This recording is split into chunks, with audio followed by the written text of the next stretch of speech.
these two here. Okay, now I can put a little bit of in there.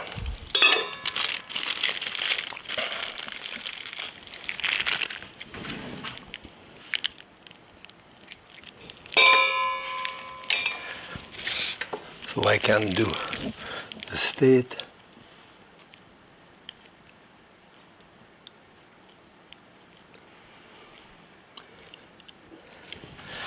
This is it. This is your 4th of July American flag raspberry tart. Could have been straighter than that, but anyway, enjoy and happy cooking.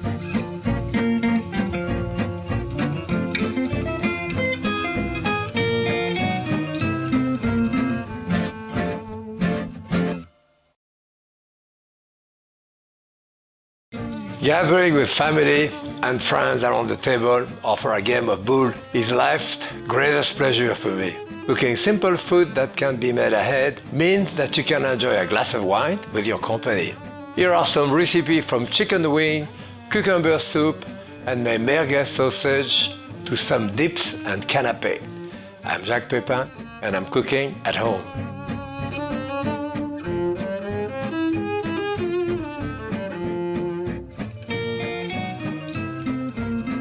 This is a nice and easy way to make chicken wing. I love chicken wing. And I buy them at my market. Sometimes they are attached together. There is the third appendage as well. Sometimes they are separated this way. And here I have about 1.5 pounds, well, close to 2 pounds. And I start them in a skillet. You know, skin side down like this on a non-stick skillet. I probably could have a skillet slightly bigger than that, but anyway, tied together. And cook them this way. Start them on high heat, a little bit of salt on top. As soon as it starts really frying, then I'm going to lower the heat. I cover it, and I'm cook them probably about 10 minutes on this side. During that time, I make the sauce. I am going to have a little bit of hoisin sauce. Again, on those type of barbecue sauce, there is hundreds of variations that you can do at home. I choose this one. I have hoisin sauce here, a little bit of dark soy. I'm going to put a dash of balsamic vinegar as well, a bit of sesame oil, just a touch, and a bit of hot sauce here, and a dash of sugar. So I am only going to put this after those are browned nicely on each side. I will add that to the end of it and then just finish them in the sauce to glaze them. Okay, it's a good 10 minutes now, so as you can see, they're beautifully brown. So here I have 12 pieces of wings. So now I want to cook them on this side. Maybe I'll cover them. On the other side, I was halfway covered, halfway not covered. I'm going to put it on low heat. Well, as you can see, it cooked another 10-12 minutes on each side. Very tender, now it's cooked. Sometimes I have a lot of fat in it, sometimes not that much fat, but if you want to remove the fat, hold it with your, as you can see, I have a couple of tablespoons of fat here.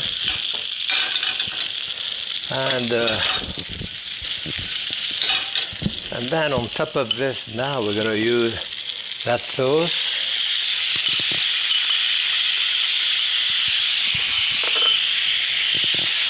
And I'm going to cook this, reducing it a little bit so that it glazes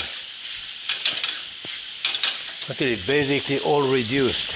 Put a little bit of herb on top here for color. And this is it.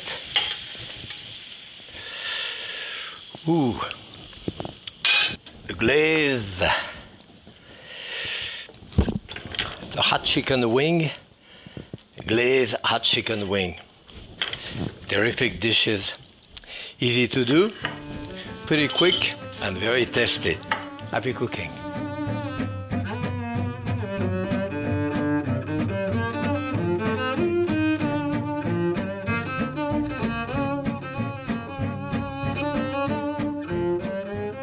Another one of my favorite from my garden in summer is cucumber soup.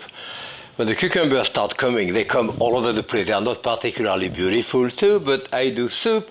Gloria makes a great salad of sliced cucumber, taking the seed out with sliced onion, and you cure the cucumber with salt, and it keeps a couple of weeks in the refrigerator. Then I have mint also in my garden. So some are pretty bad here, but I would pick up a good cup. You know, those proportions are not that important here. You like it with more mint, with less mint, with no mint at all. It's okay, but here, for about 4 people, I have a good 2.5 pounds of cucumber and like a good cup of mint here, which, as I said, you know, could be a little more. As you can see, I mean, loose mint in there.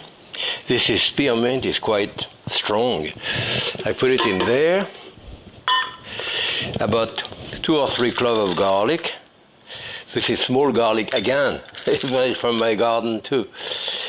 My wife will peel it. It's a pain in the neck to peel. So put it in there. And I have a jalapeno pepper here. I think I'm going to put maybe, I don't know if I put it is about half of one. Let's see whether it's strong. No? This one has practically no taste. I could probably put a whole one, 2, and the next one. So you have to test it because it does change. So, okay. And your tolerance also, you may like it with a lot or with not much. Okay. Now here is my cucumber. What I do, I cut the end of it. The garden. And peel it, of course.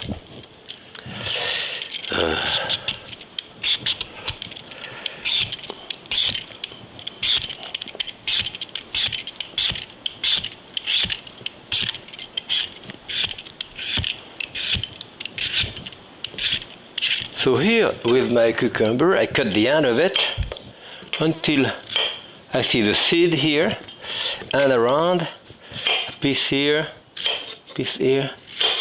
Even if you have a few seeds in here, it doesn't really matter, but I usually avoid all center with all those seeds here.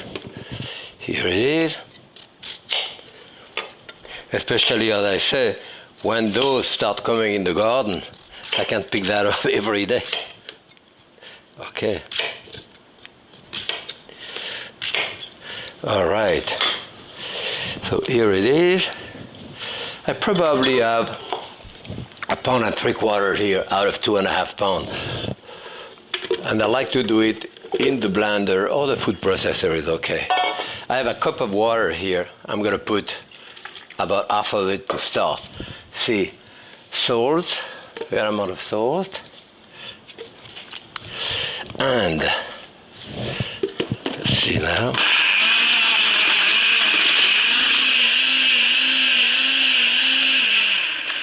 Okay, let's see now. I tested this.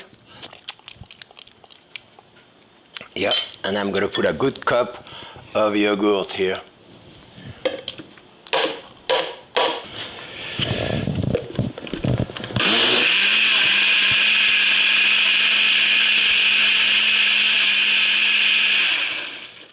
And that's basically it. Let's see now what it tastes like. I need a little more salt in there. I think I put a little pinch of sugar. I'm going to put there. And my pepper was not very hot, so I'm going to put a dash of Tabasco. But taste it. If your pepper is hot, you don't need to.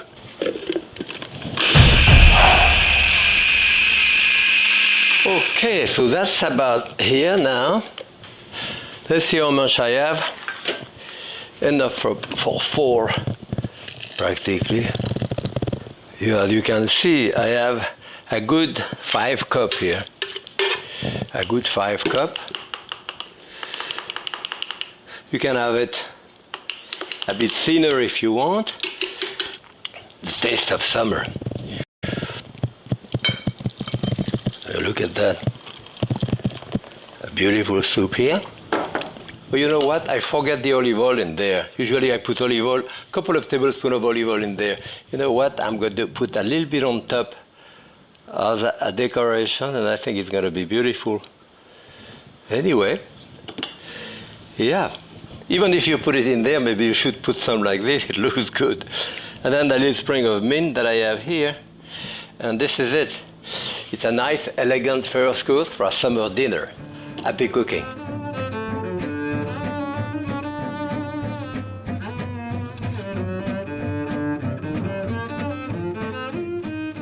I want to show you how to make merguez. Merguez is a sausage, usually from North Africa, or different part of Africa.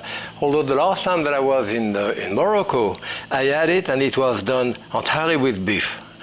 And often it's done with beef. Conventionally, it is done with lamb. And here, of course, I am, of course, for someone which is practicing Islam, he would not put the sausage that I'm putting here, but here I'm doing it with Italian sausage. First, I have a lamb chop here. This is a shoulder chop, and as you see, there is some fat in it, and I want some fat in it to put. So I will remove the bone that I have here and put that in the food processor to do the mixture. So this is about 12 ounces. That chop here. Get as much meat as you can out of it. So it's about 12 ounces with the bone, so about 10 without the bone, and I have a pound of sausage here. Cut that into like half inches pieces.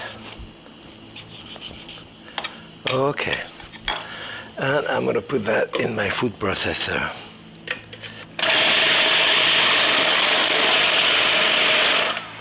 I want to chop it coarsely, and then I'm going to combine it with this. What we want to do is to cut the skin here, the casing. I mean, you can also buy those if you find them without the casing, so that's fine. I do that when we do party in the summer to grill those merguez, which are delicious, done this way, and I often do them and freeze them.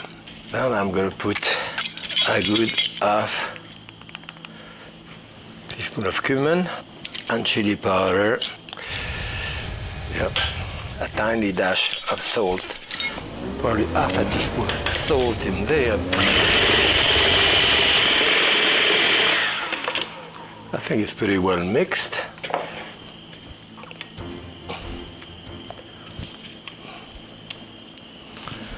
Make sure that it's well combined. As you can see here, the lamb is still showing a little bit.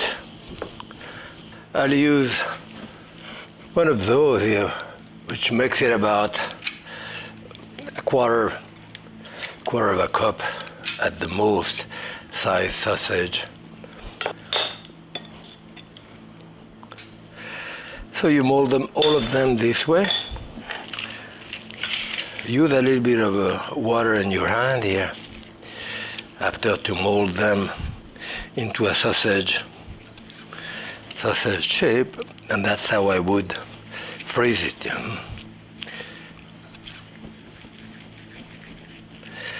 That's it. Yeah, I'll put some of the sausage to cook. Usually I would do that on the grill, of course, outside, and I'll do the rest of it, and that will take about 4 or 5 minutes to cook. Turn them. My merguez are cooked now.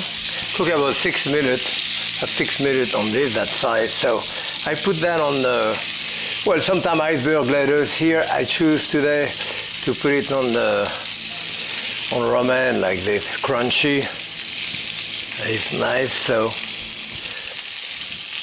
the garnish here. Then pickled onion. Have pickled onion here. That go very well with it.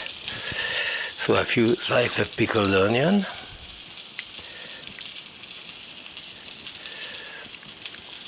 And you can do that, of course, with regular sausage meat if you don't want to go through the problem of doing the merguez. I like to put at least one large mint leaves here. And cilantro. So, pickle of coriander here. Cilantro, of course, is coriander. Coriander here. Of course, you can omit the cilantro if you don't like coriander. Some people do not. Here they are, ready. And that's the one we pass around. Here, people grab it and eat like that. So this is my grilled merguez with pickled onion, cilantro, mint. Happy cooking.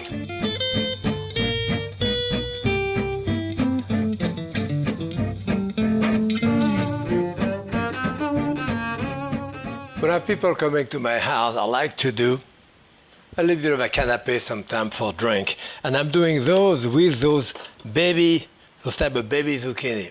They are the best for that. And the baby zucchini, I'm going to cut that in about 1 inch, at the most, 4, 5, 6, 7 about, yeah, okay. So that's the first part of it, 1.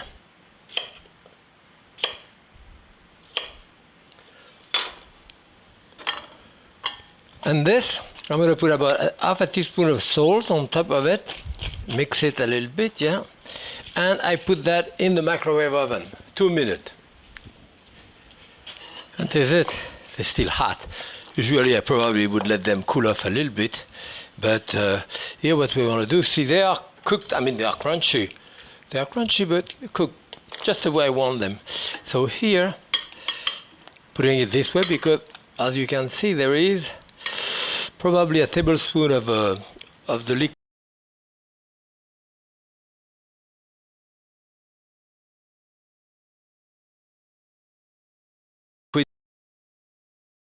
which come out of the bottom.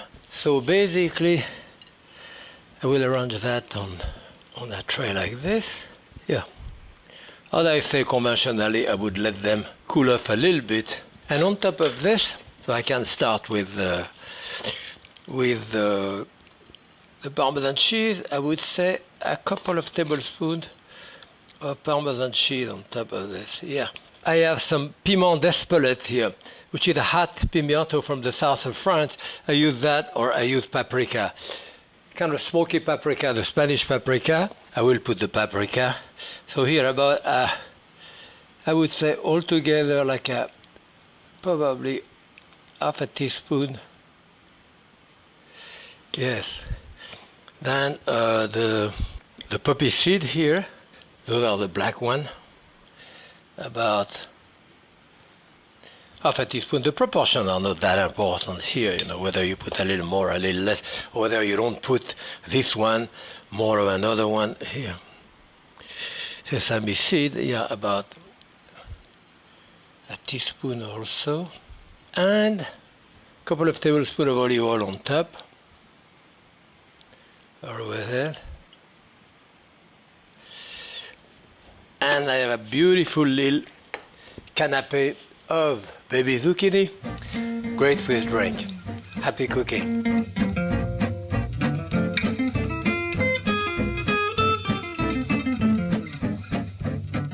In summer, I love to do hummus for aperitif and all that. Sometimes I use white beans, sometimes I use black beans even, different type of thing. The classic way, of course, is with the chickpeas. I have a kind of chickpeas here. I'm going to pour out the water out of it. I may use some of the water back. I have garlic. I put a fair amount of garlic in there. 3-4 cloves of garlic at least. And I'll put that in the food processor first. Then I'm going to put my chickpeas. A little bit of the water, maybe 2-3 tablespoons. Lemon juice. about a tablespoon at the most. And in there, the classic way, of course, is to put tahini, which is sesame paste. I don't have sesame paste, so I use another nut, which is peanut. A couple of tablespoons of peanut butter will go well with it. Some hot sauce, of course, salt, and I would test it again at the end to see, and olive oil. I would use probably close to a third of a cup of olive oil there. So let's turn that on.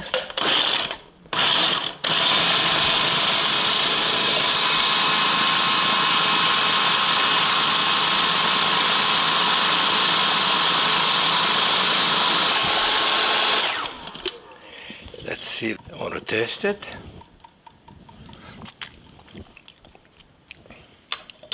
That's good. I'll spread it out. I have a little bit of feta cheese here. So I'm going to break down some feta cheese on top of it. I think it goes well with it. About 2 to 3 tablespoons here. I have some chives. Couple of tablespoons too.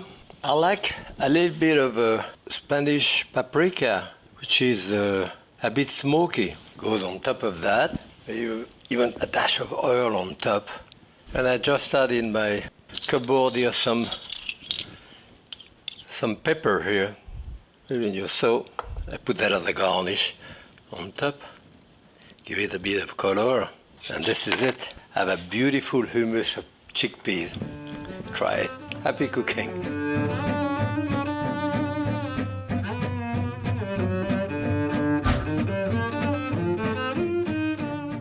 You know, one of the best things that I do is what we call fromage fort, strong cheese. This is a recipe inspired by my father. He used to do that many, many years ago. At that time, we didn't have food processor, anything. So he used to get leftover cheese, from hard cheese to goat cheese to whatever, put them with a bit of white wine and some bouillon of some soup, and put them in a jar and let it ferment in the cellar. Then he mashed it up into a puree, and that's what we call the fromage fort. So that's what I do here. A lot of people throw cheese out. Look at all that array of cheese. I went through all my refrigerators here, freezer. So usually I would start with the hard cheese to do in there. So see what it looks like. You know, you may have to trim it. Like here, maybe I'll trim a little bit of the outside here. But I mean, even if there is a bit of mold, you know, cheese, especially like blue cheese, is what it is, you know, mold. So it's fine. So here I will cut it into pieces like this. I have that piece of Swiss cheese here. Maybe I'll take this out of it. Okay. I have a mimolette here. Mimolette is really hard. So I'm going to trim that skin on the other side. And of course, the recipe that I am doing will never be the recipe that you do. It's never the same because depending what's left over. And what you have to look how much of the hard cheese you have, how much of the soft cheese that you have. Because if not, you may even add a little bit of cream cheese or maybe a couple of tablespoons of sour cream or something like that to soften the thing. Although we are going to put white wine in it. So I have a piece of Saint-Albret here. This is a pretty strong cheese, and I'm trimming the outside a little bit. So it's a bit strong. A piece of blue cheese here. I think this one is Roquefort. I'm trimming the outside. This one, maybe a little bit here. This is like a gorgonzola, so it's a much softer cheese. Ooh, feta cheese here, as you can see. I have a little piece of camembert. Well, I can even leave the rind in it. If the rind is not damaged, it's fine. And here a kind of Saint-Paulin, which is a very strong cheese, where I'm going to trim that also. So this is my soft cheese. I have a pound of cheese all together here. Oh, and I have a slice here of, the American cheese. That's good. Anything good. I have like 4 cloves of garlic here. I'll crush them a little bit, put them in the food processor. I'll put my hot cheese in there.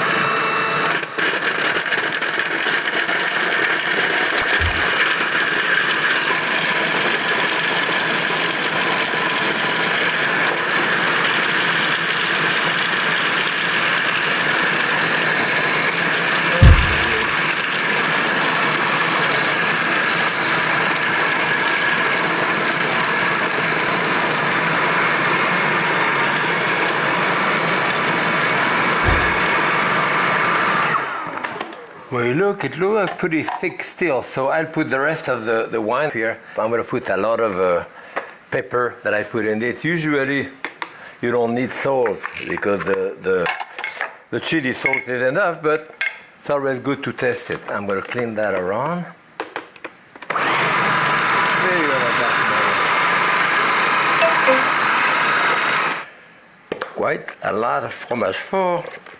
The best way, usually the way we use it is just like this, on toast, and that's how I like it, just like this. Sometimes we put it in the oven to brown it under the broiler. It's interesting because when you put it into the oven, it gets milder than when you have it untoasted. And this is going to take a couple of minutes under the broiler. And here it is, beautifully golden. And as I say, interestingly enough, this is less strong than this. That's how I like it. And that's how you save money. Use your leftover cheese and do something absolutely delicious with it. Happy cooking.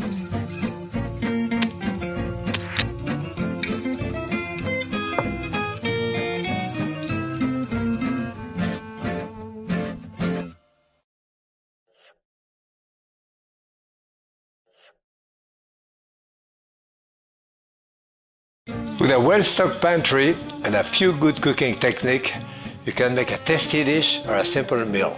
Potato flake for a simple soup, spaghetti for a quick main dish, lentil for a comforting stew, salmon for an economic gratin. Finally, a pound cake that can be transformed into a celebration dessert.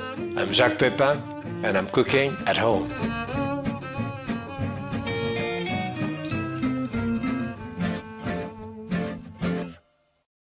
We make soup at home.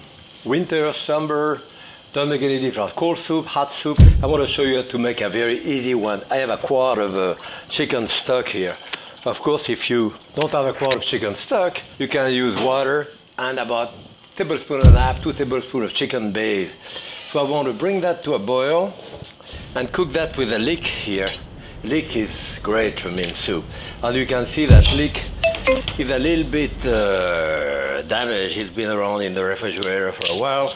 So I will remove those first 2 things here. It's no good. Here, bit of the end here. What you want to do is to cut it in half this way, and that's when you rinse it under water. You know, all that beautiful light green color, that's what you want. So here it's clean. So now, of course, you could put scallion if you don't have the leek, or even onion too, but I like, and as you can see, I use a lot of the green too. I think it's a mistake to remove all of this. I mean, very often a leek may cost up to $1 a piece, and I've seen people just cutting it on just to keep that part. No, use the whole thing. Okay, so when my stack comes to a boil, I want to put this in there. I just have to wait for that to come to a boil and boil a couple of minutes. Okay, this has been boiling for like 3-4 minutes, and that's fine. So I'm going to add potato flake to it, and of course those are instant cooking, you know. I have about 1.5 cups here, so I don't know whether I'll need the whole thing. I want to taste it. Oh, no salt. I need salt in there and pepper. Remember, the stock that I had was no seasoning. Maybe I put a dash of Tabasco, like a few, a few drops. So you can serve it just as is, but of course if you want to put a little bit of cream in it, have some heavy cream, you could put light cream, you can even put milk, you know, and I think that I put here maybe a third of a cup. At that point, that soup can be almost like a vichyssoise, a cold soup, you know, and you can be served this way. I have the chives coming out now, and even with the flowers of the chive, which sometimes I use as a decoration. So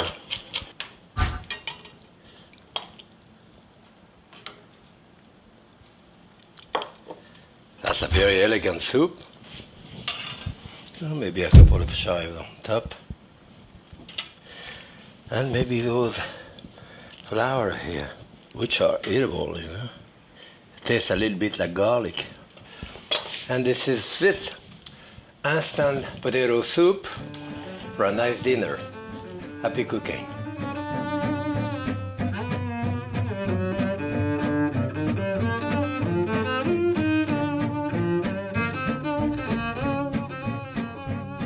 I like simple recipe with pasta, spaghetti. You know, I love spaghetti too. And here I have half a pound of spaghetti for 2 people, my wife and I, so that's fine. I put that to cook, and you know, it will cook from 11 minutes to 15 minutes, depending how you like it. So here, what you want to do is to extend your pasta so that it kind of melt into the water. And there are 100 different types of sauce that I do with that. This one is quite simple. I have one little container of anchovies here. This is 2 ounces. So I'll put the oil in there and put my anchovies on the table to cut it. I have 3 cloves of garlic that I'm going to crush. Okay, to remove the shell. Cut it in half.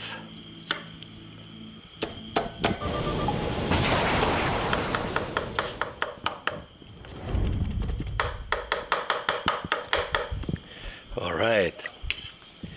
So I have a good tablespoon and a half of garlic.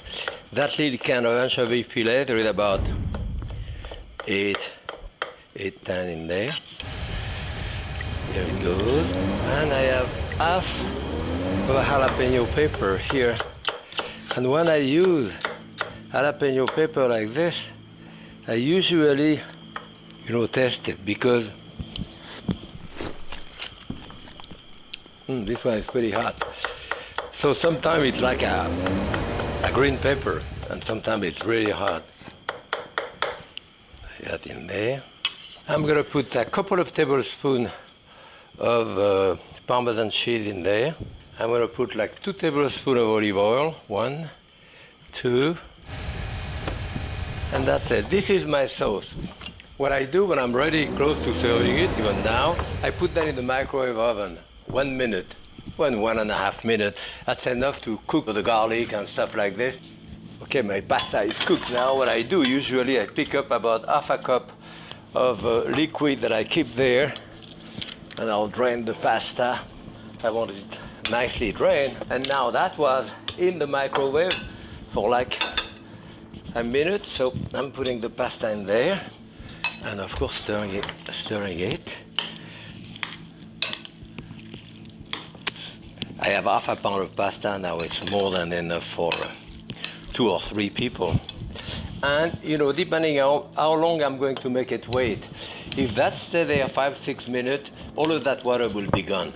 I want to put some parsley now on top. Parsley here. Just need a little bit of this that I can add here.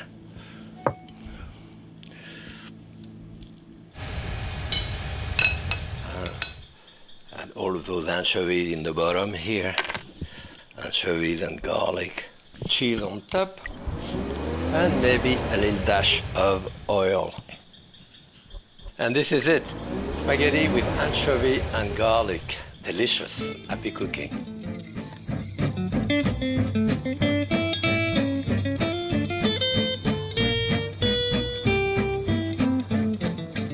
I've always cooked on a budget. It's part of my background. It's part of my DNA, I guess. And it's the indication of a good cook to be able to use what we have. And in that case, today I have all kind of can here. I have some lentils here. I have a can of corn. I have a can of chicken flesh, and I'm going to do a dish with it. I could do, of course, a soup with all of that. I could do one thing or another, but at some point, you take a decision. So I have about 2.5 cups of water here. 2.5 cups of water. I have about 1.5 cups, which is half a pound of lentil. I'm going to put, well, a good cup of onion in there. And of course the lentil will take a little while to cook. A few cloves of garlic.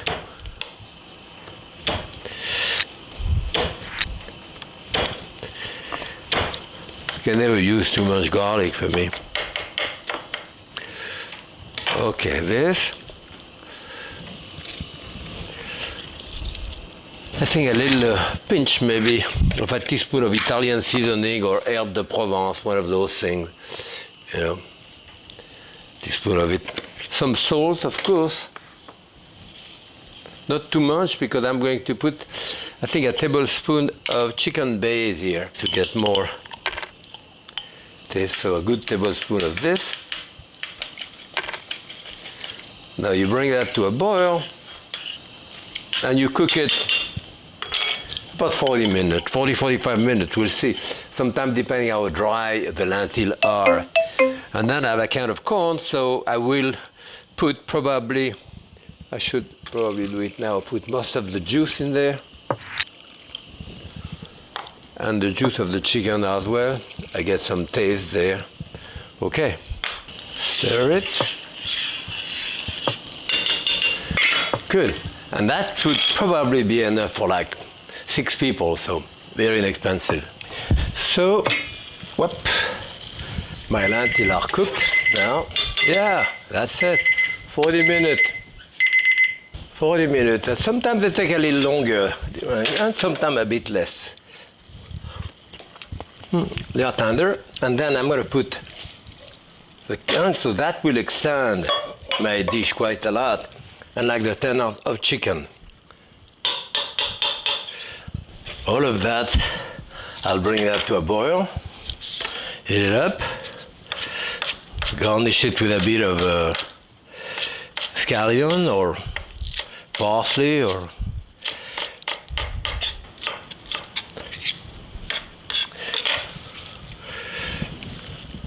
that's it. And I have quite a lot of a big casserole here that I would serve easy 6 people. All right, so here it is. Let me taste it. The minimal amount of chicken here, I have 10-ounce can of chicken, but it will serve 6 people. A bit of pepper and a little bit of olive oil on top, like this.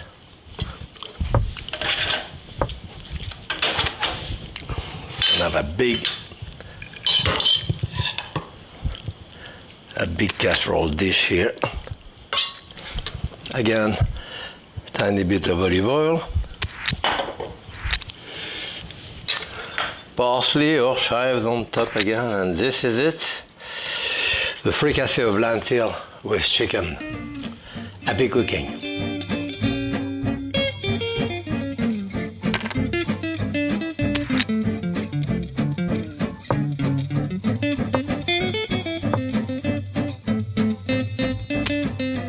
I'm going to show you how to make a gratin of salmon here. I have that can of salmon, which is 14-15 ounces, and I'm going to do a little bit of a white sauce here. So I need a tablespoon and a half of butter here, tablespoon and a half of butter. I have a tablespoon and a half of flour and a cup and a half of milk to do a white sauce. And then I have 5 cups of spinach here. And those I'm going to put them in the microwave oven, covered for a minute or so. So here is my flour. Mix it together to have that little roux we called. And then you put your milk. Here I have a cup and a half of milk. You can have half and half. You can have cream if you want it richer, but this is fine. And in this, with salt, pepper, that's it. And I'll have a nice cream sauce here. Let's see what my salmon is here. I think I'm going to remove a little bit of the skin here.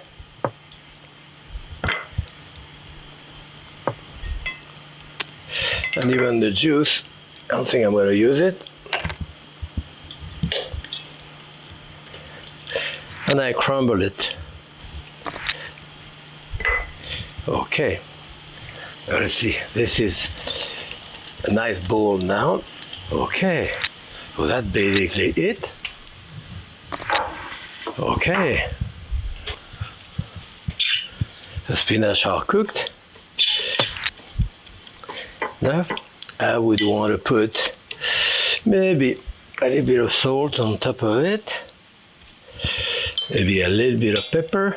If you don't have the fresh spinach, of course you can use frozen spinach if you have it, perfectly fine. And maybe a little dash of olive oil. So you have a bed, you can use another vegetable to put underneath like this. Okay.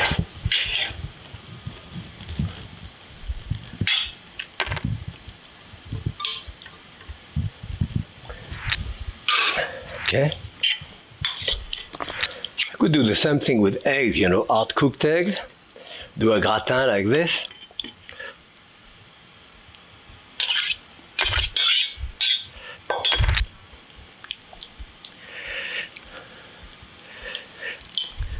That's it.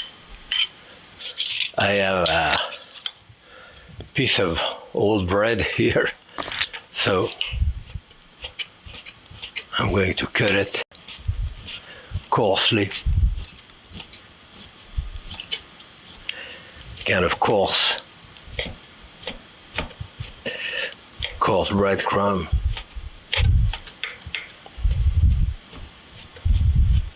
Never throw out any piece of bread. Can do crouton with it, crumb, and so forth. In a case like this, when you're going to use this, it's a good idea to moisten it with a little bit of oil. Put that in there. If you put that on top directly, it tends to burn. So, oiled breadcrumb, a bit of olive oil, or any type of oil.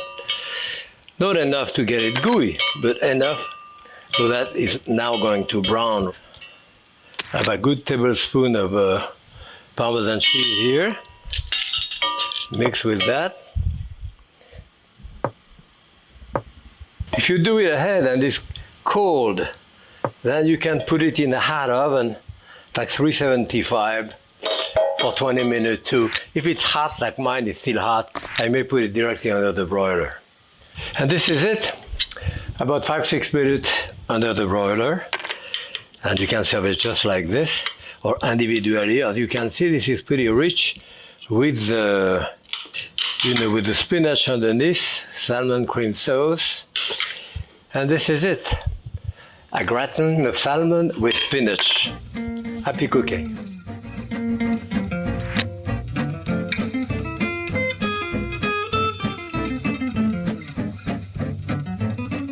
I try never to throw anything out. My mother was a very miserly cook, and I am too.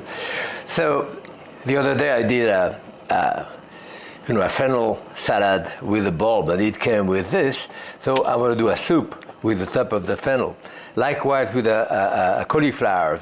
I had a cauliflower there that I used the top, so I'm going to use that again in the soup. I can use the top of turnips, for example, even of carrot and all that. I kind of use it rather than throwing those things out. There is nothing wrong with it, you know. So and I do a lot of soup in winter as well as in summer, for that matter. You know, I do soup.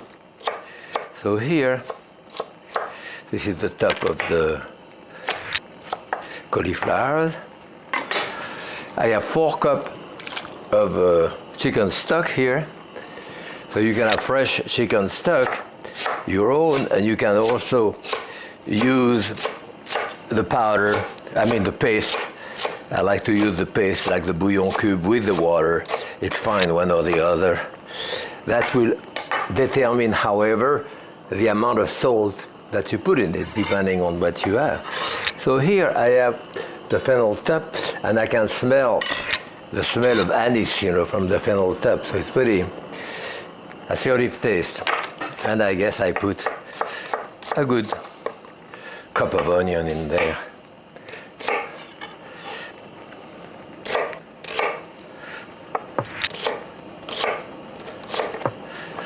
Yeah, I have a cup of onion here. That will come to a boil. Cover it, let it boil gently, about 15 minutes. Okay, my fennel top soup here has been cooking for 15-20 minutes. It's not that important, the amount of cooking. I'm going to thicken it with this now. You know, when you sprinkle that on top of it, very often you get lump. People get problems. So what I'm doing here, 3/4 of a cup of cold water, 1/4 of a cup of cornmeal or polenta. Usually in the cold water there is no problem. It will mix gently without. So you mix that in there. Okay, the whole thing in this. Bring that back to a boil. Cook it about 5 minutes at the most. I guess my soup is ready now. You can see it. Nice and thickened. We taste it. I think I need some pepper in it. I don't really need any salt because the stock was salted. So here is the fennel, polenta soup, whatever is left over. We have the top of the cauliflower here as well. Beautiful soup. Maybe I put a dash of olive oil on top. Give me a bit of richness. And a little bit of Parmesan or Romano cheese on top. And this is it. The fennel top and polenta soup. Happy cooking.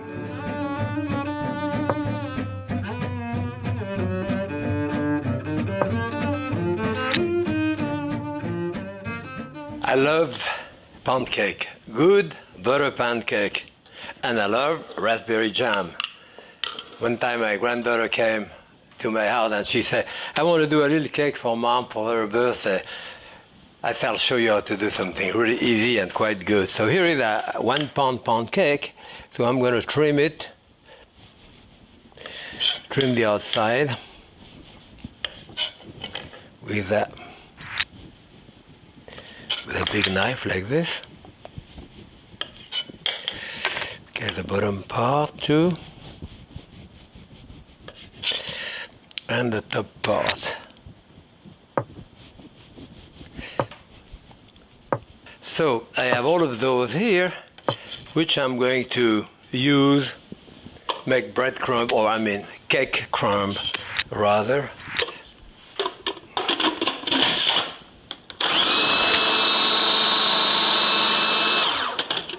And I'll put that down here. And now I have to show Sherry how to cut that cake into 4 slices. And it's not that easy. So one way of doing it, I told her, is to do 2 pieces of wood like this. You find the same size and put that on top and keep your knife right on top of it like this. so that you're sure that your slice is just about right. Right. That's it. So she learned how to do this. I think it was a bit thinner than that even. But here, I guess I'll do 3 slices here. You can do 3 slices, even 4 slices. It's good. Okay. Bottom part of it, I will be very generous with the raspberry. Love that raspberry jam. I need about probably half a cup of that. And put that on top. Again, you can of course stuff it with a buttercream, but I really like the raspberry. And what I did here, actually that raspberry jam, this is a seedless raspberry jam, but I put it in the microwave oven for like 30 seconds or so to get it a bit soft like that, the way it is here. Yeah, now we want to put some on the outside. You can hold that on your hand.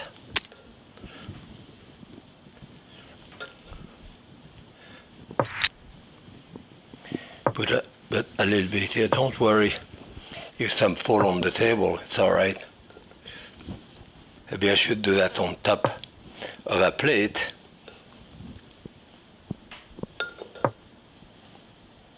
And a little bit at the end here.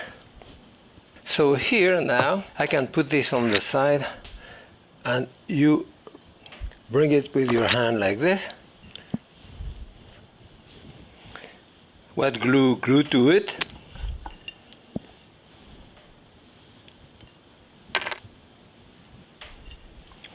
So on the other side.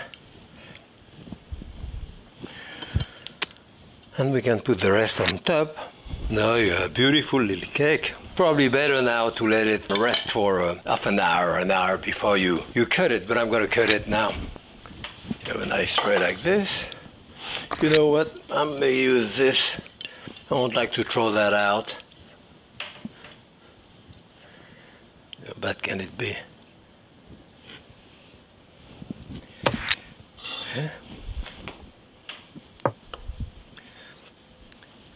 So I'm cutting it this way.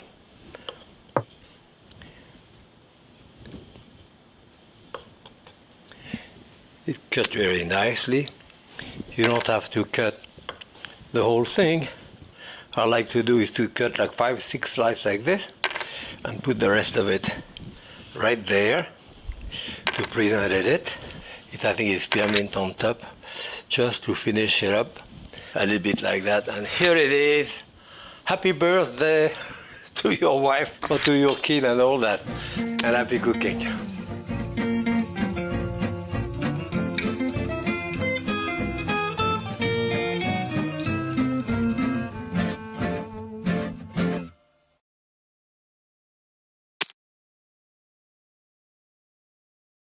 Most of us want to eat a healthy diet that includes lots of fresh organic products. So much is available at farmers market and in grocery store. In full season, the food is the best, the prices are the best, and the nutrition is the best. So eat what's in season. But in a hurry, it's okay to grab pre-washed spinach, frozen vegetable, pre-cut mushroom, or sliced squash to make your life easier. Here are some of my favorite vegetable recipes. I'm Jacques Pepin, and I'm cooking at home.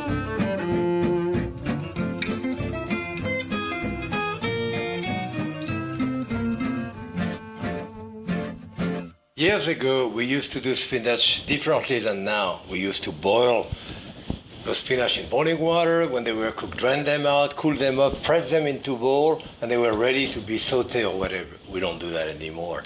We also used to remove, but those are pretty small, as you can see. Those are not baby spinach, but small enough. The big one, we used to remove them by putting your hand this way and pulling out the stem like that of the big spinach, and that would be kept to do spinach puree or put it into a soup. But here what we are going to do, I have half a pound of spinach here and garlic is what we do with it. I'm going to do finely chopped garlic, and I like a lot of garlic. So as you can see here, I have like a tablespoon and a half of garlic, which I'm going to put into that skillet with a good tablespoon, maybe tablespoon and a half of oil. So I want to cook my garlic a little bit here, but I don't want it to burn, of course. As you see, my Spanish are a bit still wet from being washed. I will start putting a bunch of spinach inside this way, right on top of the garlic. And then here, remember, this is cold, so I can grab those spinach and turn them around this way to put my garlic on top, so I don't burn my garlic and in the bottom. Okay, then put the rest of it here. There is enough moisture, as I say, in those spinach, so they go down to basically nothing. This would be for like 2 people, 3 maybe at the most. Dash of salt, I'm going to put now. Dash of pepper, of course. And that's about it. The spinach are going to break down within a minute or so. Covering it will increase the moisture. They start breaking it down. So you can shake your spinach occasionally. As you can see, they're all getting very wilted underneath. As you can see, there is liquid in there from the spinach. I'm going to spurge a little bit and put like a couple of teaspoons of butter in there to finish it up. And now I leave it up like this to evaporate a little bit of the moisture, and that's it. I will test it. Very good. And this is about it. I don't mind if there is a little bit of juice left over. It's good to dunk your bread into it. Okay, so this is half a pound of spinach, as you can see, with the garlic. Just enough for my wife and me for dinner. Happy cooking.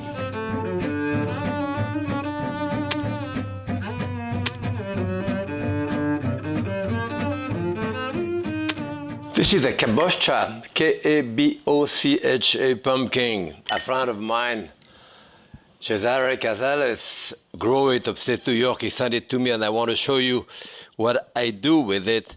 I never had pumpkin with sugar on top of it until I came to America. In France, the pumpkin and all that is used like a squash. This is probably the hardest part of doing it here, cutting the top. Okay, so I'm going to take the cover off here, and I will empty those here. We used to roast those nuts, but and there is a specialty in Lyon, where I come from, where we do that pumpkin soup by putting the whole pumpkin into the oven, which is what I'm going to do now, and eventually finish it with, well, in Lyon actually we did it with only with cream inside and Swiss cheese.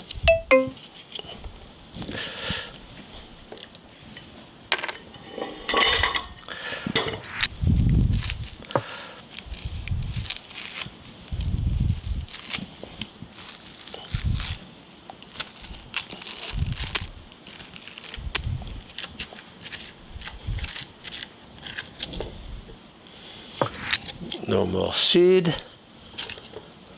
I'll put it in this to make sure in case it breaks.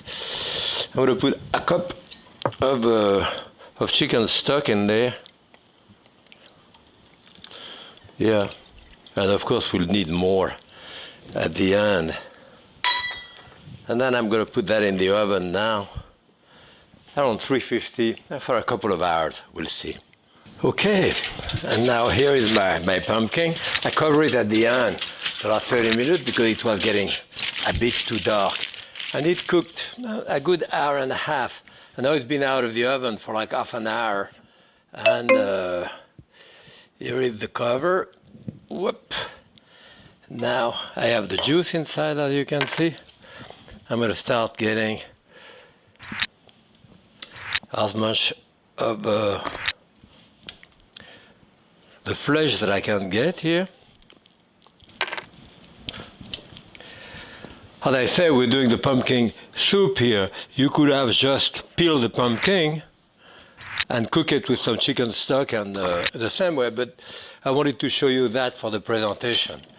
So here, whoop, it's still hot. I have the juice, remember, that I put in there, and I'm going to try to get here also as much flesh as I can.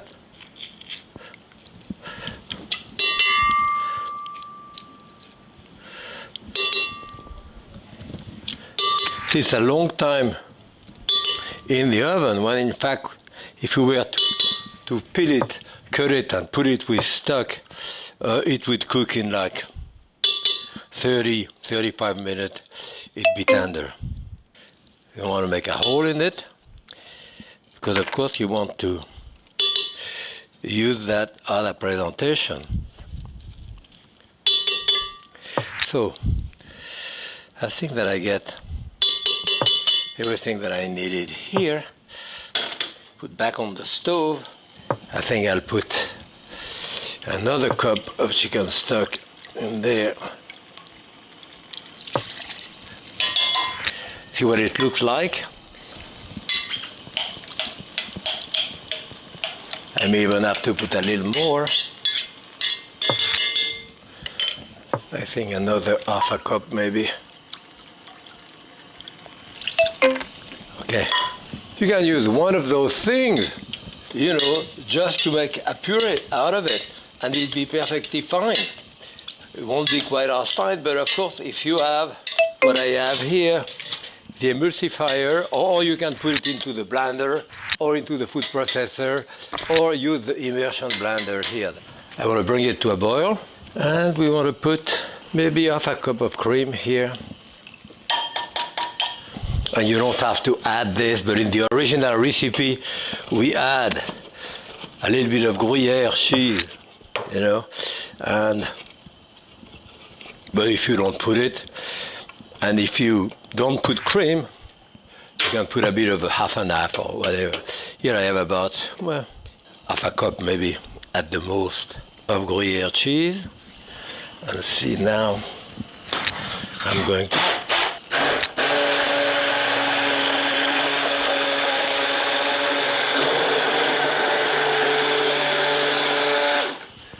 it. You can see it's very creamy, beautiful. Let me taste it. No salt. A dash of salt and a good dash of salt. It's very sweet. I will put, of course, some pepper. A good half a teaspoon.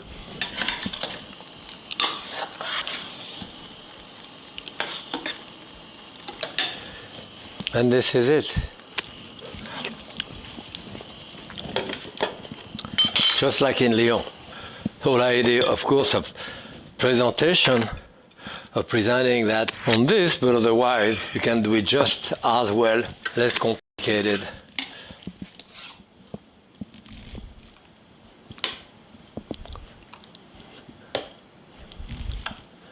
And you can see you have almost the same amount to regarnish that if you feel like it.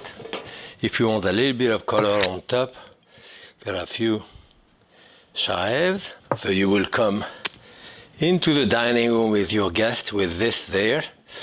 I think I'll put it on the side here, ready to serve. Here is my pumpkin soup, Lyonnais style. Happy cooking.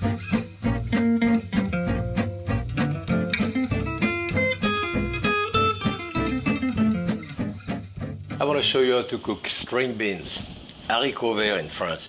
We refer usually to the haricots verts, to the very tiny one. Those are okay. They could be finer than that for the haricots verts. When I was a kid, you know, you had to take the haricots verts here, and this is the end which is hanging to the plant. We would cut this one and that one. Like the end, the long one here, you would cut it this way and run it, and you would have a string right up. We get to the end, we break it on the other side, and you'll have another string on the other side. String beans don't have any string anymore. You still have to remove at least that piece. By habit, I still remove the other piece as well. But in any case, I remember years ago we cooked that a long time. Then we cook it less and less and less, to the point that now people call blanched it.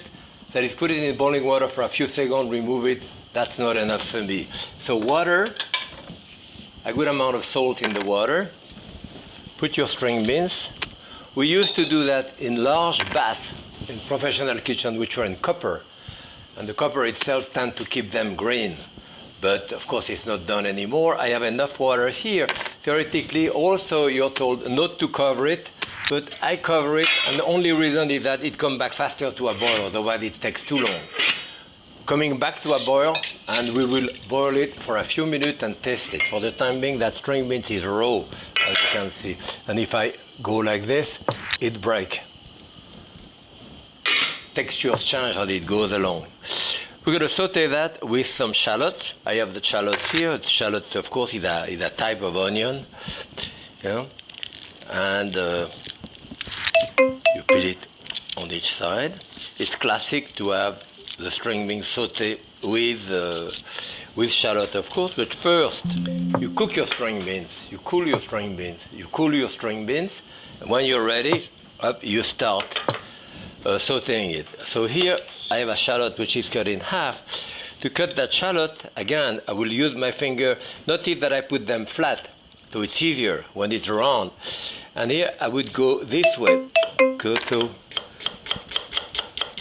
So this is, it's all cut here, as you can see, but still attached to the end. So I go on the side here, cut a little bit this way, again this way, maybe twice, and again, the same idea here. This is finely chopped shallot, which are here. Finely chopped shallot, finely sliced shallot. So here, this is usually the two ways those shallots are used, sometimes whole also. You have the chopped shallot, sliced shallot. And for the string meat, you can use one or the other. Now, as you can see, it's boiling, so you can uncover it if you want. It's about 2 minutes now, and a lot of people will remove it at that point. And at that point, yeah, it banned on that. But for me, no. It depends also, of course, on the side of your haricot vert. Your string beans sometimes are very, very thin, very fresh out of the garden. All of that changes. But we're at 3 minutes now, and for me, it will need, with that size string beans, at least another couple of minutes. I don't like them mushy, like them slightly firm, crunchy under my teeth, but with the taste of string beans. When they are undercooked like that, for me, they don't really have the taste of string beans. Another thing too, as we used to do very large quantity of it, as soon as they are cooked, we would transfer them to ice water. That stops the cooking, and it's fine. Especially in a professional kitchen, when you do 3, 4, 5 pounds at the time. I have half a pound of string beans here. And at home, what I would do, I would drain the water out and keep them here so that they dry out, because of the hotness, they dry out very easily. And then right away, I take a skillet, a little bit of butter, and I saute them in there. So I think my string beans now are about 6 minutes. If I see the small one here, the small one is perfect now. Just slightly crunchy. So at that point here, I would put them under cold water. Of course, to cool them up, but just to show it to you.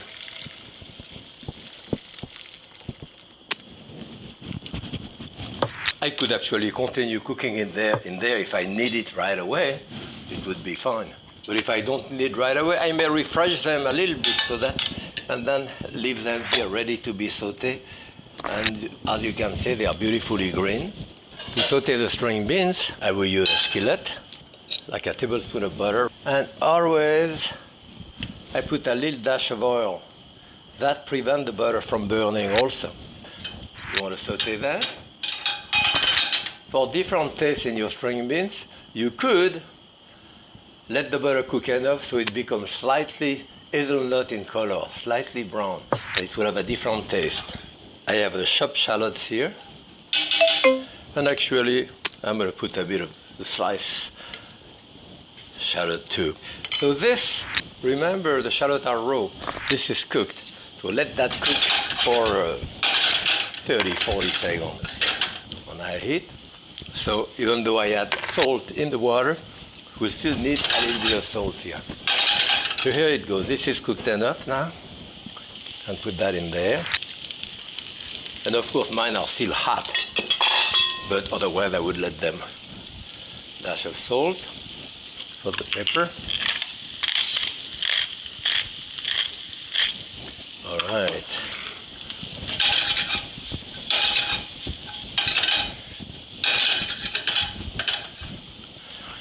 This is a classic garnish for a rack of lamb or a steak.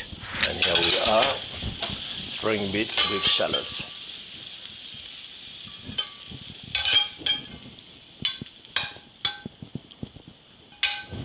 Haricots verts aux échalotes.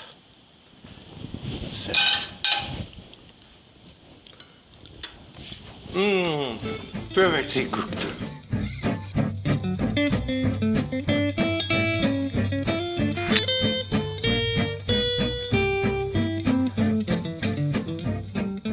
I'm going to make a ragout or a stew of vegetable today. And I have those frozen mixed vegetables, they're still frozen. I have a couple of slices of bacon here that I'm going to start with, but frankly, if you want to do that totally vegetarian, then you don't have to use the bacon. You can use a little more olive oil. Here I'm going to put this to cook in there with a little bit of olive oil.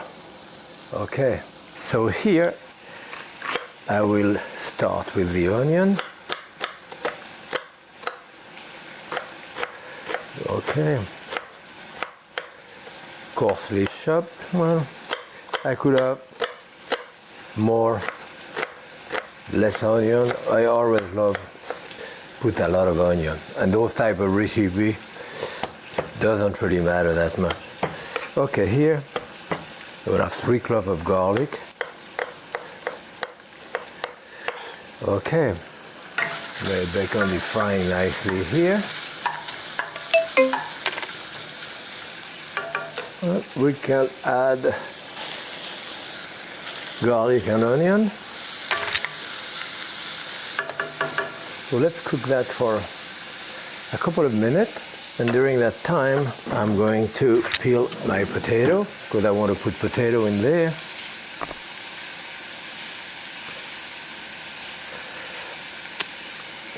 I can rinse that potato.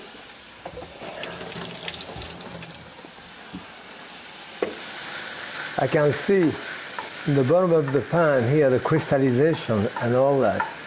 And they are called glaze or solidified juice. And when you put liquid in it, it deglazes, that it releases those juice and give you the taste. That's why you have to have thick, heavy pot, aluminum or whatever. This happens to be copper, but it's stainless steel inside. So the potatoes are about 3/4 of an inch dice. So I think we're ready here. What I'm going to do on top of that is to add like 2 teaspoons maybe of flour. Okay, and then now I have a cup of water here.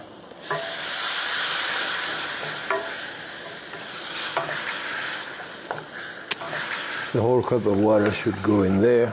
And then my potato. Let me taste it now. Remember, there is bacon, there is salt. Still, there needs some salt, some pepper. Bring that to a boil. We're going to cover it and cook it like 5-10 minutes. So let's see my potatoes are cooked. Yeah, potatoes are cooked. Good. So now I can put the rest of my vegetable. This doesn't really need to cook very much. So this will come back to a boil. It's going to get a bit looser because of the water in the vegetable. Boil it and it's ready to be served. Well, that's it. Came back to a boil and it boiled 5-6 minutes now, and I have a beautiful stew, and that's great with a steak, with a chicken. I'm sure you'll enjoy it. Happy cooking.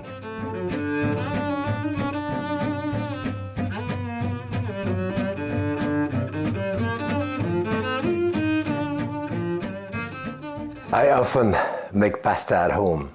Any type of pasta I love, and rice too. My wife adores rice. So this is pasta fazool. It's called fazool with an F, pasta and fagioli sometimes, that is pasta and beans. So pasta and beans, we start with a couple of tablespoons of good olive oil here, I'm going to put, and then I have about 3/4 of a cup of pancetta, which is unsmoked bacon, really, just cured pork like that you can get at the market now. So we're going to saute that a couple of minutes with onion. It's not that important whether they're exact. I would say a good cup.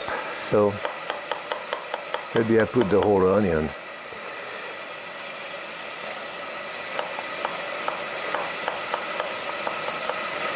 Just put in there.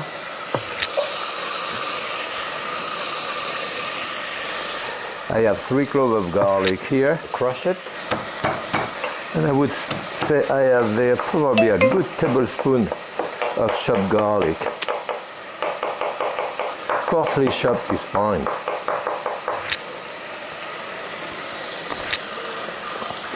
This should cook for 2-3 minutes. As you say, start browning now. So I put 1.5 cups of chicken stock, 1.25 cups of tomato, diced tomato, puree of tomato, a mixture like I have here is perfectly fine. Rinse it out. Of course, salt and pepper in there. Probably at least half a teaspoon of salt, half a teaspoon of ground pepper. The beans, better to drain them, so maybe I'll put some of the juice of the beans here. And this is a can of cannelloni beans. Out about 1 pound, not quite. Okay, so that has to come to a boil first. Okay, as you can see now, nice boil, and this is a good cup of a good cup of penne, which is about 4 ounces. So here it is. Continue boiling. I think my pasta is cooked now. As you can see, I cover it. I cook it covered. The reason is that if you don't cover it very often, too much liquid evaporates, and it makes it very difficult for the pasta to cook. So check it out when your pasta is cooked. This one, about 20 minutes. Then I got the beans. All of that has to come to a boil now, and that's about it. I like to put a tablespoon or so of butter at the end here to enrich it a little bit. A couple of tablespoons of chives or parsley. Now it came back to a boil. Let me taste a little bit for seasoning here. Put maybe a bit of pepper.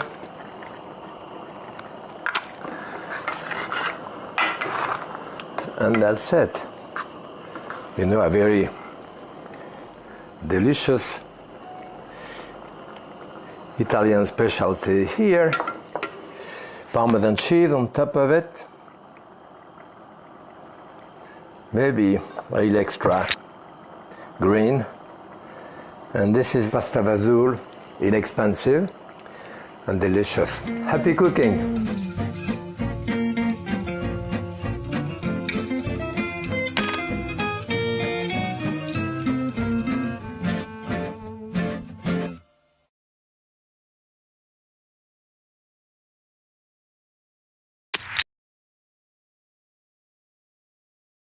If you really want to save time in the kitchen, you should take the time to master some simple skills and technique. It will make your life easier, and when you are comfortable, you'll be more creative and cooking will be more enjoyable.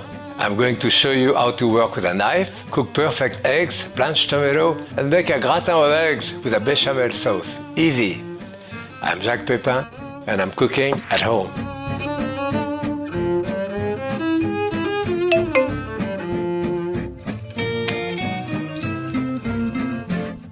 The most important thing for a cook in the kitchen is the knife, for me. I have 3 knives. No, I probably order 100 knives, but I have a big knife, you know, to cut large things, to shopping knife and so forth. Utility knife, about 7-inch, and a paring knife. It's basically those 3 knives that I need. But they have to be kept sharp, and that's not easy. First, buy good quality knife, easier to sharpen. Secondly, what people don't realize is that if you look at the microscope to the end, the cutting edge of a knife, it's made of teeth. Anything which cut from a saw to a scalpel is made of teeth. So those teeth here, when I bang it on the table, back and forth, the teeth get out of whack. So you use what we call a steel to realign the teeth. It does not really sharpen the knife, it realigns the teeth. So you run it on top and it realigns the teeth. The mistake often people do, they go very fast like that in the center and cover only 1 inch from the center. No, you have to start at the heel, finish at the tip. The second thing, you have to apply pressure. And the thing, maybe more important, don't move your wrist. Keep it constant, because people move their wrist, they do this, and they scrape out all the teeth. So keep it constant. That will realign the teeth and keep your knife sharp. If you don't have this, sometimes I use the back of a plate. On the place here where it hasn't been glazed, that will abrade your knife.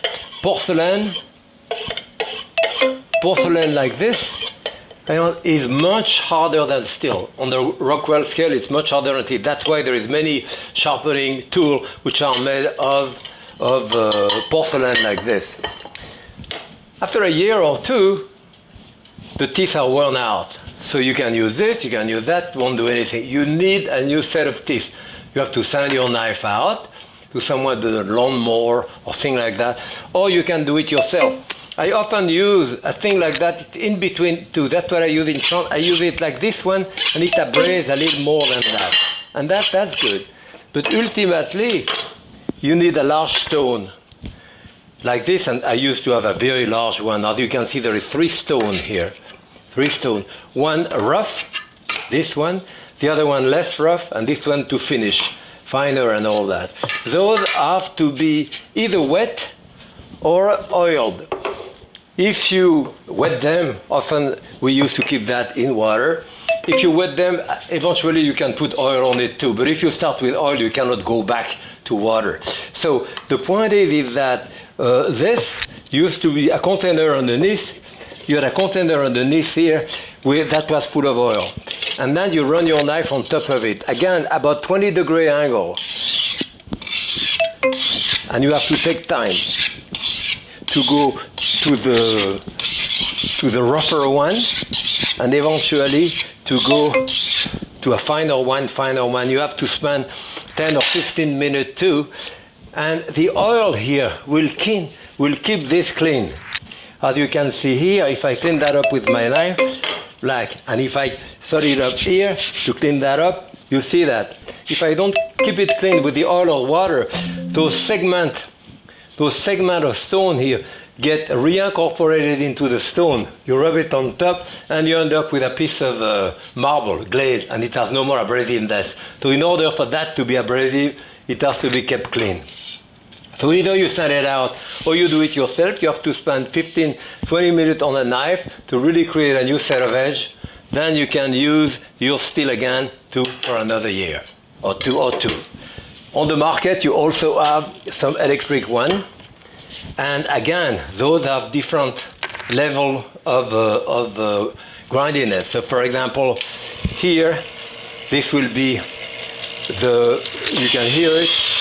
Run your knife very gently on each side. 4 or 5 sides.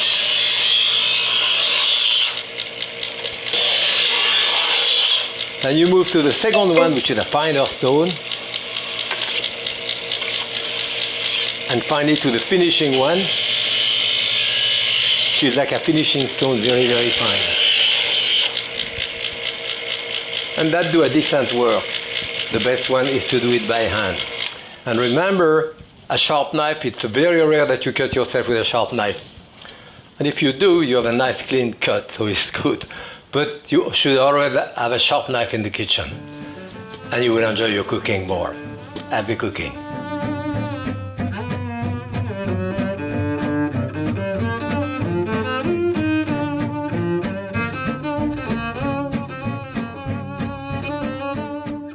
As an apprentice, one of the important things was how to cut your vegetable the proper way, in a classic kitchen, of course, and I want to show you some of this. For example, on a carrot, when you have a long thing like that, the first thing you do, you cut the end of it before you peel it, so that you establish a platform here. Then you hold your carrot this way, not higher than this, it's in the way. You have to hold it this way and make it pivot on your hand. The small hand here, and it's one streak. One streak as you put this flat against it. Some people do it even this way and go back this way. This way. If you do it this way, cut the end of it, finish it up, ultimately the same thing, but it takes you twice as long. Now, when you have a celery like this, very often you look, this is the outside of the celery. See the first one. This is the inside. This is tender. You can feel it with your thumb. This, you know that there is some fiber. So again, here you may want to cut those fiber off largely before you use it. In a case like this, I can use a carrot. Now, very often this is pretty tricky. So very often we cut a small piece here so that it is a little sturdier in your hand. Remember that the knife is always against you. The thumb is always inside, never this way. And you use the thing to go down, forward, down, forward, down, forward, and so forth until the end. Okay, out of this here, you pile it up together, usually 2 or 3 slices like this, to go on what we call onto a stick. Like this. If you do it, of course, finer, then finer is going to be more of a julienne, you know, as you would have here. And this is used as a garnish for fish, for meat, all kind of thing. This again is cut, those long sticks are cut into tiny cubes, which again we call a brunoise. All of those are different ways of cutting the vegetable. Another thing which is very classic is what is called a mirepoix, M-I-R-E-P-O-I-X, and it refers to a way of, not a way of cutting vegetables, but rather the trilogy of vegetables: celery, carrot, and onion. The normal mirepoix is cut very coarsely because you put that in a stock with chicken bone, whatever to do a chicken stock, fish stock, as a garnish around a roast, braising, and so forth. So the mirepoix very often is this. So it can be cut very coarsely, doesn't really matter, because usually it's going to cut a long time. So you have your mirepoix here. This. And again, for the mirepoix, you don't have to peel your celery. It doesn't really matter there. Okay. So that would be that mixture here. Again, flat.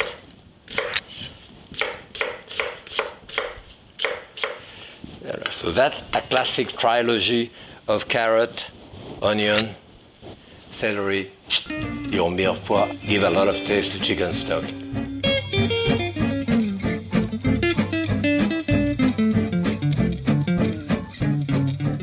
I want to show you how to make properly hard-cooked eggs and off mole, that is a softer one. The first thing that you do in the round part of the egg, you make a little hole, because there is the air chamber, that releases the pressure. Very often you put that in boiling water, the egg will crack. That will release the pressure.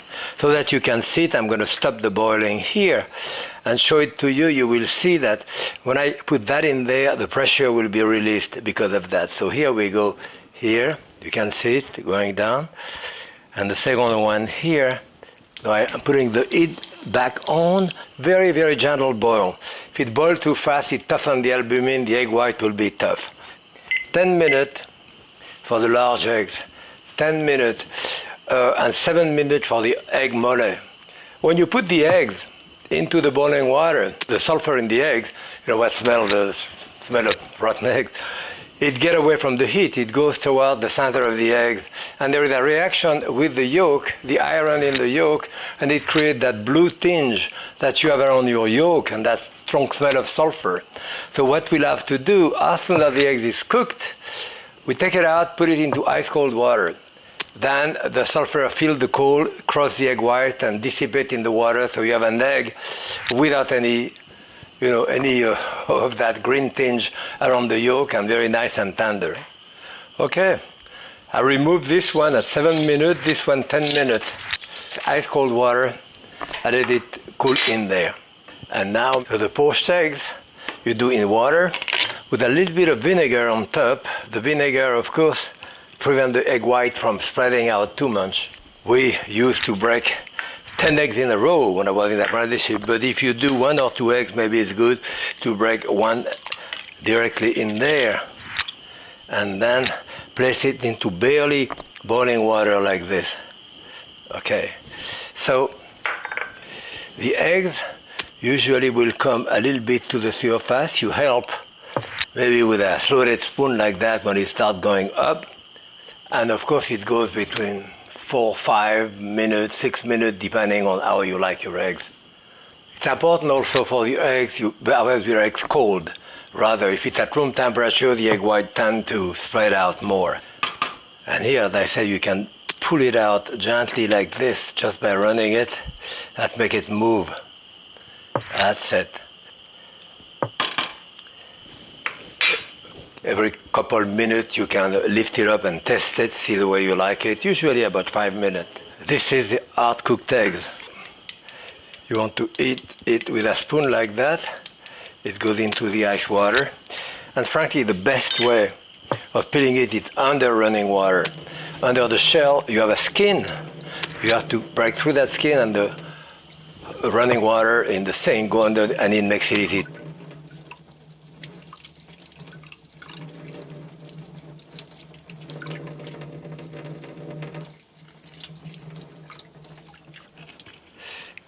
Yeah, the egg is soft now, and then again you would put that into water and ice. That's to cool off your egg and also to wash a bit of the vinegar. In a professional kitchen you will poach 2 dozen eggs this way. Now usually your poached egg, you trim some of the hanging white like this. You look at it, there is one side. Well, look a bit better than the other side. That's how you present it, either this way or this way. And then you keep them in cold water. When someone has an order, you grab that egg, lower it into hot water for 20-30 seconds and serve it. This is our egg mole, which basically is another way of doing a poached eggs. I very often do it this way rather than this, same texture. And this is the hard cooked eggs that I have here.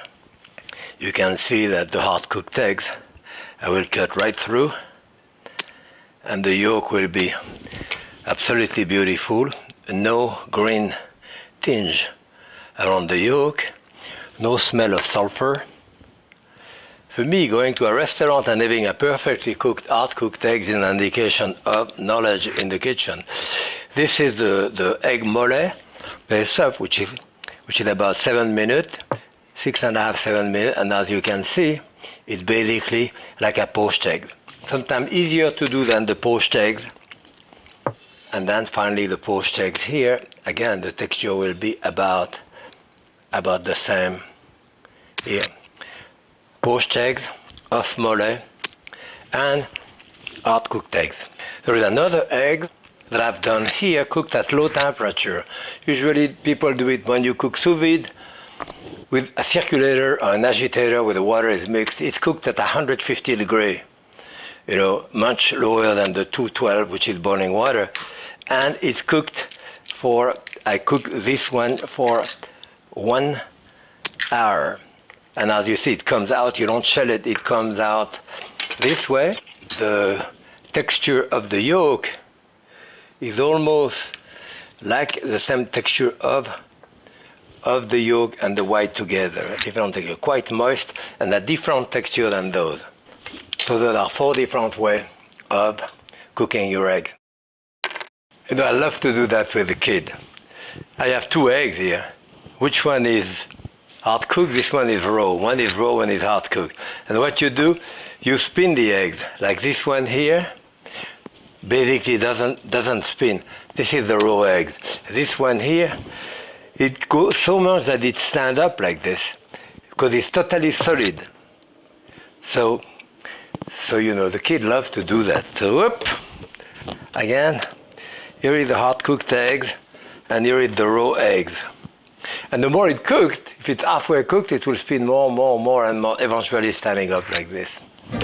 Happy cooking.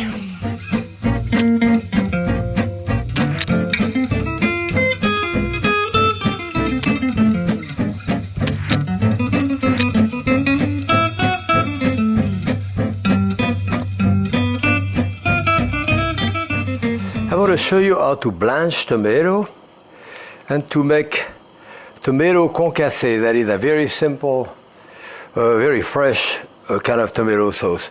First, you remove that part here. Notice that my thumb is touching here, and I cut around. If your thumb is not there, you may hurt yourself. So, to blanch tomato, we drop them in boiling water. They should be covered by the boiling water, so I should have a little more here. Anyway, but the riper the tomato are, the less time it needs to. But basically 10-15 seconds is about enough to blanch the tomato. So we remove them. Very often a recipe will tell you to put them in ice, water and ice. I don't. I think it changes a little bit of the taste, remove, and I leave them on the table for a few seconds. And then from here, as you can see, the skin will slide very, very easily. So here, I have a totally clean tomato. As I say, if your tomatoes are not ripe, they will take a few more seconds in there, but eventually, yes, just like this, the skin comes out. In that case here, what we do, you cut them across to expose the seed. I have a pound of tomato here, 3 small tomatoes, a pound. And then I want to press the seed out. The seed and the juice be spread out like this, just to have tomato flesh. Now for the concassé tomato, I want to put, for that, a good tablespoon, maybe a tablespoon and a half of olive oil, maybe a quarter of a cup or so of coarsely chopped onion, a clove of garlic, crush it,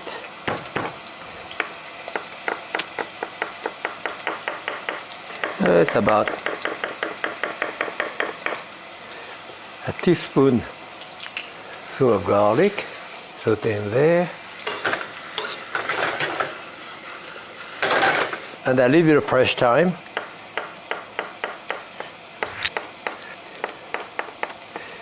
Feel around. That's it. This is the base of my tomato sauce. And then to this, we're going to add the tomato flesh.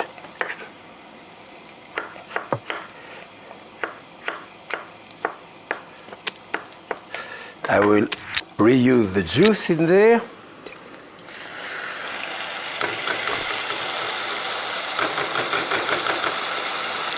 Just to have the seed.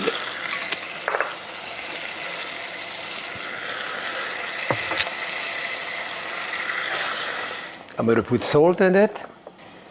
Good dash of salt. A dash of sugar.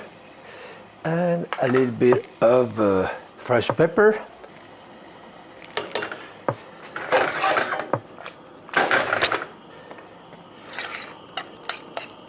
This will boil 3-4 minutes. A little piece of butter to it at the end, and this is it. This is a tomato coulis, so called. And very often I will do a standard tomato sauce where you cut your tomato whole, onion, carrot, tomato paste, stock. You cook it like an hour, and then I strain it, very smooth, and then I do a fresh tomato like this to add to it. That's one of the way it was done years ago. But for me, that fresh tomato coulis here is just about the best. See, now it's cooked enough, it has a taste of fresh tomato, and it doesn't need more cooking than that. That on top of fresh pasta or whatever, here is what a tomato coulis is. Delicious. Happy cooking.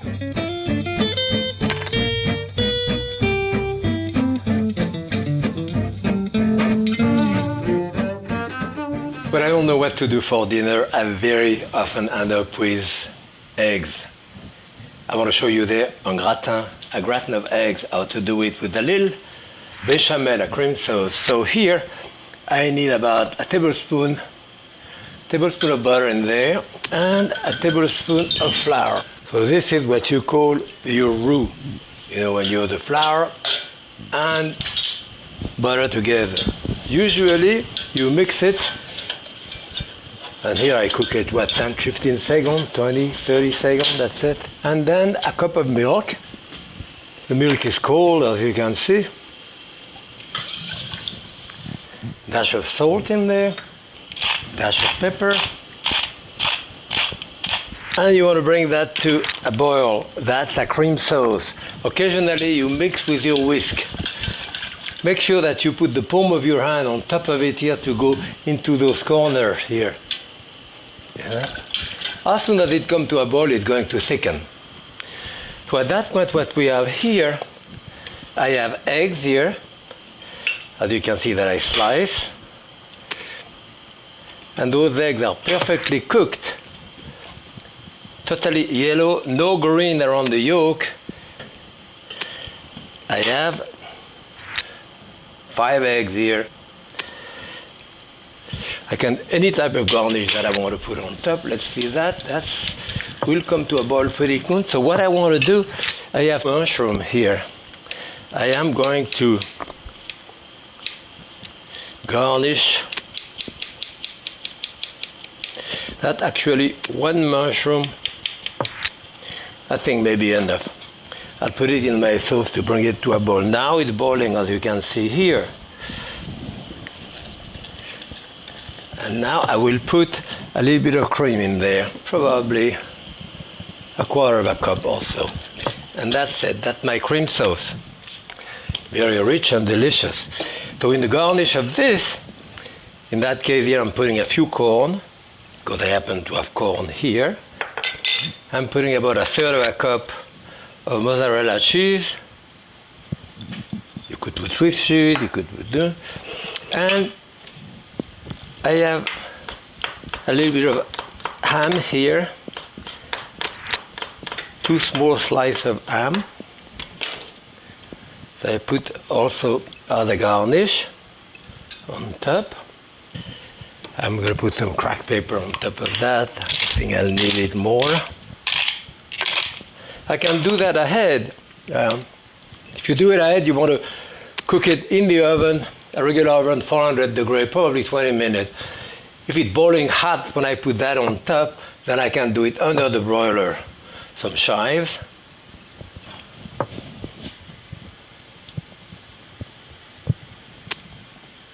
And of course you can do the same idea with a gratin of cauliflowers, a gratin of different type of vegetables. So here, move it a little bit to have some of the sauce going in between.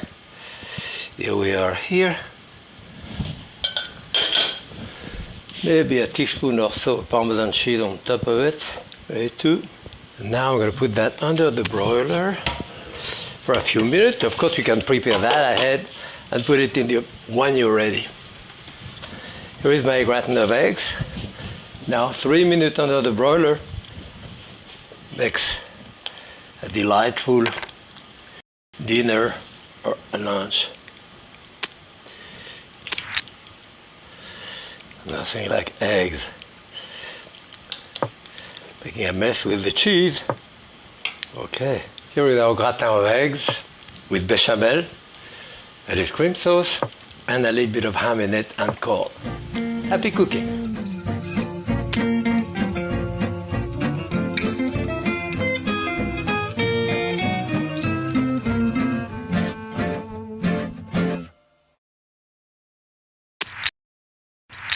Tries come and go. And through it all, we still crave those dishes that comfort us. There is nothing like a bowl of cheesy onion soup on a cold, damp night. Or a classic roast chicken can be a family dinner, or the center of an elegant meal with friends. For most of us, these dishes will never go out of fashion, just like my apple galette. I've been making it for decades, and it's still a favorite. I'm Jacques Pepin, and I'm cooking at home.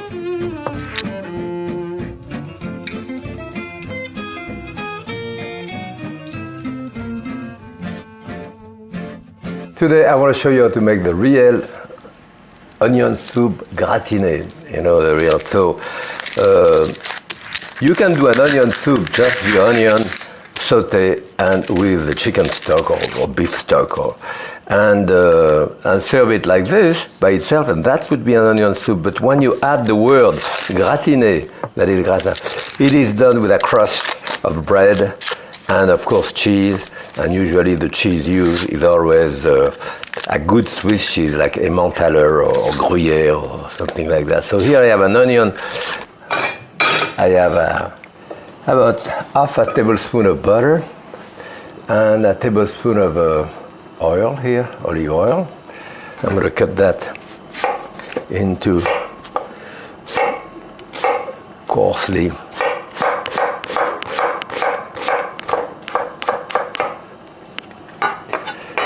Probably have enough with a 6 ounces onion. It's a bit too much here, so I have a cup, a cup and a half about of onion, good cup and a half. And this has to cook for a while. I would say 10-15 minutes until it's nicely brown before you add the stock. You stir it occasionally. So I have a baguette here. And of course, you can use any bit of stale bread usually. I have 3, 6, 9, I would say at least 10 slices for this. I'm going to put that into the oven. I have 3 cups of chicken stock here and Gruyère grated. About a cup and a half of grated Gruyère here. I may not use all of it exactly. And as you can see, those are the bowls that I use for the gratiné. There is one and the other. My favorite one is this one. Why? Because there is a lip here, and you see the lip here. So when you put the bread, the stock in it, you finish, the bread will come to the stir fast, you finish with the cheese. The cheese will tend to glue here, make a crust. And even if you do it ahead, it doesn't sink in. This one, when there is a straight side, the crust may sink it after. So preferably you have this one. Those are a cup and a half each. So as you can see here, they are beautifully brown, nicely, and it cooked about 12 minutes on medium to low heat. Then I have my 3 cups of stock. Good stock here. And depending on the seasoning of your stock, also you have to taste it. Add salt and pepper to taste. Yeah, there is enough salt in this one. I need some pepper. So this will come to a boil and boil about 5 minutes. That's enough. Okay, so this has been boiling like 5 minutes. Seasoning is good. Here is my cup now. My croutons are ready. So I'm putting like 5 croutons. Depends, you can do it a little less, a little more. We're putting the whole thing, 6 croutons, right. A little bit of cheese, on top here, a bit of cheese here. I may need a little more when we have that at home. Usually it's dinner, you know, with a salad. So here, you want to fill that up.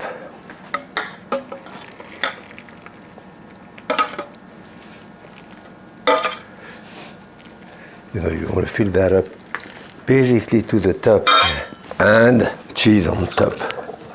And you have to be very generous with the cheese. And I think this one is going to stick to the other side here. So I think I'll use all of it. So 1.5 cups of cheese, which is about 4 ounces of cheese at the most. Okay, and that goes into the oven 4 to 425 for like 25-30 minutes. And this is it, la gratinée lyonnaise. As you say, the onion soup is the base. If you say gratinée, it's the gratin on top, that with the cheese and the bread. And I did it on the aluminum, non-stick aluminum foil. There is already a bit of spoilage. And that's a whole meal, and that's really, really hot here. Yeah, it's hot. A real gratinée lyonnaise. Happy cooking.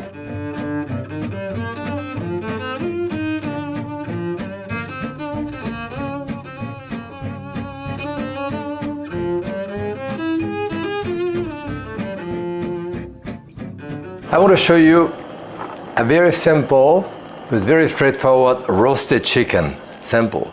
I have a beautiful chicken here, 3 pounds, 3.5 pounds.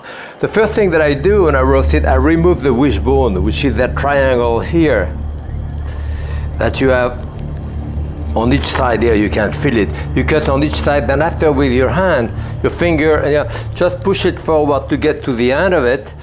Then put your finger on the back of it, your thumb in the back of it, and bring it back down, you know.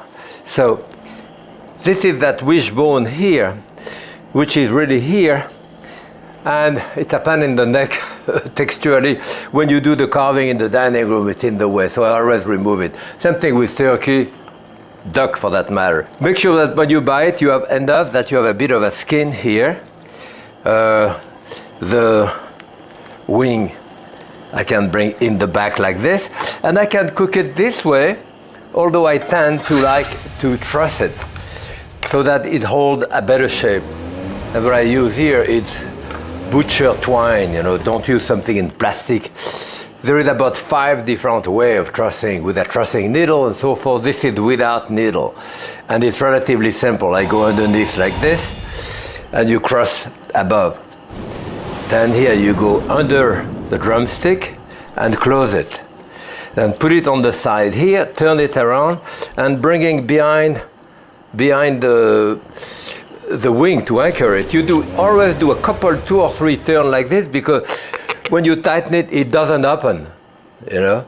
So a second thing, and that's it. So my chicken is trussed, just like it holds a beautiful shape like this. So I'm going to put a tablespoon of butter there in that, and then the seasoning, just salt and pepper. And I have about, you know, the salt inside, salt it all around.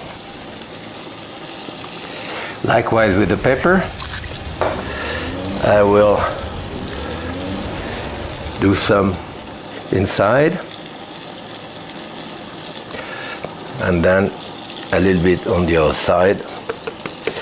And I like to start it on the side. See, this is the leg is always longer to cook than the front. So I like to cook it this way, like 20 minutes on this side, then 20 minutes on the other side.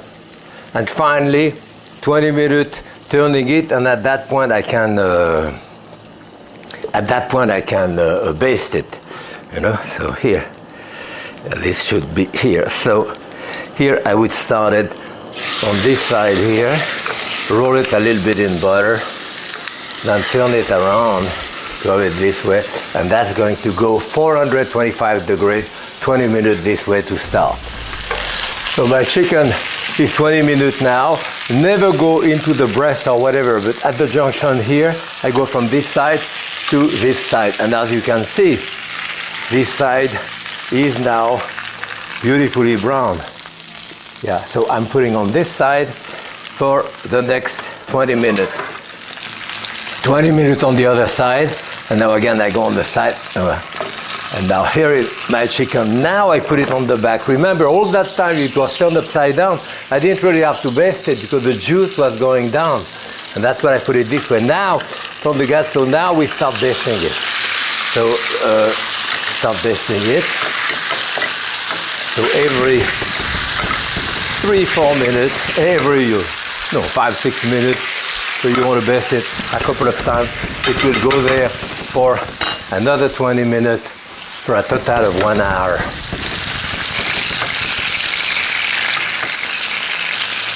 Beautiful, right? Okay, now my chicken is cooked. As you see, I glazed it a few times. Glaze it like this. Perfect roast chicken. One thing that you don't do now, often people do, they cover it, with a piece of aluminum foil or whatever. For me, it tends to put moisture in it, and the moisture kind of softens it, and it ends up being kind of reheated. So here, as you see where I put my fork here, there, but never, and I look at the color of the juice. The color is white. Okay, the chicken is cooked. So I put it there and leave it to rest for a couple of minutes before we carve it. Now we do the juice. And of course, I could have done it in a pan which is not non-stick. In a sense, it would have been better for the sauce because on a non-stick, the crystallization of the juice, it doesn't stay in the bottom of the pan, it separates. So here I'm going to remove, well, most of the fat. Maybe I leave a tablespoon or two of fat. And I will deglaze that with half a cup of chicken stock. But remember that what you have in the bottom, those things here, that's the glaze. That is the juice of the chicken who solidified in the bottom of the pan. And the process of deglazing is to add liquid to melt all of that type of thing. What I want to do here, again, removing the clear fat, and that clear fat is great to saute potato or anything like that. But the bottom, if there is any juice, I add it to this.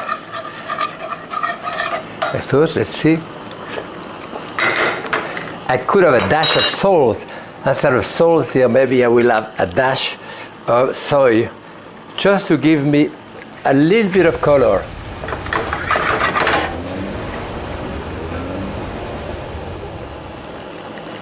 Okay.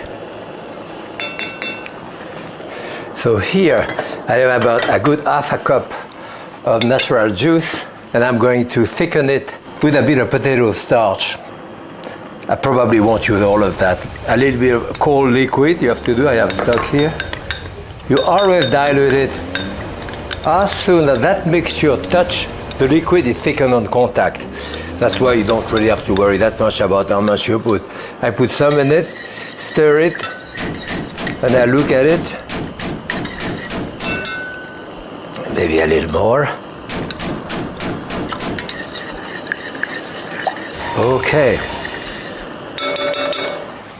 And now I want to show you how to properly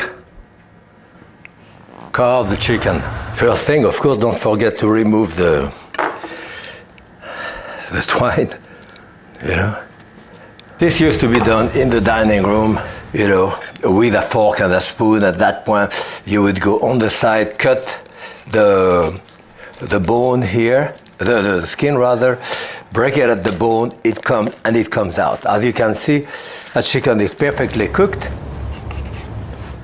The other leg, in the same way.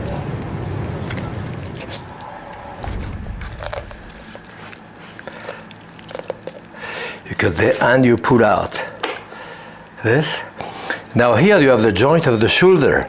So I look for that joint here, which I have right there, and I cut a piece of the breast. I mean, most of the, and again, you pull out this. Same thing on the other side. Again, the joint. I go down. You do the same thing with a uncooked chicken, you know. Be exactly the same thing, the same process. And then pull out.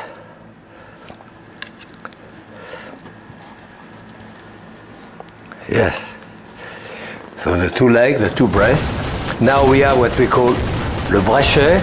That is the white meat here. You cut on this and you pull it out. You know, it should come out of the bone pretty easily because it's cooked.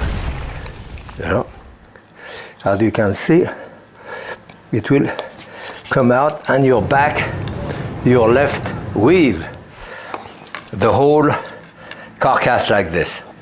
And the presentation used to be this, you know, it would be presented this way. The carcass back in, you know, the bone back on top, the wing, the other wing, one leg, the other leg. That was a nice presentation. Usually served with a bunch of watercress, presentation of watercress this way. And of course, we have the juice that we have here, the classic. And this is it. Perfectly roast chicken with natural juice. Happy cooking.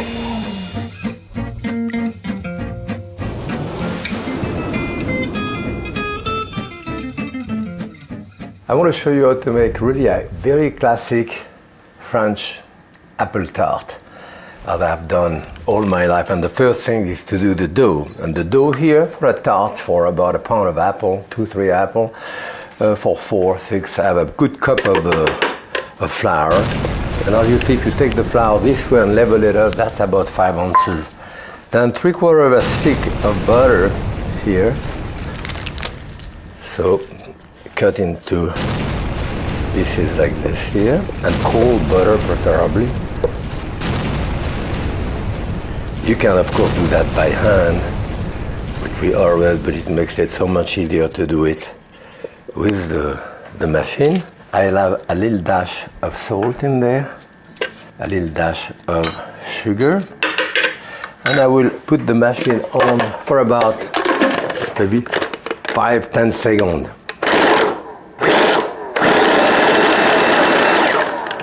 I can see inside here,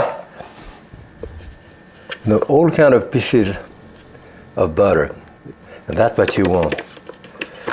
Then with that I will add about 1/4 of a cup of cold water, ice cold water. See, I have, yeah, at the most.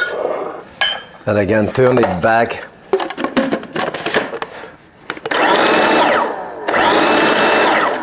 For 5 seconds. Now, it's not even holding together as you can see here, but I will take it this way. And doing it this way, it gives you a little bit of the texture of a puff paste. So here is my dough here, which is basically, see, I'm going to make it all together by pressing it a little bit like this. That's it. Now, when you work with flour, the more you need the flour, the more you develop the protein, or what we call the gluten, and the more elastic it gets. So, you know, the example would start with bread, which is water and flour, and you knead it a lot, and you end up with a piece of dough which is very elastic, and that you have to let it rest and so forth. Bread and water. Then the example at the other end of the spectrum would be flour and butter. Basically, dash of sugar, almost all of that. That would be a cookie dough, and at that point, it doesn't have any elasticity.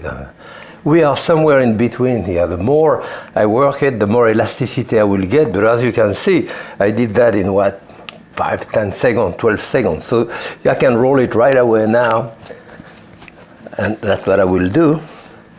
So now I will need a little bit of extra flour here to roll it. Okay. So that dough, I do all kind of dough, but that's probably my favorite dough of all. Okay. So here is a little more flour if you need to.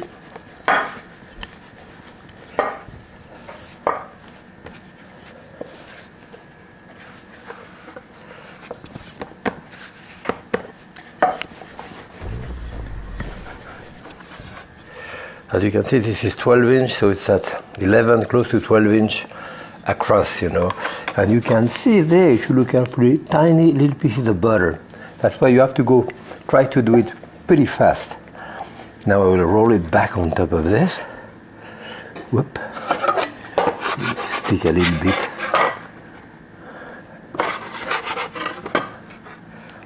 All right. That will go into this, which is lined up with non-stick aluminum foil to do a roundish tart. As you can see, the pieces here, I'll put it on the side. Now I'm ready to put my apple on top of it. And now we go on with that. Use whatever apple you find at your market. As you can see, I take the core of the apple here using my thumb. Be careful of that. If you don't put your thumb here, you may cut yourself. You can do it with the knife, and you can peel it if you want with the knife as well, as I'm going to do here, or with a vegetable peeler. Cut the apple in half. Again, with the same technique, put your thumb here to remove the center here. So I have a pound of apple here. 2 apples, sometimes it may be 3 for a pound. Now I'll slice the apple.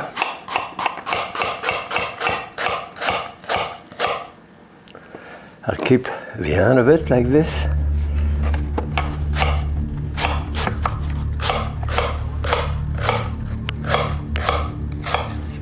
And now I'll take all that hand, cut it coarsely.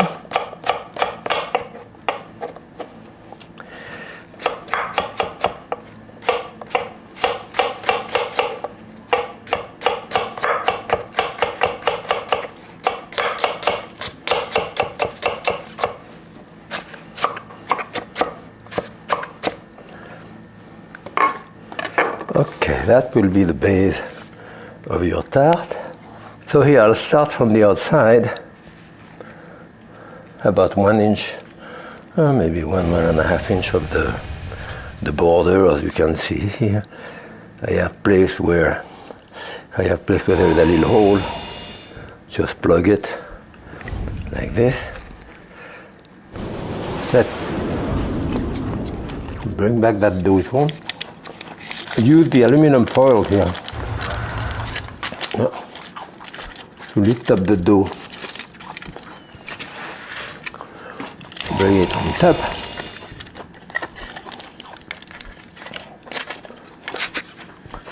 To form like a natural casing.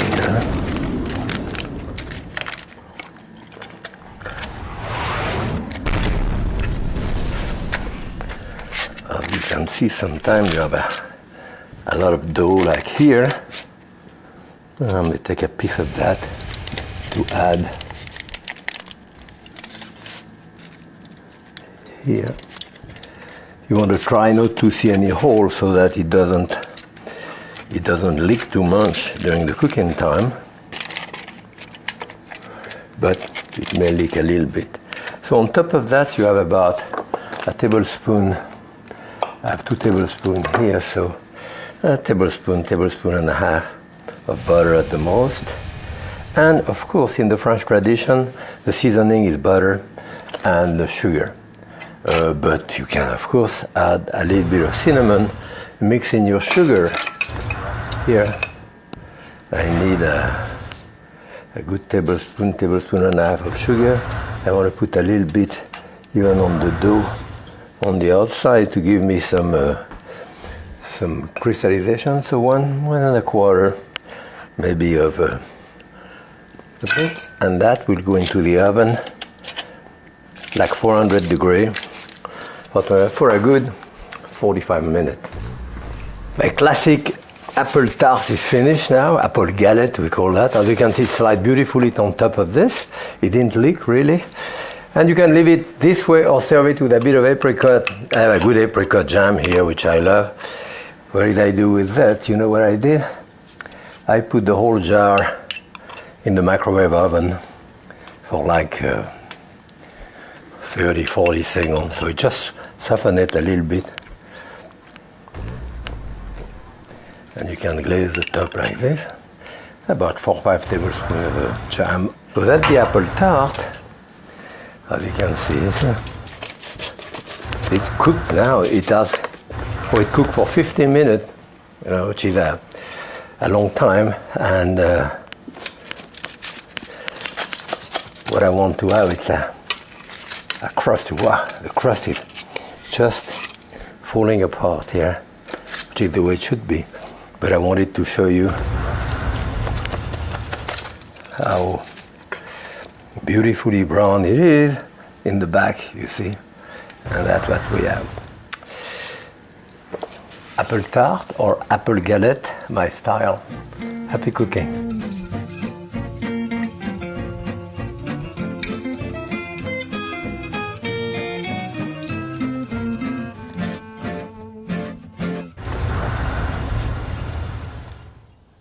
I love seafood, and I'm lucky enough to live close to the sea. The Long Island Sound with its wonderful stocks of fish and shellfish.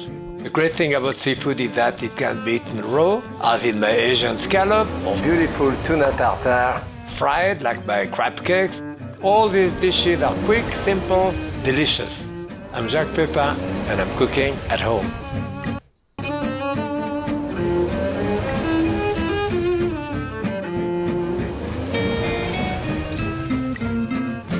Gloria love, raw fish, raw scallop, sushi, sashimi, and that type of thing. And I have beautiful scallop here. So I will show you how to make one of my recipes that I do with scallop.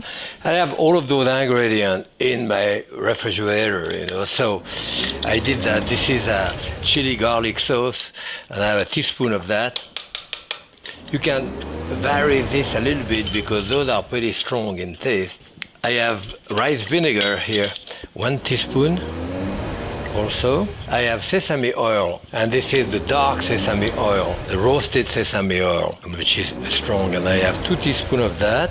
This is for 2 people, 1/4 teaspoon of sugar, and I'm going to have 1 tablespoon of fish sauce. If you don't have the fish sauce, you use soy sauce, a good tablespoon of that. So I have a mixture here, which is pretty potent in taste, and I have 4 beautiful scallops here, 2 scallops per person. So I'm going to cut those scallops in thirds. To start with, I will put a bit of the sauce in the bottom, and my scallop here, 1, 2, 1, 2. So that's 6 pieces of scallop like this.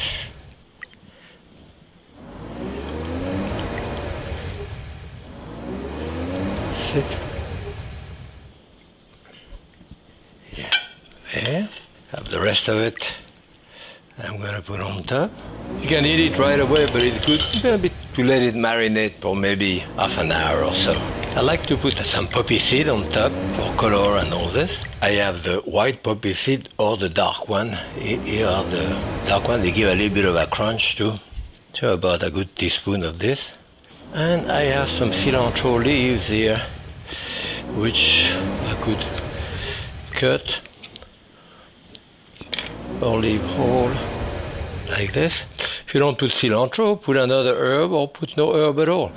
Or put maybe a scallion, would be good too. This is it, the scallop Oriental style. Gloria will love that one. Be cooking.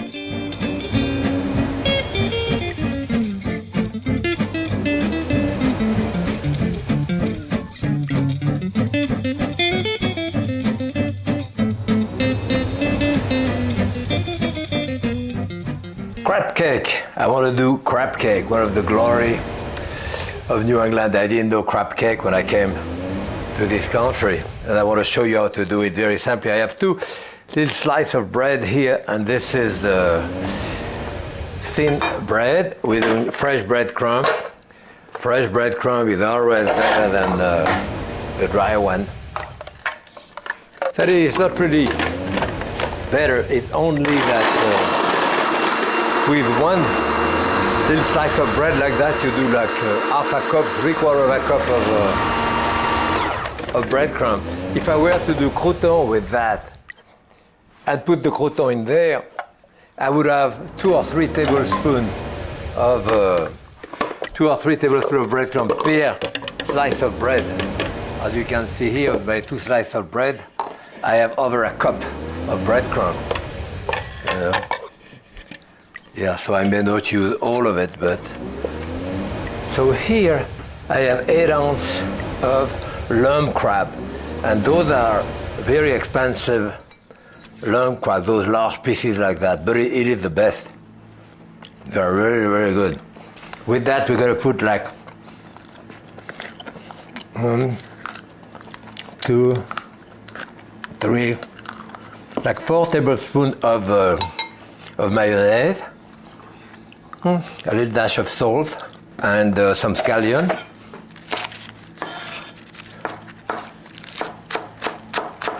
Fine thin.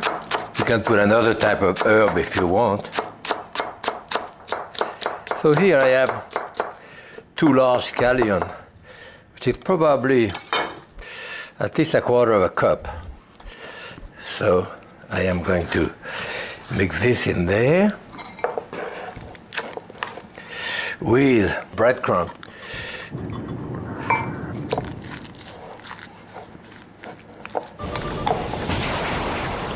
And that should do, 4 crab cake. Well, so I put a little more breadcrumbs, so that would be about 3/4 of a cup here. Okay. And then, of course, we can do that ahead, mold them and have ready whenever you're ready to saute them. I will have a couple of tablespoons of olive oil, one at least, maybe a tablespoon of butter, go with it, and I can start molding those.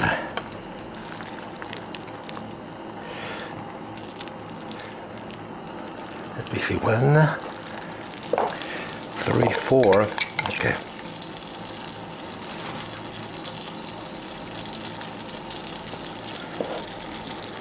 Of course, you can do larger one on the first course. That would be more of a first course. Yeah. And here,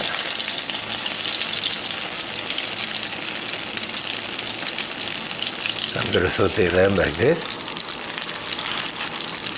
I could even put more breadcrumb here, and I have some left. When you mold it like this, you could mold it and dip it in there. Okay. Remember that everything is basically cooked in there, so you just want to get them hot, nice and crusty.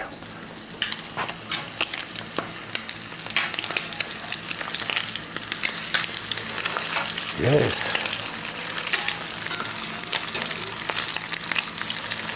I will even lower the heat a little more.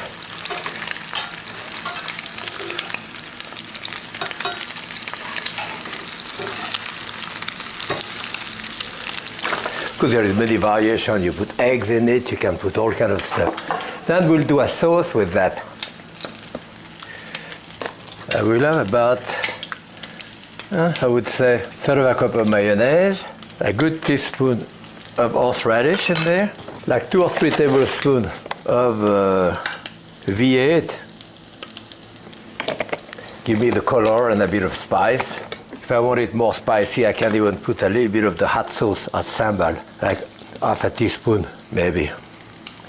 This would be cooked enough. I would stop it. Mix that in there.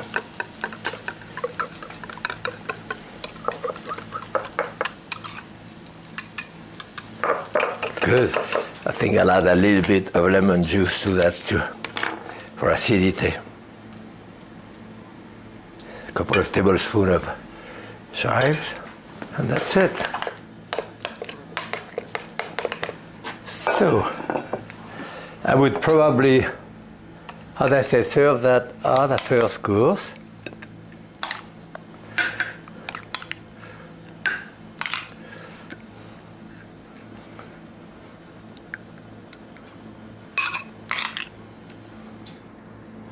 When you spread out a sauce like that, it's always better to put it right in the center and spread it from the center out instead of trying to come. Instead of often trying to come to do it on the side like this. Here we are. So it's beautifully brown on both sides, as you can see. 1, 2, 3, and 4. That piece is for the chef. In the center of that, the sage is just coming out, so a little bit of shade for decoration. And here it is, the crab cake with a hot sauce at the first course. Bon appetit and happy cooking.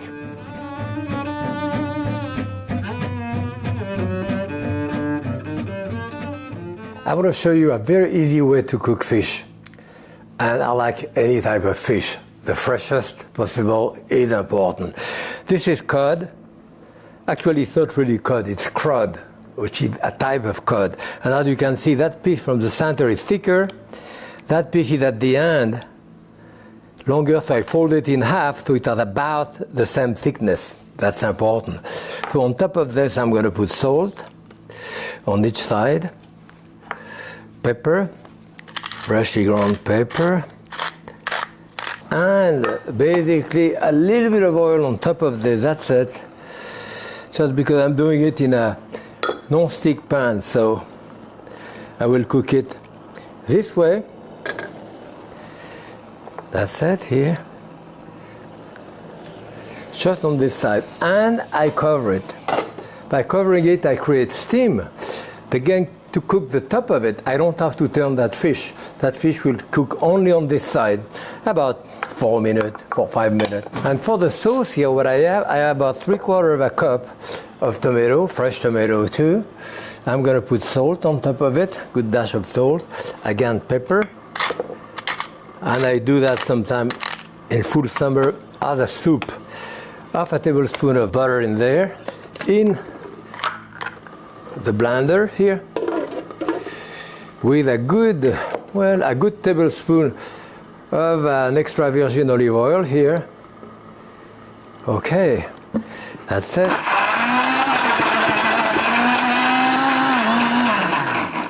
I want it very smooth, and here, as I said, in summer, I use that as a soup. So here it is. I don't like to serve it ice cold like this, so I put that in the microwave oven for like 1 minute. Won't be boiling, but it will be warm. So during that time, I'm going to put a little bit of chives. Chives are just coming in my garden. They are all over the place, and I use it all over the place. I love chive. I love all the herb. So if you don't have chive, use parsley, use chervil. Now let me check. My fish is cooking there, and as you see, the steam going on top, just the moisture in the fish is cooking. I mix that in there. I'm going to taste it. Delicious fresh. As I said, sometimes without putting it in the microwave oven, I do that in full summer as a type of gazpacho. And I wanted to show you that this is barely cooked. As you can see the inside of it here, it's barely cooked. This is the way my wife likes it. So here we are on this here. Here. Right on top of it here. Whoop, it's hot. And now a lot of chive on top of it. I love the chive. And this is it. 2, 3, 4 minutes to do that dish. This is fit for a king. Happy cooking, and cook with your friend.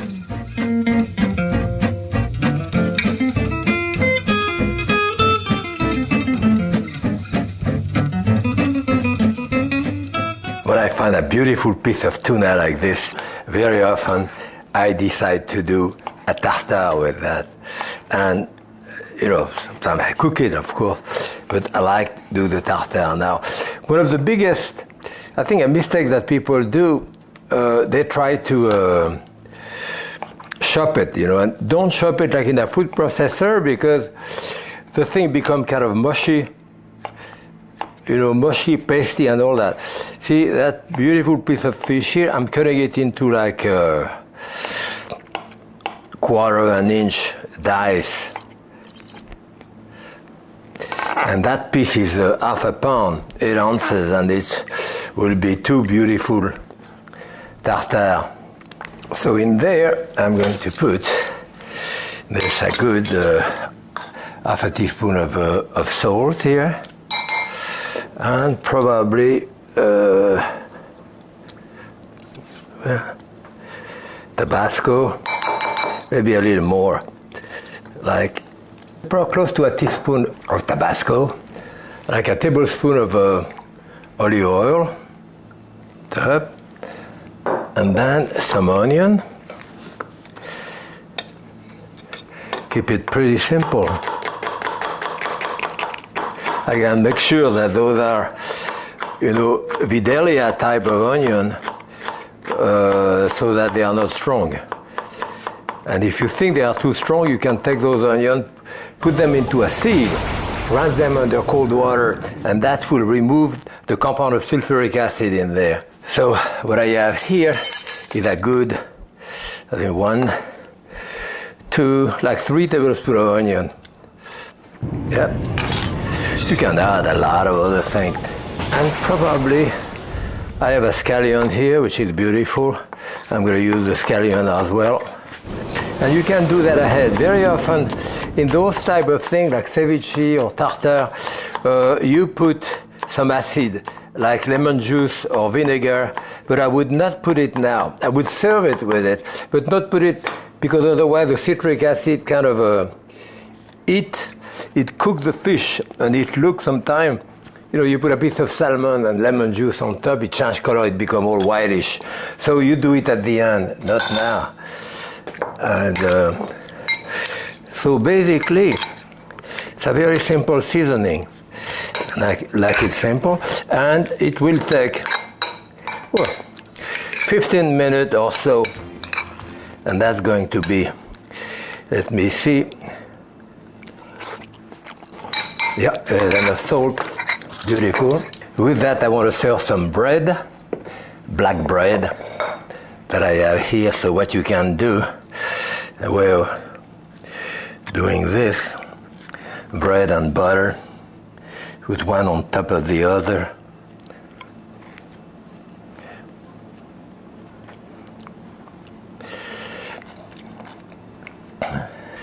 Another slice.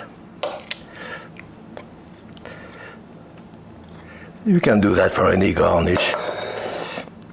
Black bread or, yeah. Okay, that makes a nice garnish.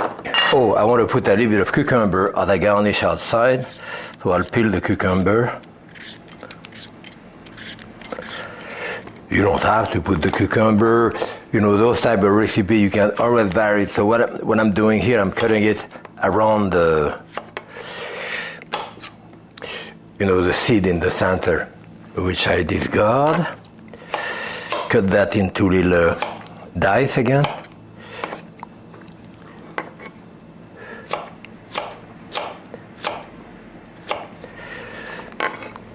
I would sprinkle a tiny dash of salt on top of it, a bit of sugar and salt on top of it as a garnish.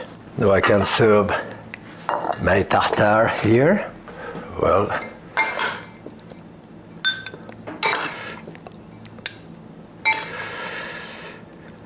that will be plenty, and that's two. I think you can probably serve 3 people in there with this. So this, your tartare here. A little bit of the garnish around like this. A couple of the black olive. Take the pit out, of course. We want to put nice dash of olive oil around. Maybe if you have a few sprig of chives, we could put that around like this on top. And our bread garnish. Now you have fried bread, so you cut that into thin slice like this. So you have your buttered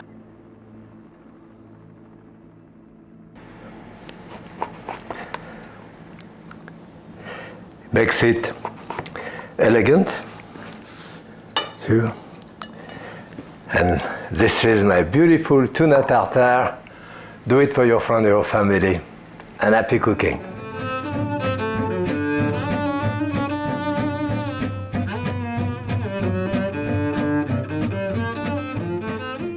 I want to show you how to make a beautiful fish dish here, a beautiful cut steak here, about 5 ounces each, in a potato crust. And I remove any blemishes from the potato, but I don't need to peel it really. And I want to grate them with this.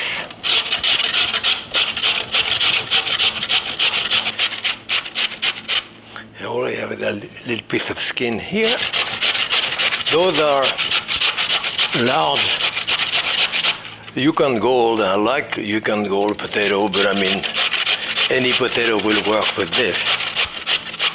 You can also use your food processor if you have the attachment to grate the potato. It goes much faster.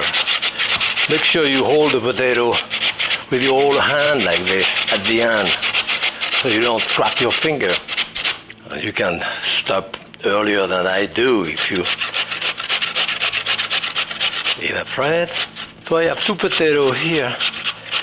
She'll have about a pound of potato at the most. Pieces here. Okay. All of the potato there. Okay. I want to remove some of the water from the potato, and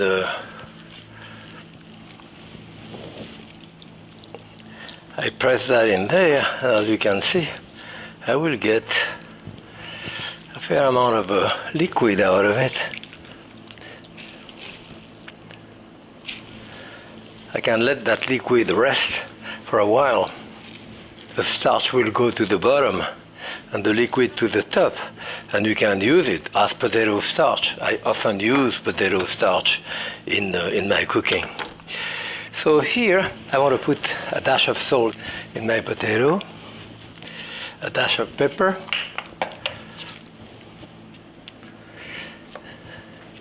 right, and I'm going to put a couple of scallions in there. Put shy of scallion. Can feel that my knife is catching here, needs sharpening. Oh boy, you almost never cut yourself with a very sharp knife. It's always with a dull one. Okay, we make that together. And in that case here, I'm going to have olive oil, and I will probably have a good 2 tablespoons of olive oil, and I'm going to put a little cushion here, a potato, another cushion of potato here, and then salt on my fish on each side, bit of pepper. That will go right on top of it here. On top of it, I've done it sometimes with sliced potato rather than shredded potato, but I think this is a bit probably easier. I put that on top. You could actually wait to put it later, and it's good, of course, that I have here a non-stick pan.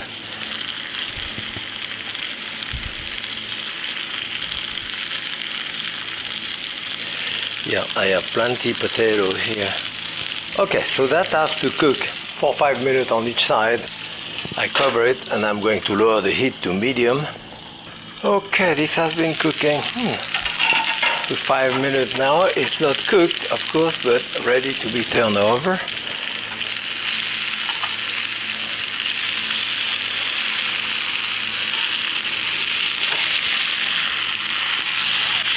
Whoop.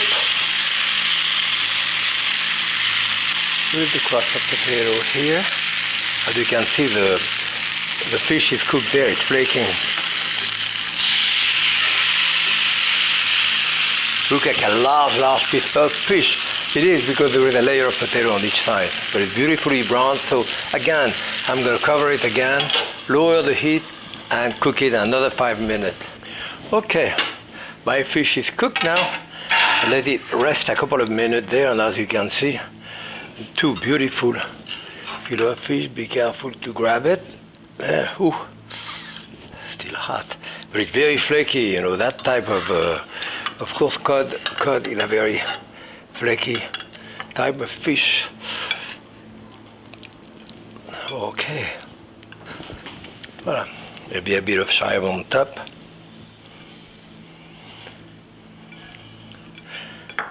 And here it is. Codfish in a potato jacket. Enjoy and happy cooking.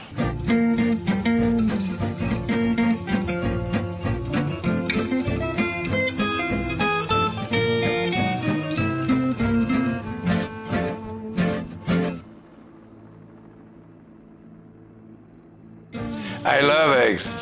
Eggs cook always fried, scrambled, into an omelette, in cocotte, hard cooked or baked. They are perfect for breakfast, lunch or dinner. I buy organic eggs from my friend, and I recommend that you buy the best quality, the freshest you can find. I plant a lot of chickens, and I've included some of my favorite chicken here too. I'm Jacques Pepin, and I'm cooking at home.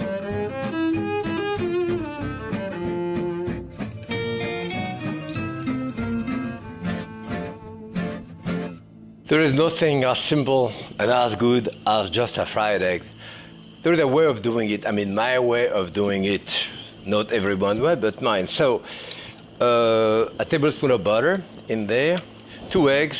Always break the egg on something flat like this, up to open your egg. Otherwise, when you do it on something pointed like this, it pushes the shell inside, often break the yolk and introduce bacteria. So something flat this way. Okay. So, the idea here is to do it at relatively low temperature, which is not exactly what you do in a cafeteria, because cooking it at low temperature will give you an egg with very tender egg white. And that was the idea when I was a kid. You were taught how to do it, so it was very tender, the white, no crustiness around, and cooking slowly this way. So it's very tender. So just melt the butter, and a couple of eggs will go in there. A dash of salt on top of it. Rest of the seasoning will come later. And here, now I'm going to reduce the heat to very low. And I want to cover it. I want to glaze the top of the egg. what we call off miroir, a mirror, you know, a glass on top. Sometimes to help a little bit on that, what I do, I put like a teaspoon of water around. Not much, but that, with the lid on tip, that creates a steam, a little bit of steam, and it will glaze the top. And that will take about 2 minutes. It's about ready, of course. I like my eggs, you know, runny in the center. Of course, you can leave them longer if you don't want to have them ready. But as you can see here, the whole top is glazed. Now, and it cooked very gently. Whoop, this way. And that will go onto my plate. This way. I like to put crack paper on top here. Again, question of taste, maybe a few chives too. And here is the way I like my eggs. So you can see here that that thing is still very runny. This is thick, but that egg white here is going to be very, very tender and soft. And the center here will be this way, just the way I like it. It's my way of doing it. Try that one. Happy cooking.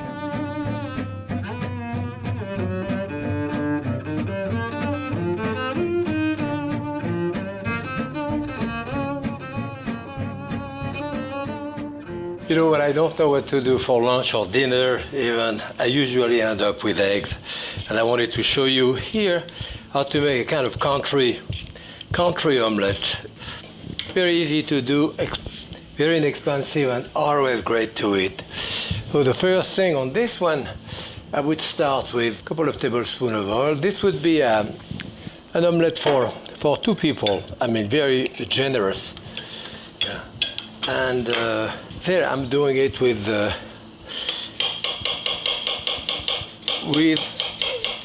potato. Here I have a medium potato,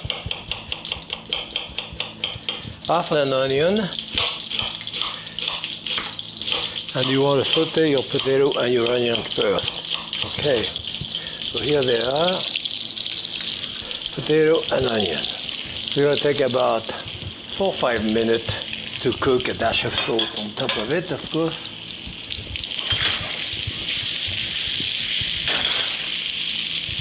I may even cover them and cook them gently. Then in there I'm going to put 4 eggs, or else break your egg flat like this. Inside salt, pepper, chives. I do use a lot of herbs. I mean chive parsley, and one of the reasons is that I have a garden and it's plentiful, and at that time of the year I always use it. When you have to pay a small fortune for the little bunch of it, I use it less. See how my potatoes are doing here. They're starting to brown. Make sure when you beat your egg like this that you just don't go in the center like this, because it's like a wet mop. Go from one side to the other to really break the white. So you don't have long streak of egg white. And here I'm putting about 1/3 of a cup of Gruyere cheese, or mozzarella, or jack cheese, any cheese, or no cheese at all if you decide. What we're going to do is cover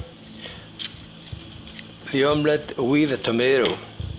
So I'm going to cut a plum tomato here, about 5 or 6 slices of tomato that should cover. Let's see. Yeah, the potatoes are cooked now. So you want to go on. This is a small pan, a 7-inch total pan, and for an omelette for 2, it's great. I'm going to finish that omelette under the broiler.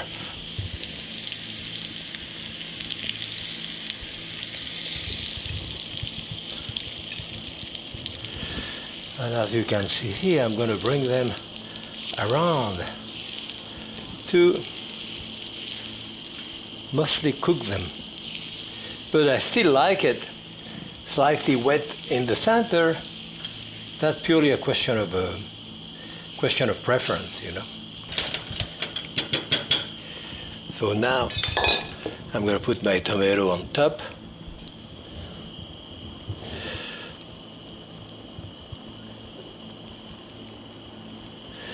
And basically, yeah, one tomato should cover about the whole thing. Maybe a dash of salt on top. And a little bit of oil too.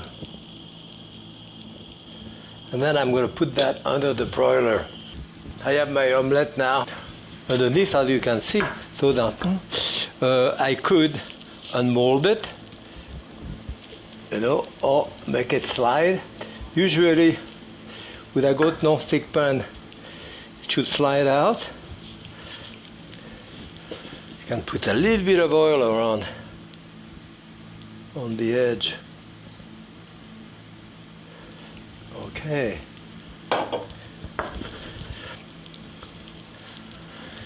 Yep. I could unmold it this way, you know, or as I said, if you want it the other way, it should slide around this way. If you like that look better. So here you cut that omelette. As you can see, that omelette will still be a little wet inside, and that's how I like it, especially how Gloria likes it. So this is the country omelette. Makes a beautiful little light dinner with a salad. It's terrific. Hope you make it. Happy cooking.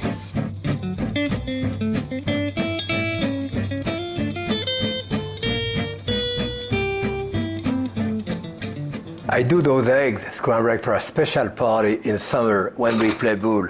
I want to just show you how to do it. I have 3 eggs here. Dash of salt, of course, pepper. And 1 tablespoon of butter. There, and put 2 milk here. And beat your eggs. Beat your egg with that. I like to beat it with a fork like this. You have to be careful when you do that. Often people just turn the eggs and you have long streak of white. No, you have to beat it from one hand to the other to break that white, you know. That's it. Okay, 3 eggs. And then in the French style, eggs are done with a whisk, and you really beat it a great deal to prevent it from cooking too fast. So if it goes too fast, I remove it from the heat, go back again to get the smallest possible curd. Very tiny curd I want. Scrambled egg. This is also the style that we do an omelette.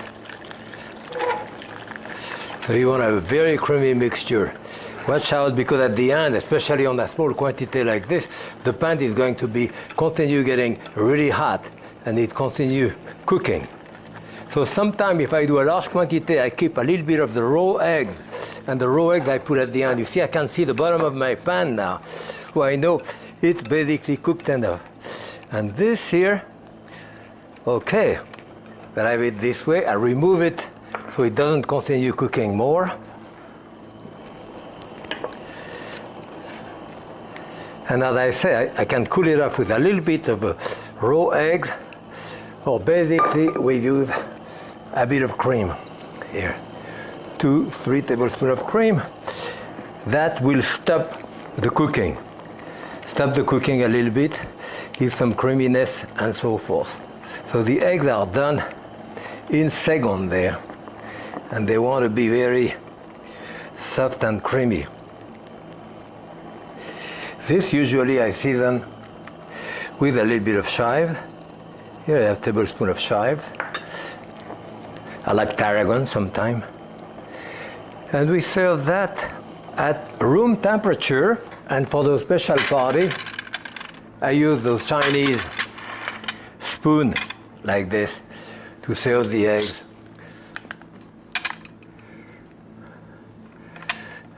Like that in this.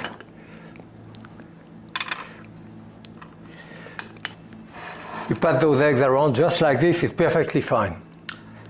1 degree even better, a little bit of that truffle oil, white truffle oil, like 1 or 2 drops on each, is going to give it really a very special taste. I mean 4 or 5 drops in each. This would be the second one, and of course, for the ultimate, you may want to put a little bit of caviar on top. This is a caviar from Oklahoma, done with the paddlefish hackleback, which are the sturgeon, which grow, as you know. Caviar, anything which is called caviar has to be done with the egg of sturgeon. Otherwise it has to be specified, like salmon caviar and so forth. But for that, that's another way of presenting it, which is of course the ultimate, with the truffle oil and the caviar. They're very elegant. Serve that to your guests. I think they'll be very happy. Happy cooking.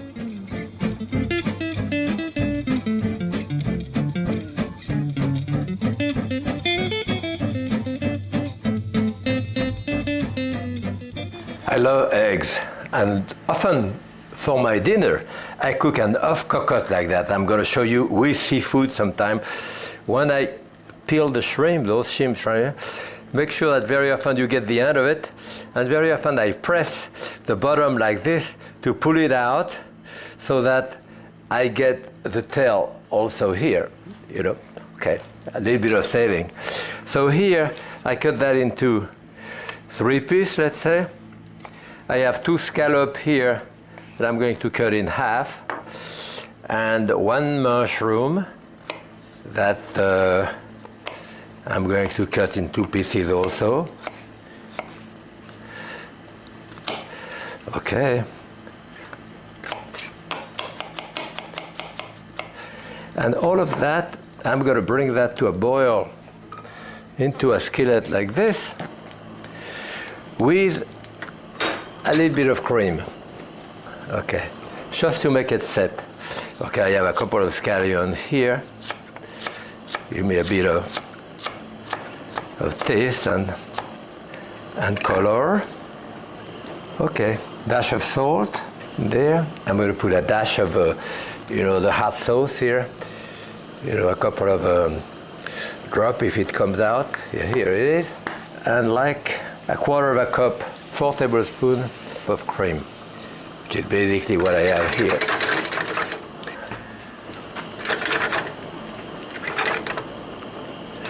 I just want to set up the shrimp. See, the shrimp are turning red, like this.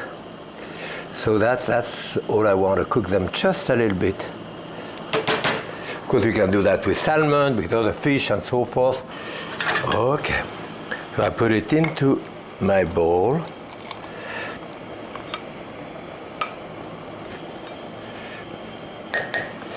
Okay, and my eggs on top. 1, 2, and basically that's it. You don't even have to put salt on top of it. A double boiler.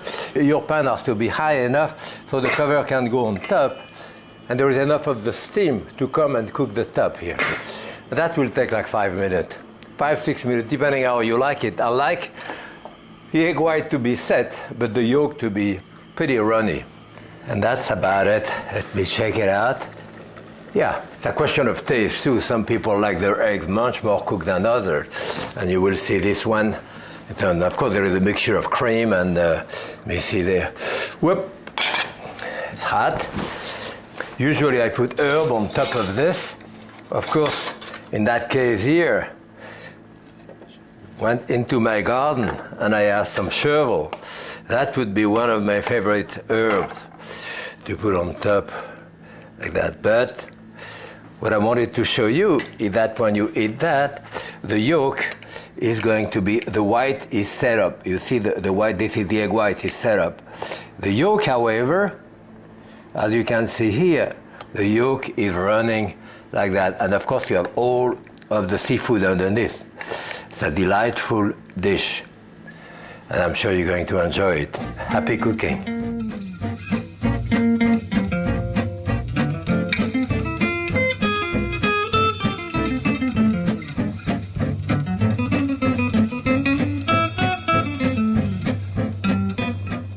I love eggs in any form and shape, whether it's omelets, scrambled eggs, gratin of eggs too. I have hard-cooked eggs here that I wanted to explain to you how we do it. You see, first it's eggs of very good quality. I have a friend of mine who raises chicken close to my house and I go there to pick up the eggs. Otherwise, buy organic eggs in the market now. Frankly, it's a little more expensive, but very minimally for the quality. You have a round egg. On the round part of the eggs here, I make a hole here with this, with a thumbtack. And what it does, there is an air chamber. When you put it in boiling water, the pressure releases here and it prevents the egg from cracking. If you don't do it, it's fine. You lower it in boiling water and bring it to a light boil and boil it for 9-10 minutes for that size of eggs. And then after that, it's important, pour out the water, put cold water and ice in it. If you don't do this, the sulfur stains the eggs and go around the yolk and it gets all green around there with a strong smell of sulfur. So by cooling it properly, you have an egg without sulfur, without smell. So it's very important. So those eggs are cooked. The difference between a cooked egg and an hard egg, I can show you that. The kids love to do this. I have an egg here. Which one is cooked? When the egg is uncooked, like this one, I turn it and it doesn't spin because it's liquid inside. The more it cooks, the more it spins. When it's completely cooked, like this, it will stand up basically on itself like that, like a top. This is totally cooked eggs. Kids love that too. Now we want to shell the eggs, and the best way to shell it is really, I break it with a spoon all around there. The best way to shell it is really under running water. But here I wanted to show it to you here. So I put it back in the water that it cooled in.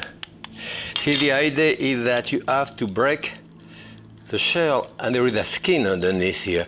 There is a skin between the eggs and the thing. So when it's under running water run there, it makes it much easier to peel. And I have it here. That's it. Okay, I'm going to do a dish now with the eggs, tomato, anchovy fillet, and a sauce that I'm doing. And I'll start by doing the little dressing.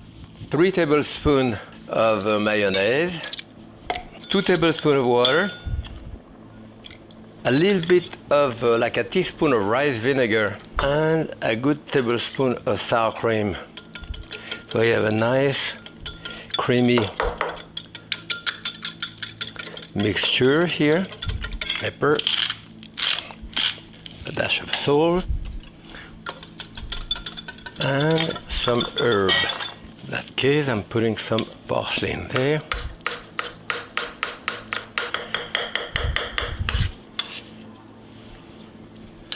Okay, this is a favorite dish for me that I do in full summer as a first course, you know. So I'm putting my dressing here in the bottom of a pan over a beautiful platter here. I'm going to spread it out nicely here. And I have 2 plum tomatoes. So first I'll remove the core here. Cut those tomatoes in quarter. And each quarter now, you want to cut the center of it, like this, to kind of open it this way. See, I'm cutting the center here, and I'm opening it this way, and I'm going to arrange them in there. Okay. And then likewise with my eggs, in fourth, And you can see that those eggs are perfectly cooked in the center. I put one showing the white and another one showing the yolk. Here, here, here, and that's it. Now on top of this, anchovy fillet.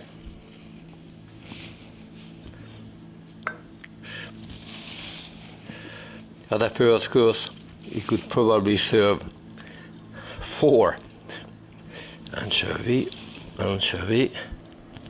and maybe in the center, a nice bunch of parsley here to set it up.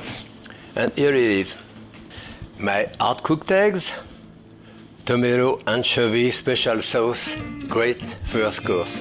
Happy cooking.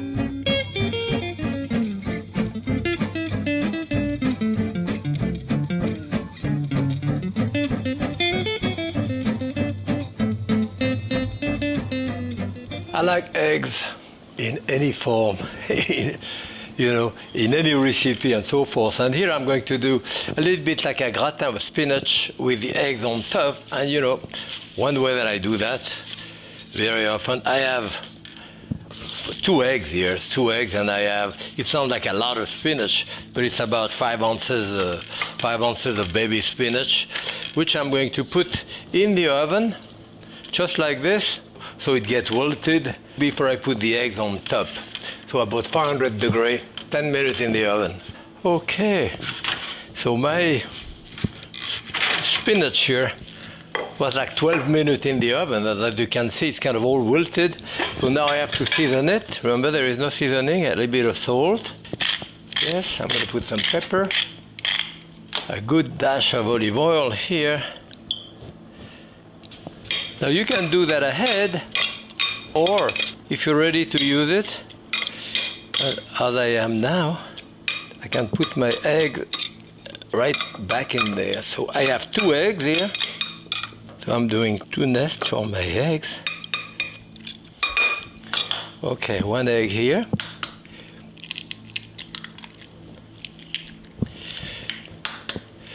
Another egg right here. Some Parmesan cheese on top of it. A little bit of paprika. And maybe a little dash of salt on the eggs as well. That will go back into the oven. I would say about 5-6 minutes. It depends how you like it. I like it still pretty runny in the center. Okay, that was in the oven 10 minutes, 10 good minutes. And as you can see, the center is still pretty soft. So the way I finish it up here is with a little bit of cream on top. And this is it. As you can see, you can go right into it here. And you will see that the yolk is still slightly runny to the way I like it. So this is the spinach with the baked eggs on top, cream and cheese. Quick, simple, and very tasty. Happy cooking.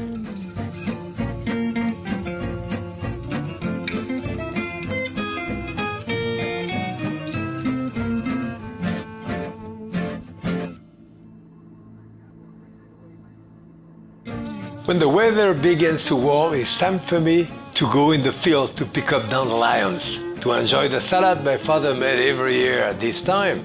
Spring is also when asparagus appears, and I pair it with a grilled tuna steak. Peas arrive, and I cook them petits pois à la française, and also, not wasting anything, I make a pea pot soup. And finally, my friend Ed, pasta primavera. I'm Jacques Pépin, and I'm cooking at home.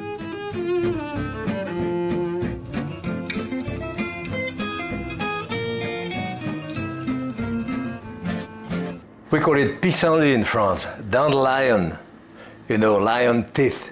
And this is really a rite of spring for us in the summer. I want to show you how to handle it. First, I'm going to put some bacon or pancetta. I want to do a pretty strong sauce. Here I'm doing it for 2-3 people. I have 3 slices 3 slices of bacon. So, and I put a dash of olive oil on top because I will put olive oil in the dressing.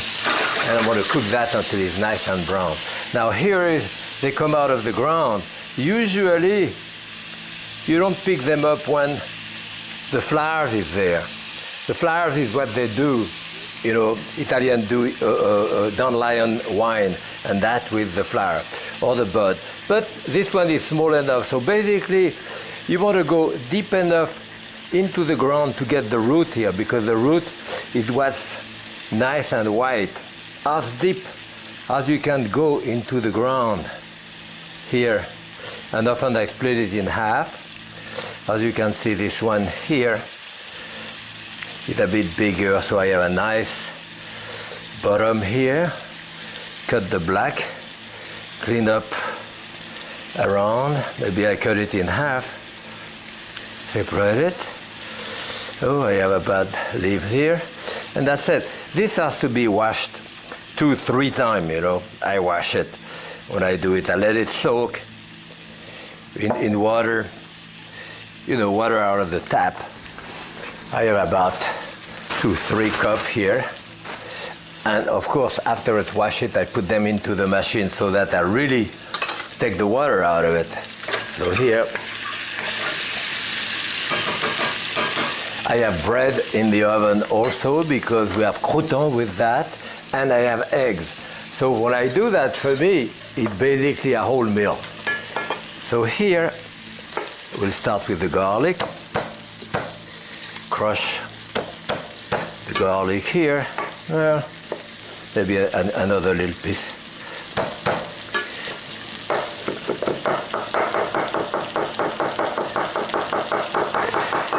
In Lyon, where I come from, dandelion is very big in summer.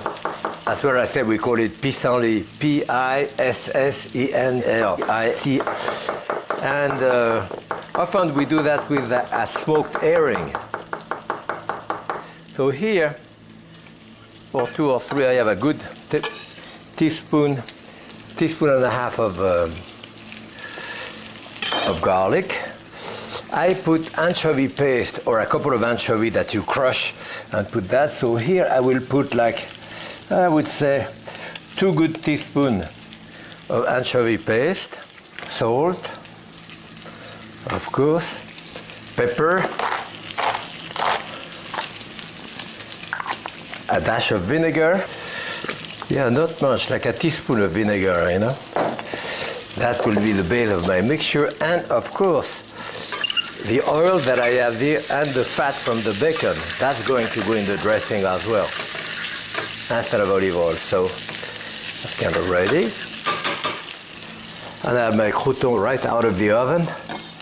When I do crouton like this, I cut bread, like coarse bread like this, and I sprinkle a little bit of oil on top and put it into the oven. You know, that's one of the best way of doing it. So here is the rest of my dressing. So we'll mix it here. Remember, the anchovy paste, you have to crush it a little bit.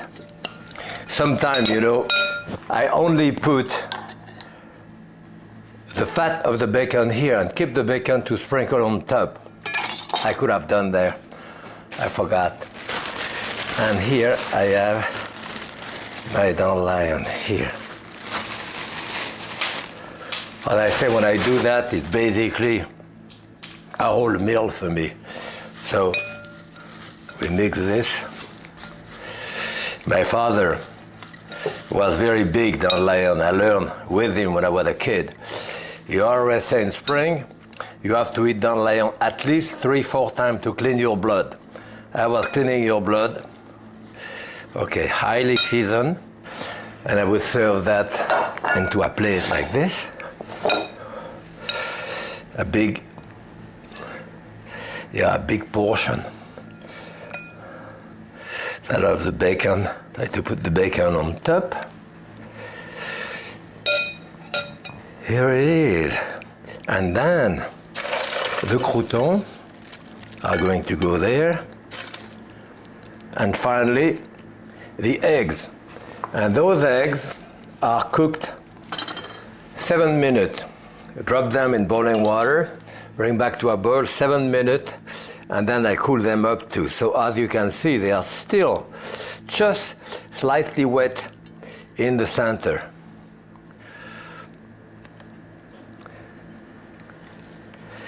And this is right the taste of my youth. Dandelion salad in the spring with the croutons, the eggs, and so forth. Happy cooking.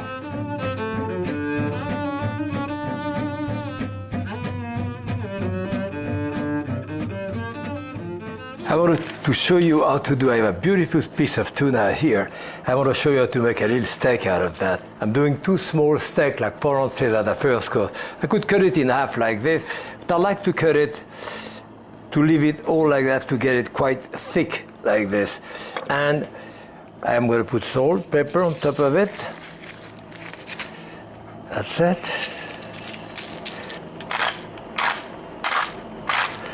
Good amount of pepper. Like, a teaspoon of oil here, that's it. Just enough to wet the top. Like this, like this. And then I have, of course I have a grill outside, but this I have here, and you have to let it heat probably 2-3 minutes, to get it. So here, let's say I put it here to cook. Probably going to cook it longer on one side, like 2-3 minutes, and then turn it upside down. We're going to do a garnish. Here I have asparagus here, which are already peeled. When you peel your asparagus like that, use a vegetable peeler to go against your finger like this. So they're all the peel around, and then you break it. And at that point, this is as tender as this, So we're going to use that a little bit as a garnish, cut it into pieces like this. And the garnish, otherwise, I will put a couple of scallions here. I'm going to do a sauce with that.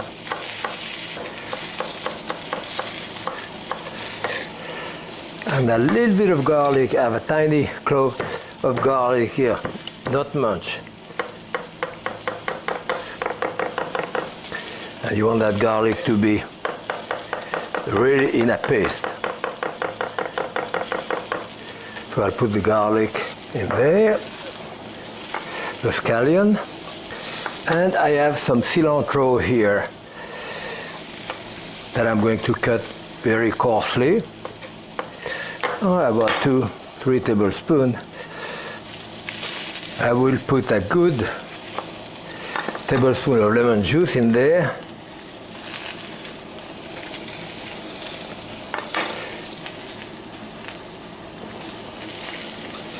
And 2 tablespoons of oil at the most, again olive oil. Now this is brown on this side here. I'm going to continue cooking it for like 2-3 minutes on this side, and maybe I will even cover it like this. Now I have my asparagus here, and I'm going to put them around also so that they cook a little bit. I like them crunchy anyway.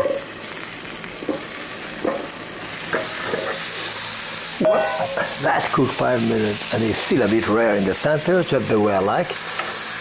And it's brown on both sides. As you can see, my asparagus are a bit grilled now.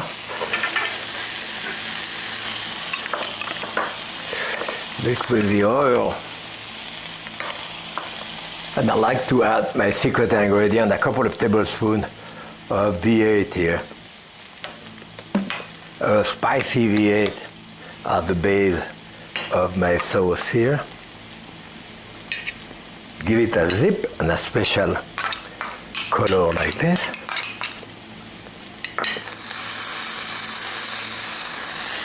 And this right on top of it. It will be cooked around, rare in the center. That's the way I would like it.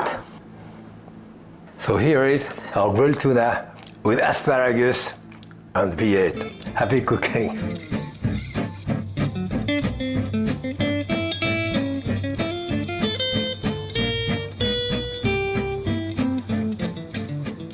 nothing like fresh peas in the spring for me. I look for them either in my garden or at the farm next door. But as you can see, okay, on the round part of the pea, on top here, where it goes down, that's where you press. You put your thumb there and you open it. And as you can see, this is full of beautiful peas. And I put the thing. Then this is smaller. I do it again, and as you can see, those are much smaller, and those are younger peas and probably more tender and sweet than the other one. But it's mixed. So what they do, I've been told, they take the peas and they can put them, I think, in some type of water bath with salt, and it separates those big ones. You see, the thicker one like that are higher in starch than the small one, and the small one go to the top, the small one to the bottom. So even if you don't have fresh peas, when you go to the market, see, this is the tiny one. When you go to the market, you buy the baby peas, you know, I mean, as opposed from one to the other. As you can see, there is a difference. They both are absolutely delicious here, but the small ones are really a little more sweet. Here is again bigger one. So we use them, and often I use that also to make a soup. But this now, peas, interestingly enough, 1 pound of peas like that will give you half and half, basically half and half. Half peas, half the pod, the shell. So what we do here, I'm going to put that in there. About a third of a cup of water, a good third of a cup of water. Petit pois à la française, French style we call that. We do it with lettuce, and here I have some iceberg left over, and it's fine. Any type of lettuce will work. Coarsely, I have about 2 cups here of lettuce this way. About half a cup of onion.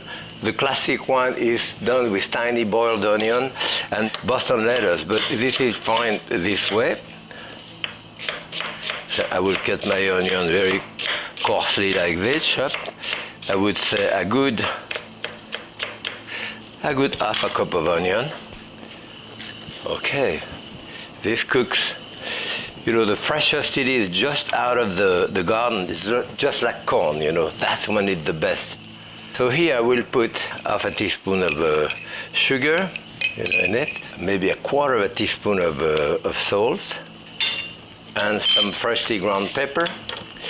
When I have a lot of cooking to do, pepper, what I do very often, I use the spice grinder here and put peppercorn, those are black peppercorn, in there, and I go directly this way. And I have freshly ground pepper here for a couple of days. Okay. So here, my dash of pepper. And I will bring it to a boil and boil it like 2 minutes. And that's it. Now a couple of minutes. Now I'm putting 2 tablespoons of butter in there. You can put the butter at the beginning or now, it doesn't really matter. And I have a fair amount, some liquid here, and I don't want it to be too thin. That's why I will add a little bit of, see, I have maybe 1 tablespoon of water here, and like maybe half a teaspoon, 3/4 teaspoon of a little bit potato starch or corn starch. I will put that right in the center, and it will thicken on contact. That's it. There.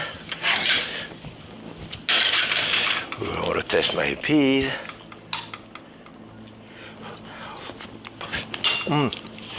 They are barely cooked the way I like them.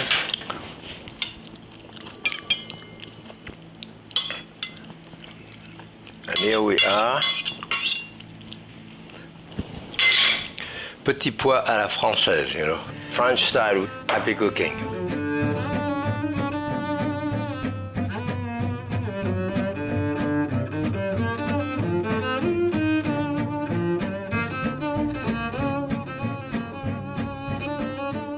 You know, I've been trained to be very miserly in the kitchen, to economize and so forth.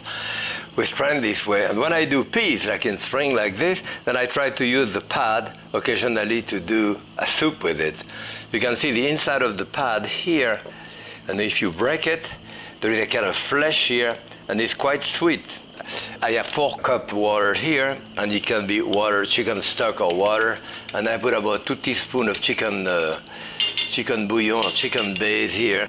I have a pound of potato here, the potatoes, so about 4 cups, and my pound of peas.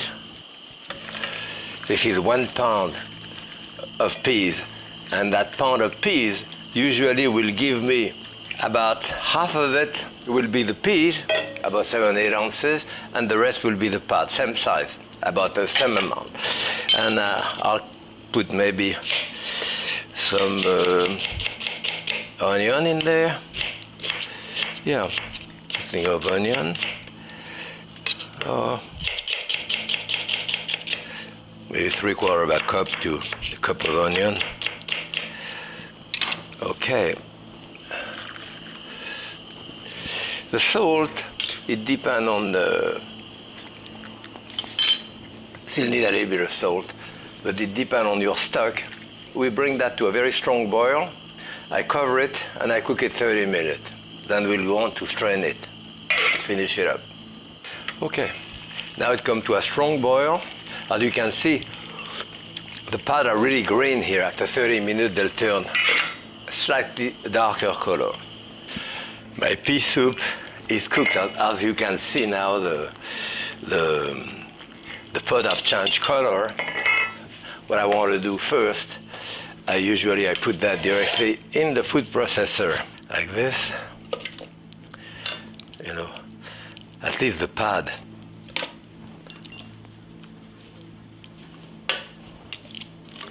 I think I have all of it here. Maybe a little bit of the liquid.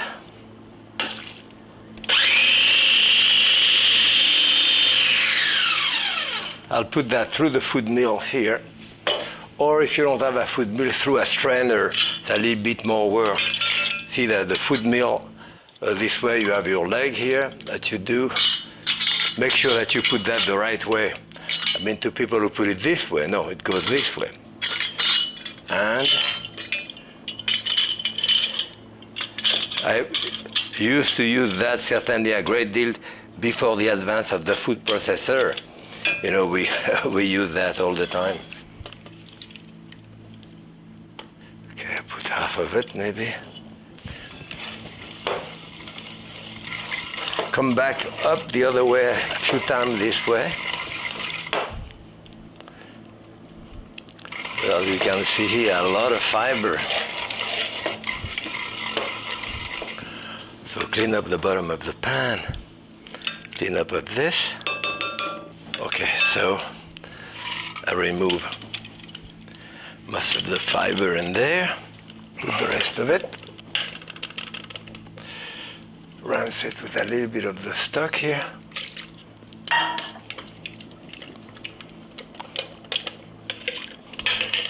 And I put. Now I can really just put it in there.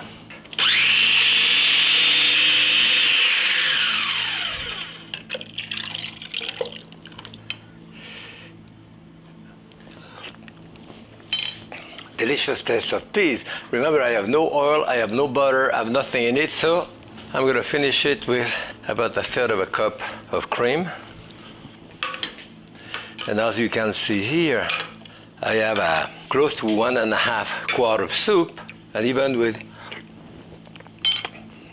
1/3 or even half a cup of cream, it's less than 1 tablespoon per person. So enough soup, I would say, for 6 at least here.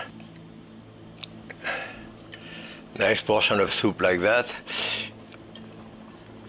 The peas taste wonderful. Maybe a little bit of shire for color on top. And this is it. My pea pot soup. Happy cooking.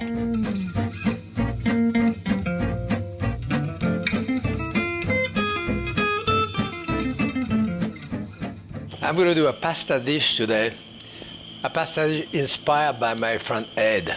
Ed Giobi. He's a famous painter and all that, but a terrific cook. He wrote several cookbooks.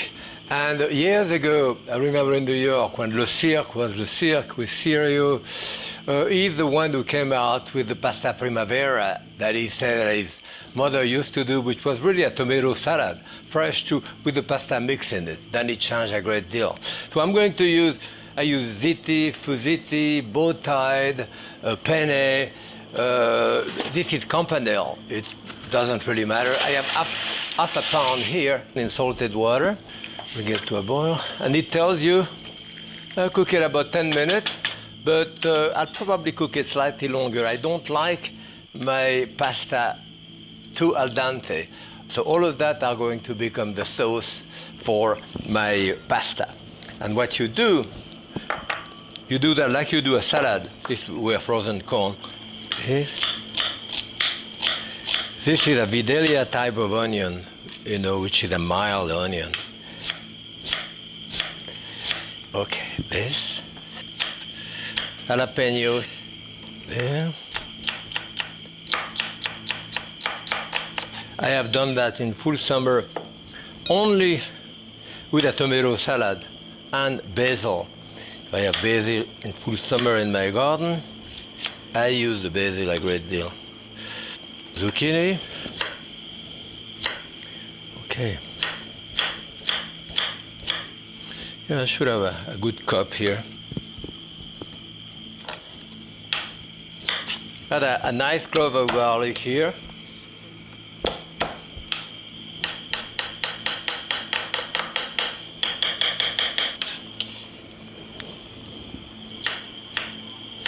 Olive.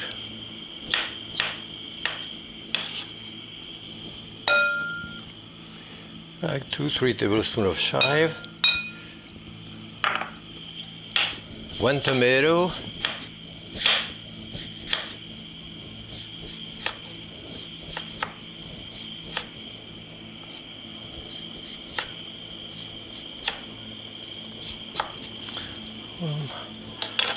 I probably have a cup and a half here. That tomato was pretty large. I have a lot of vegetable here. I'm going to put some Parmesan cheese now, 1/4 cup, and certainly a fair amount of olive oil. Here, I would say 1/3 cup of olive oil or so. Salt. And the pepper I'll wait because of the jalapeno to see how hot it is here.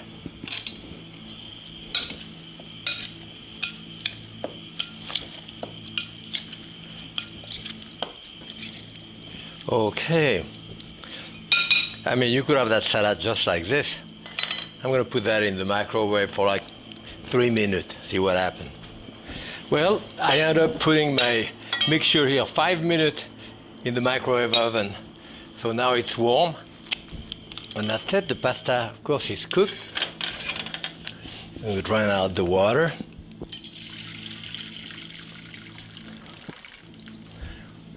And that goes directly in there. Okay. So now that's a great mixture here. I will probably add more cheese on top of it here.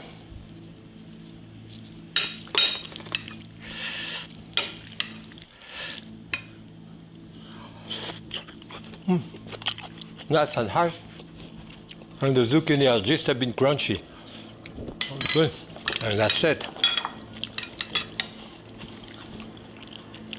The pasta alla Ed Giobi. You have to gild the lily a little bit, maybe a dash of olive oil on top. If you want even a little more chives. But this is it. Great dish. I hope you enjoy doing it. A great summer dish. Happy cooking.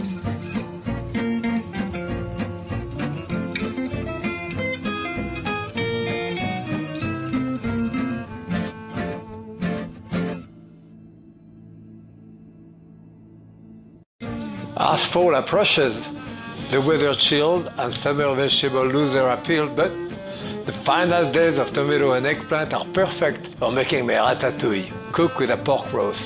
Other dishes that make me think of fall are my medley of Brussels sprout, sauté lamb shoulder chop, and my wife's arroz con pollo. And when apples are at their peak, it's good to make some apple compote. I'm Jacques Pépin, and I'm cooking at home.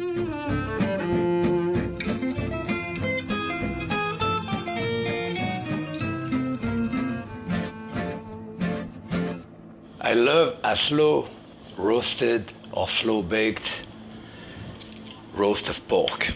And for that, ideally, this is the pork butt, pork shoulder. As you see, there's a fair amount of fat in it, but it's very moist and tender and so forth. And what I want to do here, to start with, you put salt and pepper on top of it. I will brown it. And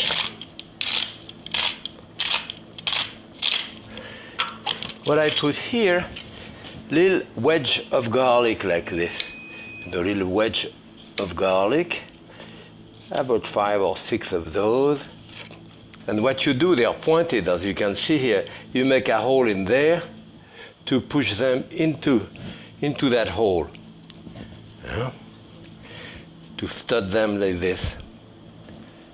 Okay. Give taste. Again, there, 5 or 6. You can do that with a leg of lamb or with other thing too, you know. That's it.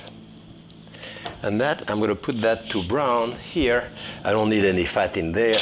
And it should brown a good 15-20 minutes until it's nicely roasted all around. And after that, around I put what we call like a ratatouille in France. The ratatouille, the stew from the south of France. I'm going to cut those very coarsely. Garlic, onion. Okay.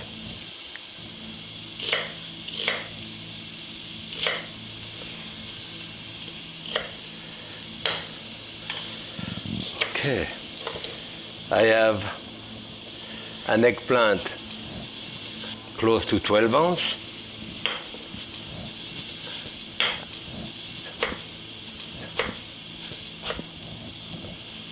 And a zucchini about the same weight too. All right. 1 large tomato here.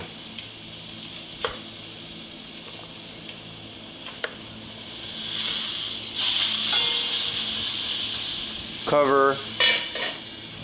Okay, nicely brown all around, as you can see. Okay, that's it. I'm going to put like half a teaspoon of herbe de Provence or Italian seasoning. It's about the same thing. And all of my garnish there. Bit of salt on those vegetables there. And that's basically it. 275 degrees in the oven, an hour and a half, 2 hours. I'll check it out. And that's it now. As you can see, it's very tender. Here it is here. Now the roast. Now you have all of those vegetables around the ratatouille. And remember, we didn't put any liquid in it. Just the natural liquid of the vegetable and the meat. I could cut my roast in the middle here. Still quite hot.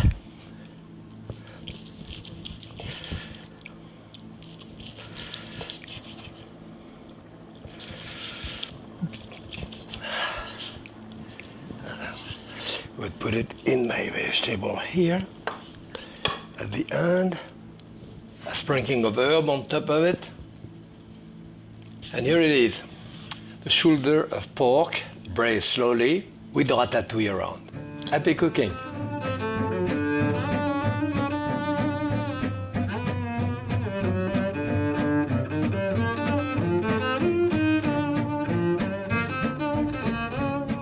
I love Brussels sprout, always for Thanksgiving, whatever.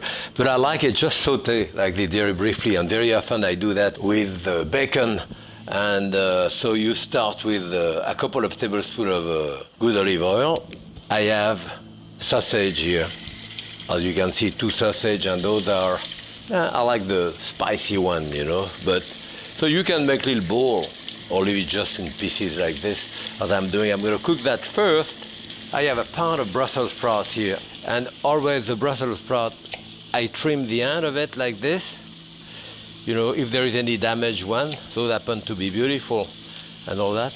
And I slice them by hand this way, as I've done here, but it's pretty hard. So if you happen to have a slicer like this, I use that, and this is, you see a slicer, there is 2 sides. One is thicker and the other one is thinner. I do the thicker part. That goes right in there and right on top of it here. And that's it.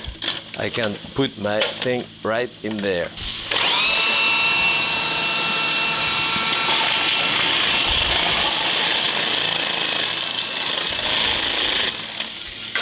Here I have my sausage cooking here, nice and brown. They start rendering some fat. And as you can see here, they are cut very nicely, very equally. And now I can add the rest of this. I have a pound of Brussels sprouts here, so that would be for 6 people that I would do that. Salt on top of it, of course. I can always re-season it at the end. I'm going to cover it, get it steam a little bit. After 2-3 minutes, as you say, it's starting browning, but I think I need some moisture. So as long as I have those beans here, I'm going to use those beans later on, so I may as well add that liquid in there now to cook it a couple of minutes more. This way, I think a couple of minutes.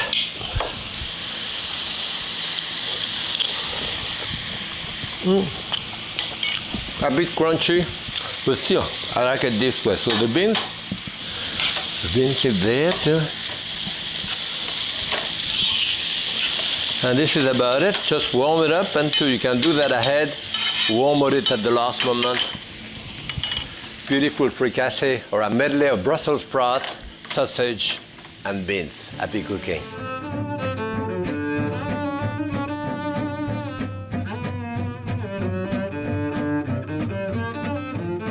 There is a famous dish in the southwest of France called cassoulet, and it's you cook beans. Usually there is duck in it, all kind of sausage in it. It's a very famous dish, which now I'm going to do a kind of bastardized version of it, very easy to do.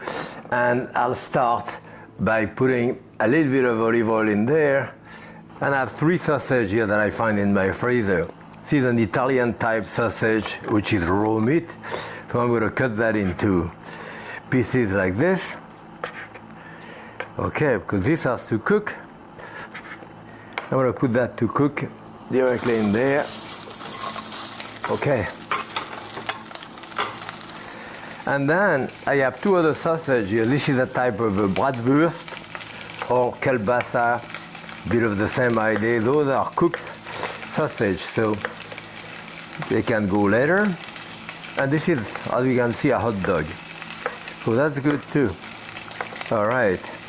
I am going to put an onion. And this, of course, you can do it ahead. You can do it, of course, with dry beans. But it makes it very easy to do in a few minutes here. This is like this. And the garlic, you know, just coarsely chopped and cooked in there. This to it.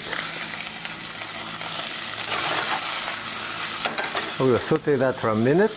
And what I have here, I have a can of, well, cannellini beans or butter beans or white, tiny white beans. You know, anyway, even the red beans too. It's a question of choice what you have in your refrigerator. And to cook This, what I'm going to do is to pour the water that I have in there. Yeah. And I'm going to cook for a few minutes, for a couple of minutes with that water.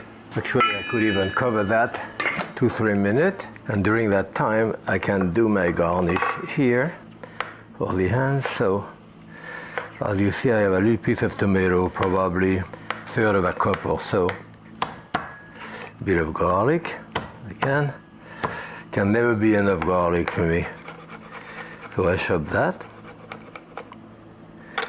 And if I were to do that ahead, I would do what I did there.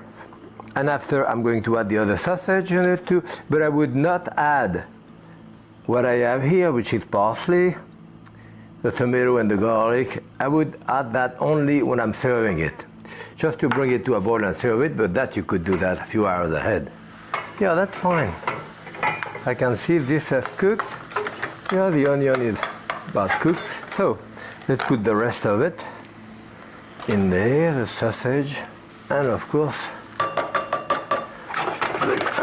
you know what? I'll add a little bit of water to that to rinse my can.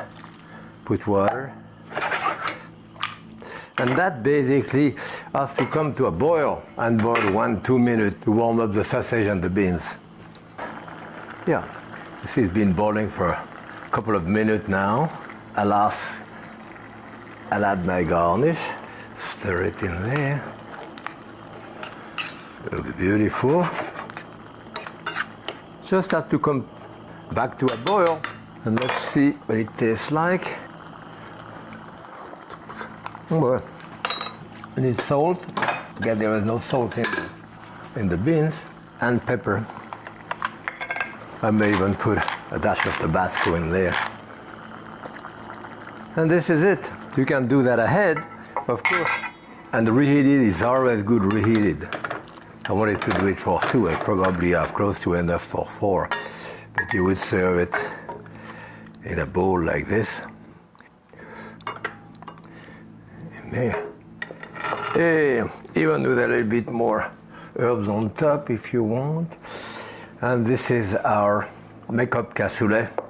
Easy to do, a few minutes, great taste. And happy cooking.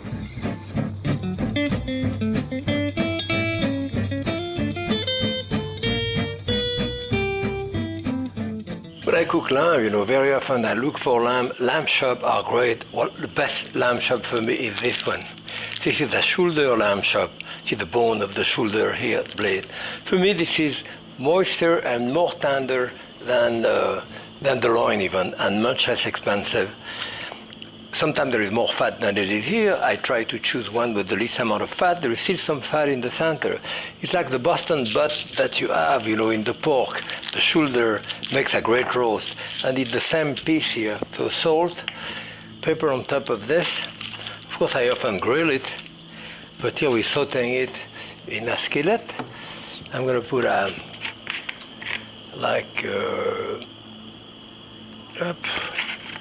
half a tablespoon of oil, corn oil, with the same amount of butter. I'm going to saute that. Of course, I like it medium rare in the center, so that's going to cook for a few minutes, a couple of minutes here. I'm going to lower the heat a little bit, and I'm going to put a garnish of mushroom. I have those mushroom here, a little old from my refrigerator, so they need washing. It is a fallacy that you cannot wash mushroom. Of course you wash mushroom. The point is that you don't do it ahead. You wash mushroom and you use them as fast as you can after. I have 2 large mushrooms that I'm going to cook gently all around here.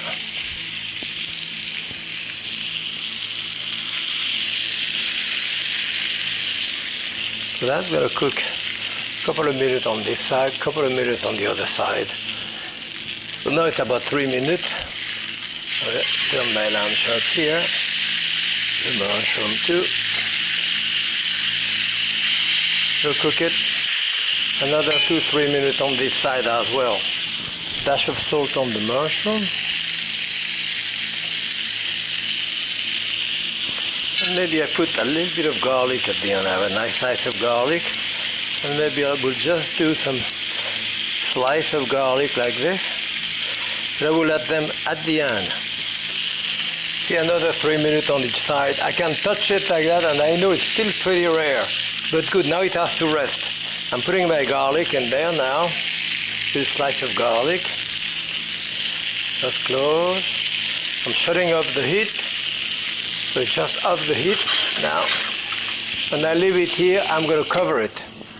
And maybe 3, 4, 5 minutes. The point is, I don't want it to get cold. But also, when the meat cooked, it shrinks like this, and all the juice goes toward the center and the outside. So when the meat is finished cooking, you have to let it rest a little bit. So the meat decontract. It was contracted when it cooked. It decontracts, and the juice runs through it, and it's pink from the beginning to the end. Otherwise, you end up with the outside, which is kind of gray, overcooked, and the inside, which is almost raw. So the resting is important. On something like that, 3, 4, 5 minutes on a steak. On a rack of lamb, like 8, 10 minutes, and a standing rib roast, like 30, 45 minutes. Okay, I think it rested long enough now. You can see that when it rests, the juice come out of it.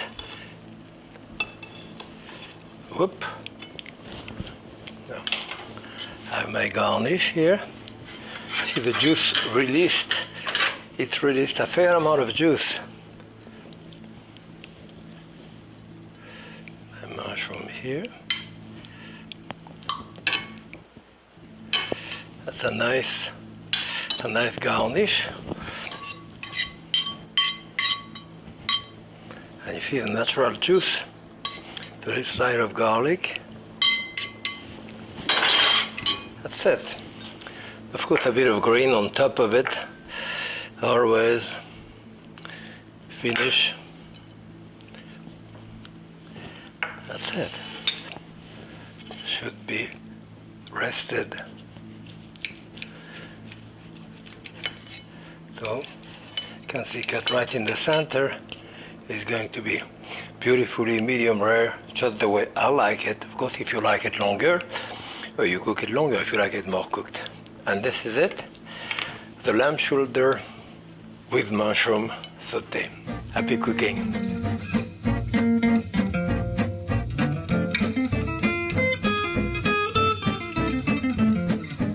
I want to show you one of my wife's favorite dish, arroz con pollo.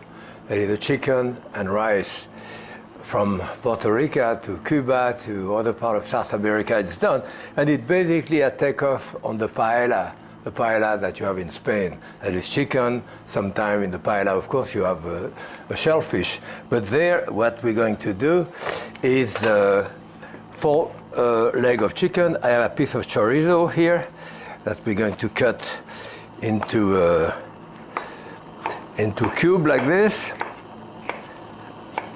And in that particular thing, a couple of tablespoons of oil here, and my chicken. Now the chicken here, I'm taking the skin off. When I roast the chicken, I like the skin. But when it's boiled and all that, the skin becomes gummy and so forth. So in that case here, the chicken, 4 thigh of chicken. This is a recipe for 4 people. Of course, very often, for me, I take the skin like this. I put it into a cookie sheet like this, a dash of salt, and that goes into the oven to make crackling, really delicious crackling.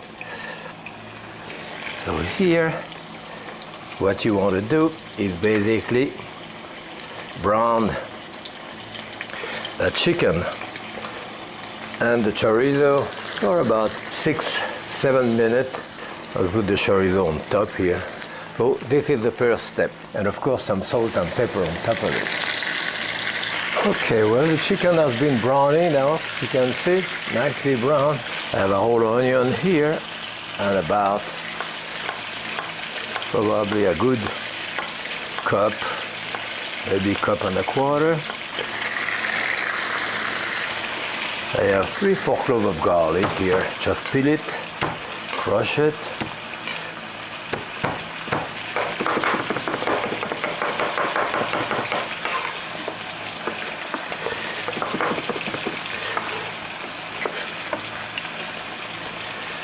Set. Brown a couple of minutes there. In there I need half a cup of tomato, a little bit of Italian seasoning or herb de Provence, like half a teaspoon, a good 2 teaspoons or so of hot sauce, sriracha or thing like this. So now I can add, as you can see here, I have cilantro stem. Each time that I have a bunch of cilantro, I cut the stem out and put them in the freezer. See, this is frozen, so they just crumble. It has a lot of taste, the stem. I have probably a little more than what the recipe asks for there, but it doesn't really matter. That one here.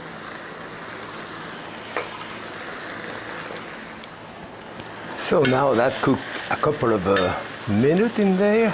Looks good. Then it's time now to add the rice. I have a cup of rice here, and this is regular Carolina rice. I have 2 cups of water here, and I like to put capers in there, and I have about, I would say, like 3 tablespoons of caper or so. Now that has to come to a boil. Cover it. 25-30 minutes should be perfect. Okay, 30 minutes of cooking. This is it. Now we have the rice. 1 piece like this. My rice is cooked. It's cooked. Well cooked. With a chorizo.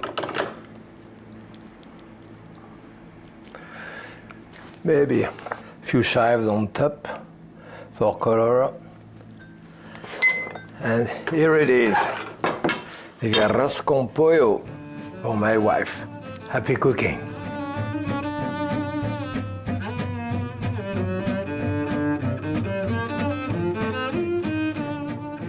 You know, one of the very common dessert that we had when I was a kid was what we call an apple compote in France. It's basically close to an apple sauce, and I wanted to show you the way we did it. I have 2 large apples here. They're about 10-12 ounces. Put your thumb here. Make sure that when you go that with your thumb here to remove the bottom here, otherwise that goes right into your hand. So be careful on that, and you can peel it this way. Peel it with your knife, and as you can see, I'm actually pushing the apple into the knife a lot. You can do it with this. You can do it with a vegetable peeler, just as easy going around. So here, what I want to do here is to cut that into big dice like this. I'm going to put like a tablespoon of butter in there. Well, maybe a tablespoon of butter, like a 1/4 of a cup of orange juice, or lemon juice even. A couple of tablespoons of sugar, and a dash of vanilla, like maybe half a teaspoon. Of course, I have 1 pound of apple here. You can easily double or triple that, because that keeps quite well in your refrigerator all week. And bring it to a boil. I'm going to cover it and let it cook like 10-15 minutes until it's very soft. As you can see now, I just take the cover off with a lot of liquid in it. So I will boil it uncovered like that for 5-6 minutes until most of it reduced. And we'll finish it up. As you can see now, basically all the liquid has been evaporated. You can serve it as such. I like to mash it up a little bit, like this, leaving it a bit coarse. And that's about it. You know, I like to serve that compote like at room temperature. Oh, maybe cool, but not certainly not ice cold. And here it is. You know, it's a bit crunchy, as you can see. 2-3 people probably with that amount. And a nice tablespoon of sour cream, maybe in the middle. Tap of it, or maybe I have a slice of skin of lemon here as decoration. You can make a hole in the, slice the center of it like that and turn it inside out, you know, to make a decoration like this.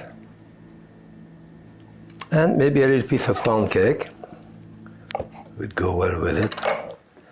That's it. And this is the compote, just like when I was a kid. Happy cooking.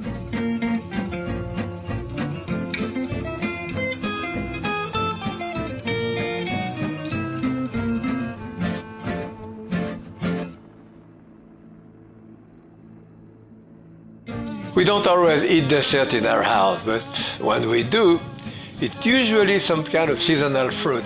Classic like baked apple bonne femme, banana flambé, cherry compote, or pear and puff pastry. We serve that often. A new favorite is a British lemon posset, or the simple dish of blueberry with lemon and mint, or grapefruit with apricot sauce are a great way to end a meal. I'm Jacques Pepin, and I'm cooking at home.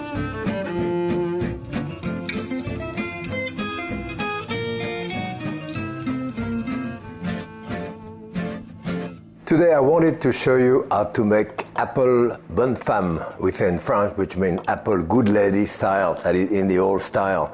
I do that very often. Different type of apple. I happen to have Jonathan apple here, but good, you know, red delicious, golden delicious is fine. First I cut a little bit of the bottom to make sure that they are totally flat to here, and then take the center off. I have this here to take the center off. And go to the end like this. This is a good one because it has an opening here that you can put this down, so that helps. Otherwise you have to pry it out. Okay, so I have 2 big apples here. They're about 8 ounces each. I cut the top here about 1/3 of the way down, right through the skin. And that will form like a cap. You know, here I am. Up.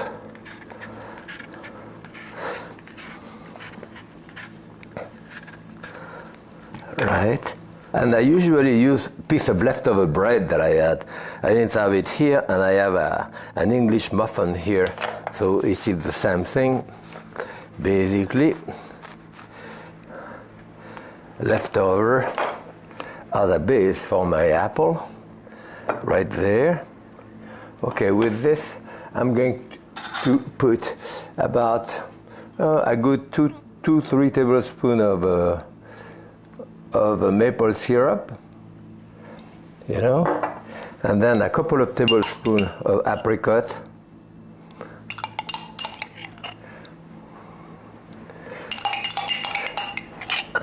Some butter, like a good, well, maybe 1 tablespoon per apple at the most.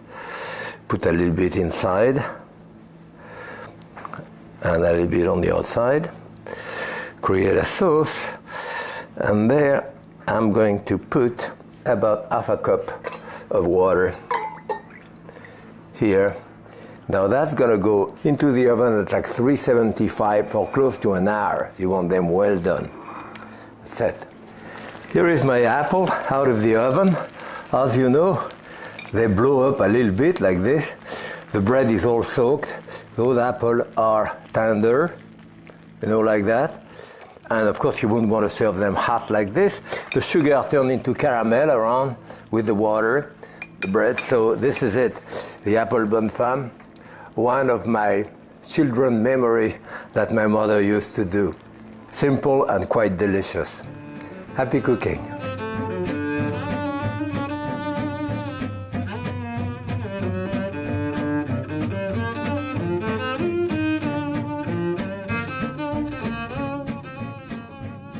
Very often when I don't know what to do for dessert, and especially when I have banana sometimes left over getting a bit dark, then I bake banana, sometimes flambe too, and it's pretty easy to do. So I have 3 banana here. I mean, you don't have, if you don't want to put alcohol, you don't have to flambe it, but it goes very well with rum. So, yeah, 1 banana per person, more than enough. Okay, so here I will put about a good tablespoon, maybe 1.5 tablespoons of butter in there. I will rub my butter all over the place here. And the banana cut in half. You can do them whole. Sometimes I also do banana by putting them in the oven with the skin on. And the skin turns black. And I just make an incision in the skin like that so that it turns black and it kind of swell up. And at that point, then I unwrap the banana at the table. Doing it this way. Here.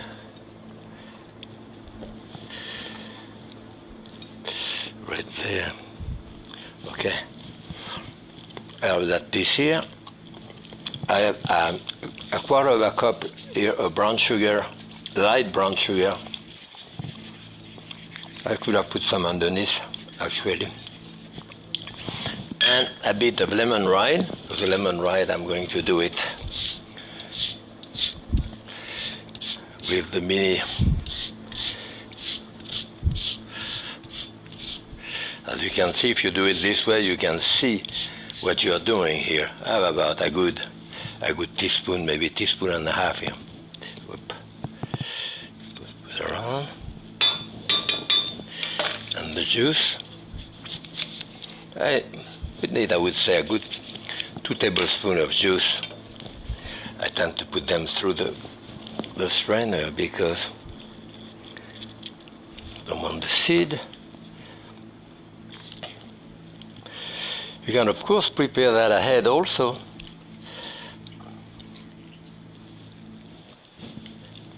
I do other type of fruit in the same way.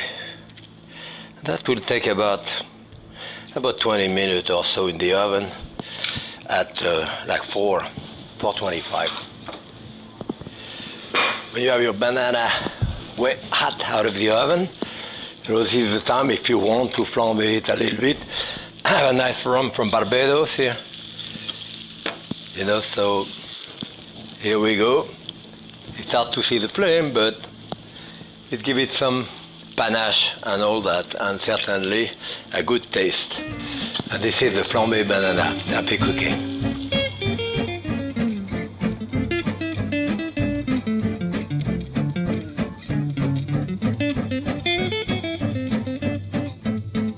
In full summer, you know, I get beautiful cherries at my market here, and very often I buy them like I bought those, and I freeze them. I cook them, do pie with it. Here I want to show you how to do a kind of little stew of cherries, that we do, cook with wine and serve. First you want to take the pit out of it. Of course, if you have a cherry pitter, you can use one of those.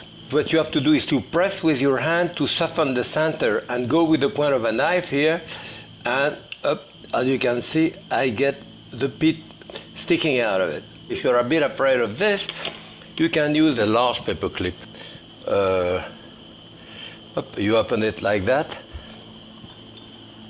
and you go in the center of it here, again, and pull out the pit. So here I have a pound of cherries, which is about 35, 40 cherries, depending on the size, of course, of your cherries. And like a good teaspoon maybe, 1.5 teaspoons of potato starch or cornstarch too. And this has to be diluted, so I'll put a little bit of that juice here to dilute it, and I'll bring those in there. Okay, I will use here, I would say, well, maybe 3/4, 2/3 of a cup of wine, 3/4, a little dash of vanilla, like maybe half a teaspoon. Bring it to a boil, and then you want to dilute that starch with the juice here, and when it boiled, you let it boil about a minute, 2 minutes. That's enough to cook the cherries. What I add to this, because I didn't use sugar, is cherry preserve. And I could have put it at the beginning or now, about half a cup that I put here. As soon as the starch, which is diluted, touches the liquid, it thickens on contact, right there. So you know exactly where you are. And as you can see, the juice now is just slightly oily like this, which of course is going to get thicker as it cools off, and you want it to be cold, or cool at least from temperature, to serve it. And here is my cherry compote. As you can see, cold. The juice is much thicker now. Lovely dessert. You can do that, of course, with plum or other type of thing. That would be enough for like 4 here. So this, probably a little spoon of sour cream in the middle of it. Maybe a little dash of mint to finish it up. And I like to serve that with a little piece, with some cookie or a little piece of pound cake. You can have a pound cake like this. Maybe, I love pound cake. And serve like this. And here is our compote of cherries. Very summer, very delicious. Happy cooking.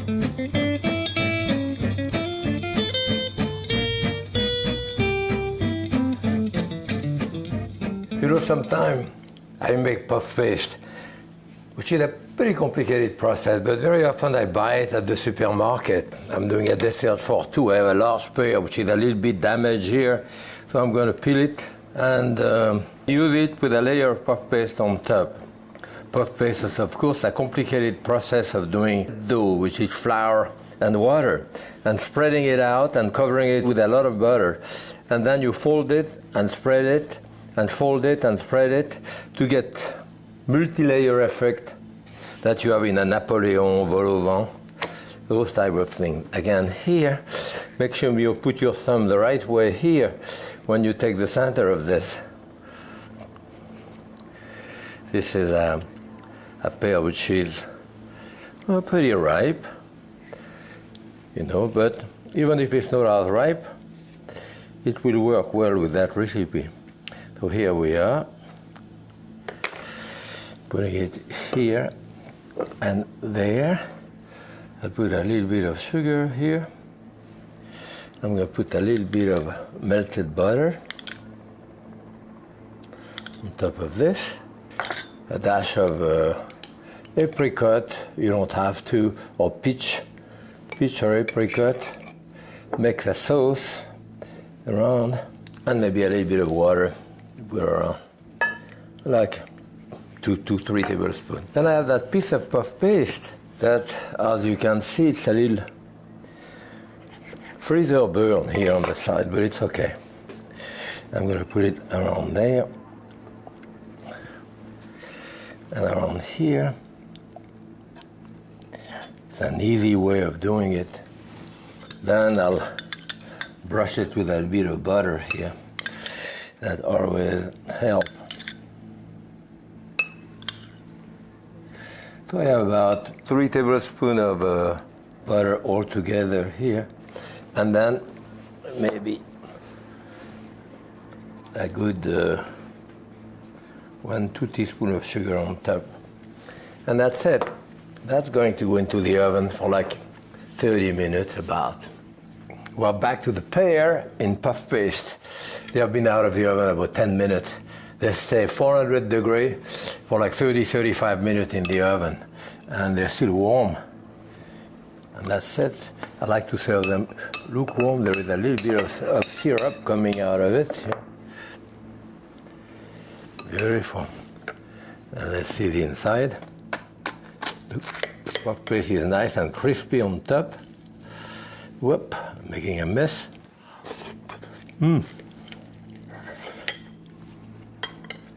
That's a very elegant dessert, which I hope you do for your friend or your family. Happy cooking.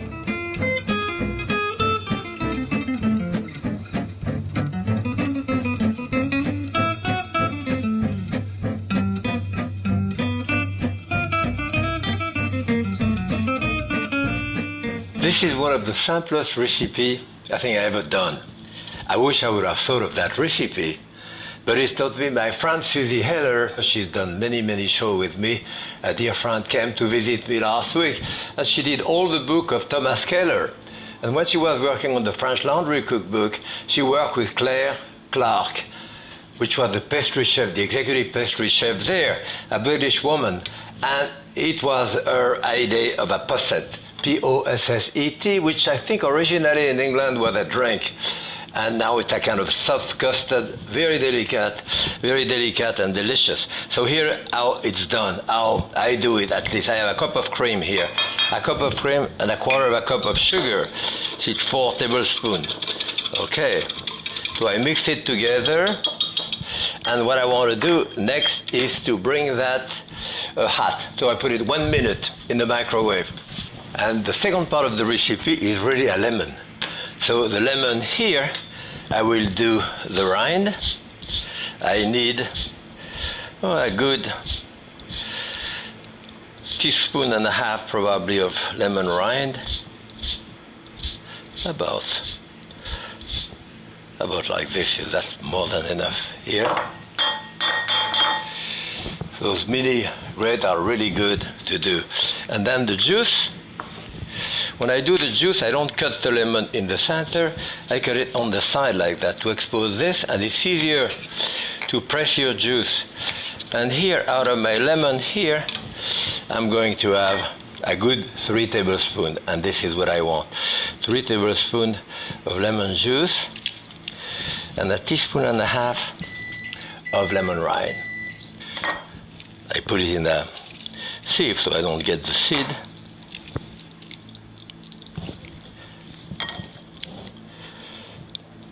Okay, I want to make sure that that sugar is dissolved,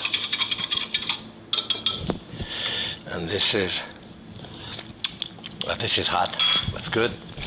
I have here 1, 2, 3, exactly 3 tablespoons lemon juice, teaspoon and a half of rind. I mix it, and this is it.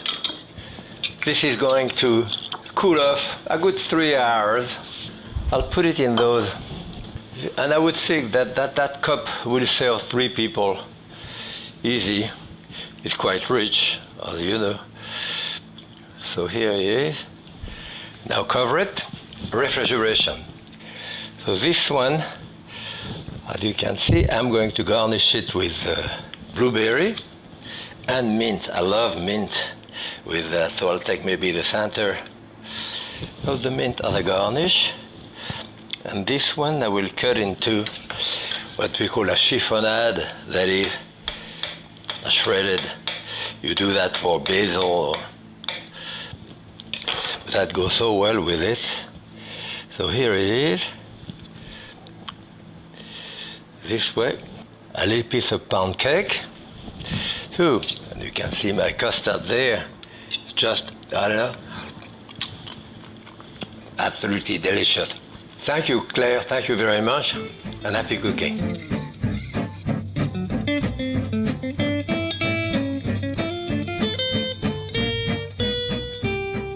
I love blueberry. In full summer, I do different recipe with it. Usually pretty simple. I have a quarter of a cup of sugar here for like 12 ounces of berry, which is for 4 people, easy. So I put What I like to put with the berry here is a chiffonade of mint. You know, I think it goes so well with it. So I'm cutting my mint here. As you can see, I have probably a good 2 tablespoons. Now, lemon. I'm going to have lemon rind first. I do it this way so I can see how much I have in there. Okay. So here, as you can see, I have a good teaspoon, maybe a teaspoon and a half. Now the juice.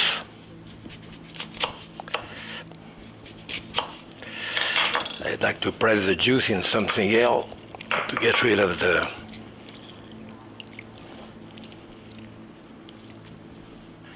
at that point I can get rid of the pits.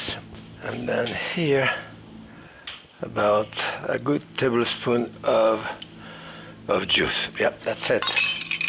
So I mix it together and add the berry to it. You of course want to leave it for a few minutes so the sugar has the time to melt and mix with the berry.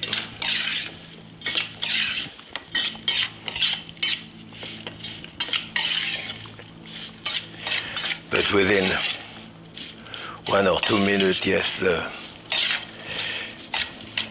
sugar is melted.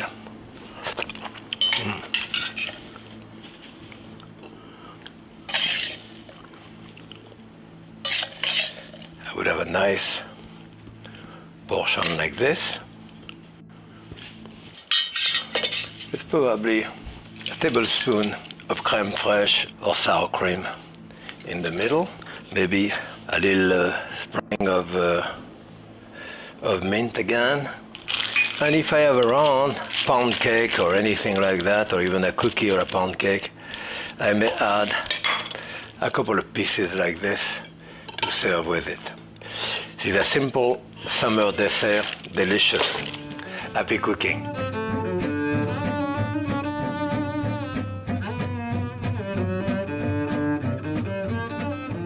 I like very simple dessert, and often fruit dessert. After a nice meal, a fruit dessert is always great. And you can do it with all kinds of citrus fruit. I do this dessert with blood orange, regular orange, and grapefruit. This one I only do with grapefruit. This is a ruby grapefruit. As you can see, first I'm going to take a little piece of the skin here that I may use as a garnish. And then I want to take the skin, the flesh out of it. So here you cut the top until you see the flesh here. Now here, starting with, this is a nice knife, and you go up and down in a jigsaw fashion all around like that. And of course you do that with orange as well, so that you remove not only the top part of the skin, but the white piece underneath, you know. So notice that my knife is really moving in a kind of a jigsaw fashion here. And this is a beautiful, as I say, red grapefruit. This, a piece of the bottom, and this is totally clean, as you can see. Now we remove the segment. Now the segment here, you can see between each membrane, I cut with a knife at the first one here, and I remove it. The second one, I cut next to the membrane, I twist my knife around, and I come back next to the next membrane. That's one word here. And some of them, like for example, this one is going to be smaller. Sometimes it's thicker leaf. Sometimes, of course, like here, I have some seed in it. You have to deal with that, okay. Put back, forth. Again, this is a thin one, you see. This is a big one. You go all around, exactly the same thing with an orange, exactly the same thing with a lemon. Here. So here all I have is the membrane in between. Of course, I press the juice. You don't want to lose that juice. Okay. Now I'm not going to use the juice here. I'll keep it for me to drink. Okay, so here's my segment. With the garnish here, I fold them this way to do a very fine, what we call a julienne. You know, of those fine. And that's what we do when we do a duck with orange sauce and all that, with the skin of the orange. And you would do that to do the garnish. Now here, I have apricot sauce here, but I do that with the orange marmalade or raspberry sauce. I put the jar directly into the microwave oven. I think go in the center like this. You know, it's a mistake very often. People try to do a wedge of sauce around, but it's better to go in the center and extend it like this. Okay. And here, now I'm going to have my this. As you can see, that one was quite large, and I may not use the whole thing. But it's really a refreshing dessert that you can use, and providing that you have let's say a cookie with that, you would put maybe a little bit of those around as a garnish. Okay. If you have mint, it's nice to put a little sprig of mint in the center. I don't have mint, but I have a thing of basil here, which is perfectly fine. I'll put in the center. And here it is, my grapefruit dessert with a cookie. Terrific dessert. Happy cooking.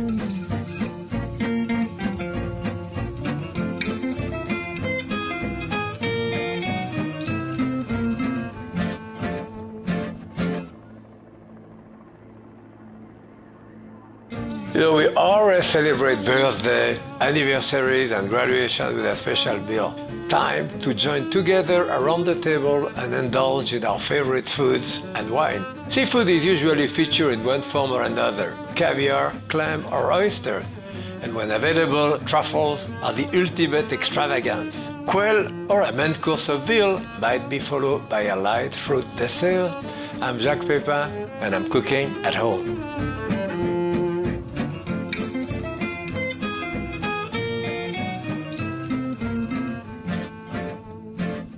I want to show you how to make the ultimate elegant omelette that I made years ago for Gloria, who loves caviar.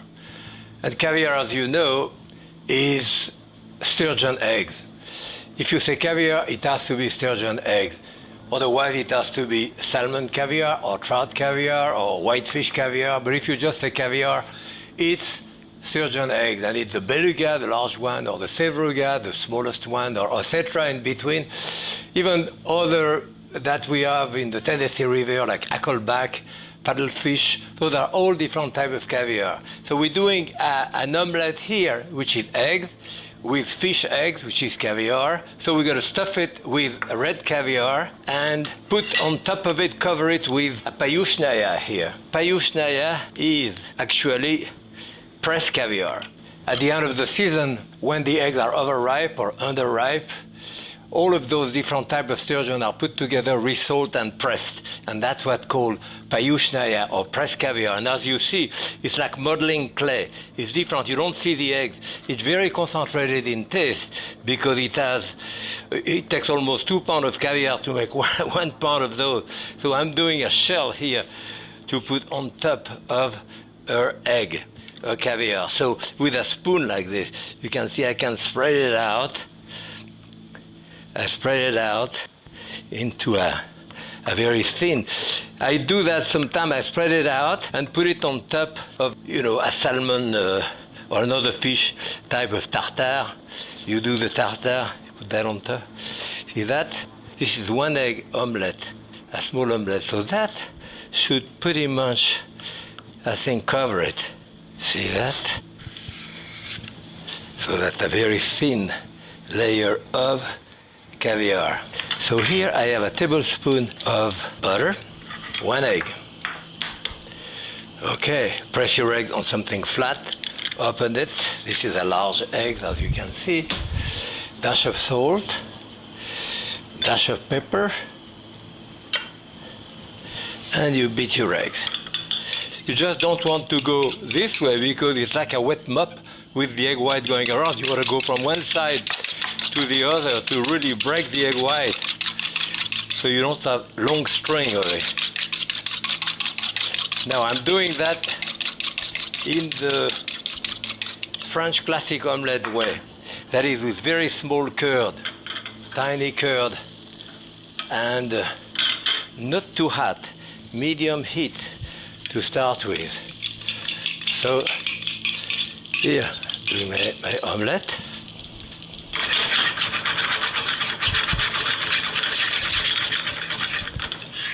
Again. This is a small omelette, remember? So, and I still want it pretty wet in the center. So I bring everything here on this side, as you can see. And here, I'm going to bring back one lip here. To bring back the other lip, I bang it this way to bring it here. But now, this is the time to stuff it. And I will put 1 tablespoon, at least, of that beautiful red salmon caviar or trout caviar. Again, bring that back up. I will press the lip one on top of the other,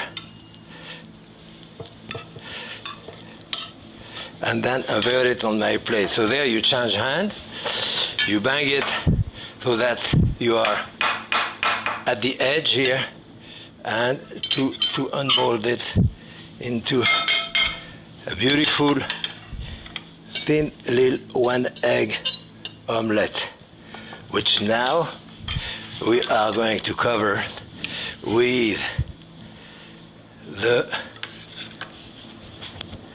black caviar. And this is a very, very special omelette for Gloria that I developed years ago. You can see that the center of that omelette would be very creamy too, with the red caviar inside and the black one on the outside. I hope you try it someday. Happy cooking.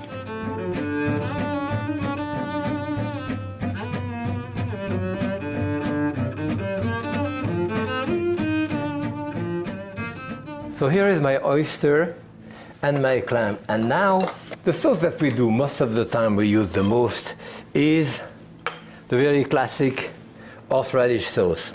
So here, let's say I have a 1/4 cup at the most of ketchup.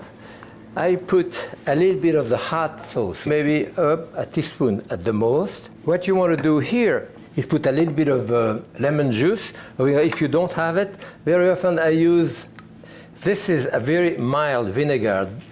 Again, maybe a teaspoon at the most. And the horseradish here, you can have some fresh one. I would have a good tablespoon of horseradish with this. And I have a very good sauce here. This is usually the classic one that we use at home all the time. Now for the oyster, and also for the clam, we do sometimes what we call a mignonette sauce. Mignonette refers to actually black pepper. See, this is black pepper. And when you break that black pepper, you crack it, and usually I use a skillet like this. Move forward like that, cracking it. So this cracked pepper is what we call mignonette. This is what you do when you do a steak au pois, for example. You spread it out, you dip your steak in it. That's the mignonette. I put in there, and shallots.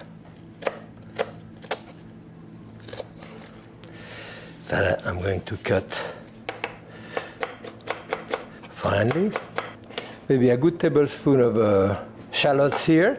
A couple of pieces of chives, especially if I have chives in my garden, so I use them all the time.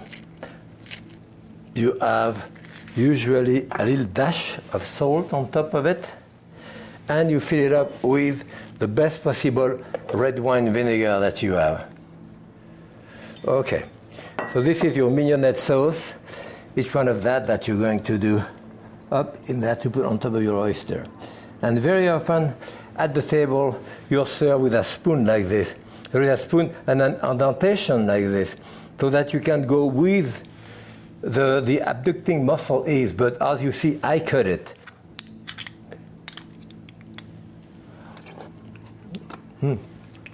Delicious. With black bread and butter. That's what goes well with it. Thank you, and happy cooking.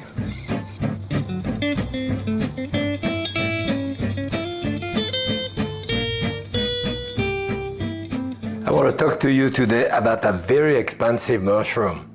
It's called a truffle. Truffle is a mushroom which grows into the root system of tree, mostly oak and all that. And the black truffle like that, the southwest of France, is very well known as maybe the best one. The white truffle from Alba in Italy, the LBA, is probably the most expensive of all, too.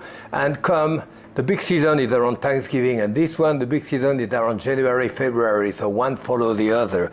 There is probably 30 or 40 different types of subterranean mushroom called truffle, but there is only the winter truffle, Melanosporum so-called, and the summer truffle is not quite as good, but still good. And of course, the truffle of Alba in Italy, the white one. It's granulated. This one is a fresh one, and I froze it. And when it's frozen, it's even easier to slice than otherwise it crumbles a little bit.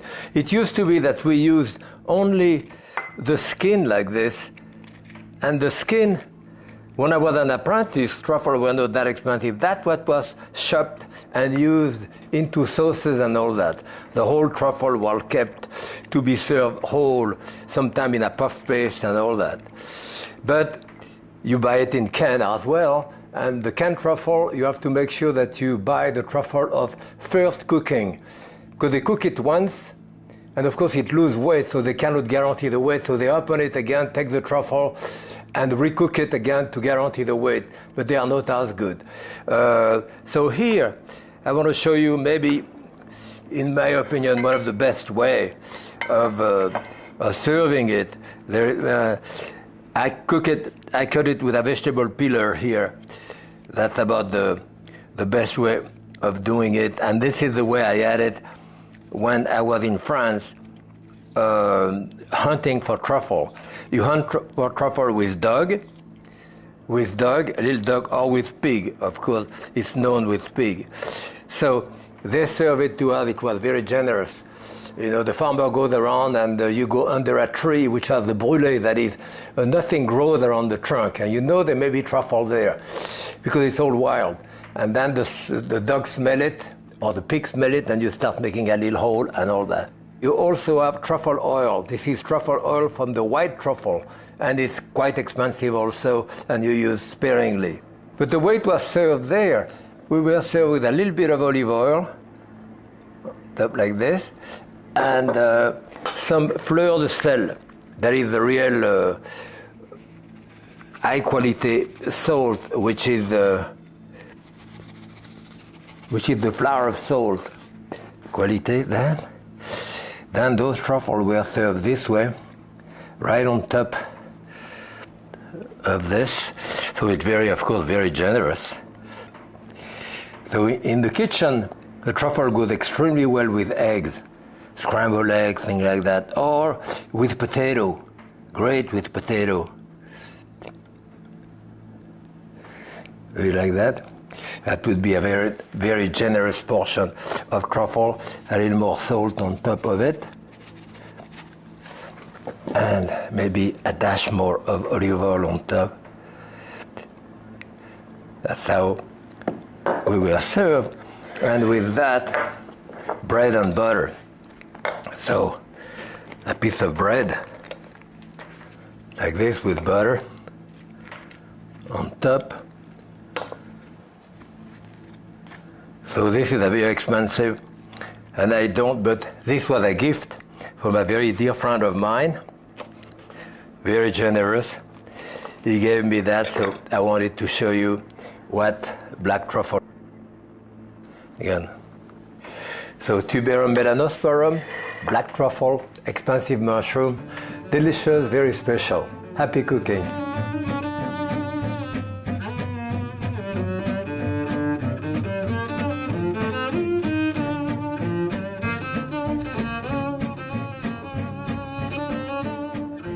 Quail are really very inexpensive at my Chinese market, and very often I buy quail to do one thing or another. I like to marinate it, and I have maybe 1 tablespoon at the most, maybe not quite, of maple syrup, a little bit of the hot sriracha sauce here, like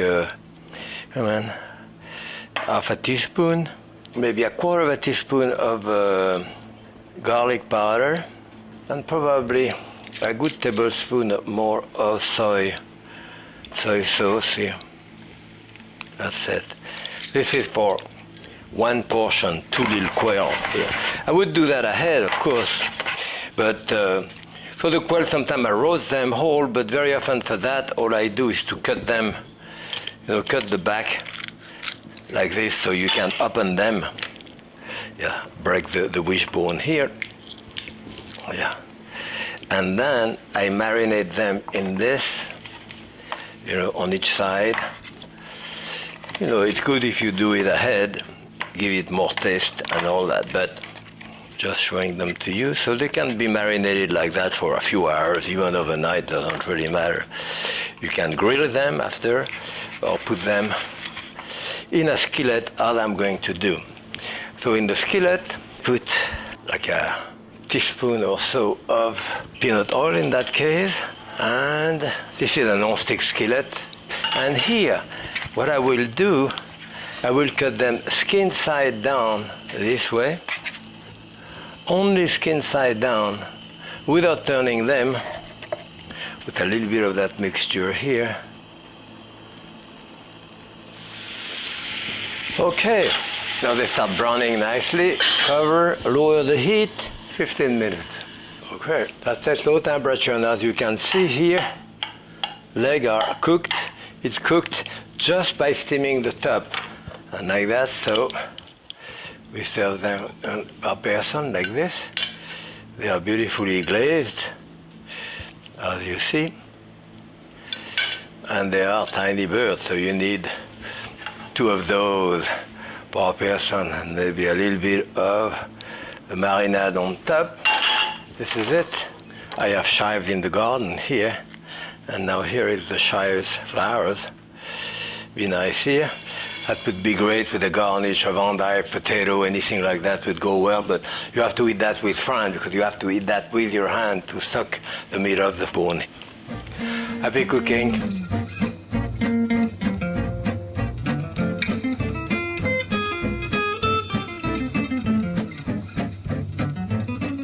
Today I'm going to show you how to make a roast of veal, but it is breast of veal. Veal is very expensive, except the breast of veal like that, which I occasionally find at my market, is really inexpensive. It's about £3, and that's enough for like 4 people. I mean, there is the bone on one side, the skin, then there is 2 large bones here, but it's really very delicious. So the first thing we're going to do is to put salt, pepper on it, of course, all over, and put it to roast into a very sturdy cocotte like this. We call that a cocotte. This is the skin on top.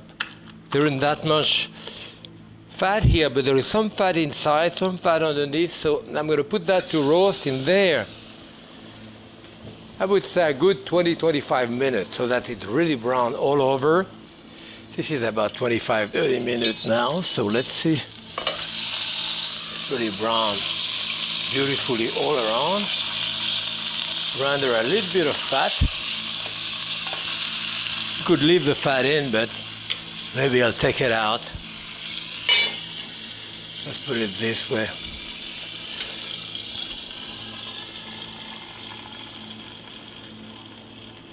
Okay, and now I'm going to put 1 large onion in there, just cut in 2 or 4 pieces, and about 5-6 cloves of garlic. I have a pretty large clove of garlic here. peeled, a little bunch of fresh thyme, one bay leaf, and that's about it. I'm going to put that in the oven. I could deglaze with a bit of white wine or leave it like that. I think I'm going to leave it just like that, 275 degrees for 2 hours. And now my veal breast has been in the oven, so I'm going to do the next. I have about a pound of potato here, 2 big potatoes. I have 2 large carrots, as you can see here, and 4 big mushrooms. Just wash them, each one cut in half. It's better to put your vegetable not too long before the end of it, otherwise they really fall apart. And here is the veal, as you can see, and now it's already basically cooked. But the finishing of it, okay, 4 of those. The carrot, there's a fair amount of juice in it by itself. Maybe I put a dash of salt on those vegetables in it. Back into the oven for another hour. And this is it, finally. It takes time, but not much work to put it into the oven. This has cooked with the vegetable now for another hour, so it's really cooked. Braise gently. I see I have a beautiful dish here I'll bring it here to that. And as you can see, in that pan, you have an enormous amount of juice, just the natural juice of the veal, because I didn't add anything to it. So here, when we were kids, my brother and I would fight for that piece of meat here, which is the meat with the cartilage on it. Here, this is the bone. As you can see, I cut right through the bone. The bone is cooked practically. So here it is here with the cartilage here and all that, and got a potato, got a couple of carrots, the mushroom, of course. Well, I already have a mushroom, and a wonderful natural juice gravy here. Maybe a bit of herb on top of it. And this is the veal breast, fit for a king. Happy cooking.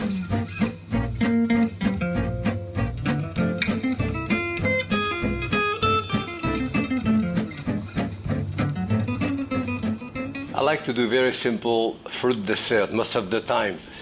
My wife the other day told me she read in a book like Louis XIV, King of France in the 17th century, loved to have oranges with caramel on top. She said, "Can you do that?" I said, "Fine, I'll try." What I have here, I have a third of a cup of sugar. I'm going to put a couple of tablespoons of water, just enough to moisten the sugar. That's it. And I put it on to do a caramel.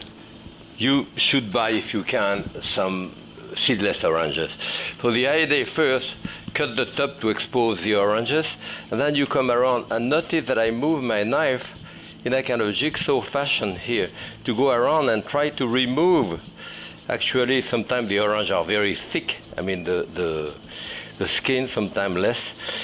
I'm trying to remove as much as I can. That is all the pith, you know, the white part underneath and so forth. So I move slowly in a jigsaw fashion until all around like this. Take the bottom part of it too, and that's basically it. So I have my orange clean here, which I'm going to cut it in half and use this way here. And the second way of doing the orange this way that some people prefer is to cut the two hands like this, and then after going this way, you know, to go, I'm used more to the other technique, but one or the other, it's fine. All right, and of course you can do the same thing, and there is a little bit of the white here. It'll remove. You can do the same thing with a a lemon, if you need a lemon to do like that, or lime, and of course grapefruit. So here, this is just for the two of us, so it's just 2 oranges. They could be bigger than that. They are not very big, but it's okay. Cut them in half, and that's it. So here there is my caramel. It's boiling, as you can see here, and it goes from different stage. People who work with sugar know the different stage. For example, the thread, at the beginning it does a thread between your finger, then it forms a ball, and it's a soft ball, then it's a hard ball, then it's a soft crack. That is when you get the sugar, it crack, it break, then the hard break, then it turns into caramel around 318 degrees. So here, just have to wait. You can see now, I can see the bubble. If I take a little bit of this here, I go with my finger, I put it in cold water, and I have that here. I will be in the thread stage, you know, the thread stage where it forms thread. Even more than the thread stage, it's already slightly the soft ball. It can form a soft ball. When you start sugar, you should not stir it because it may make it crystallize, meaning that it forms into lump.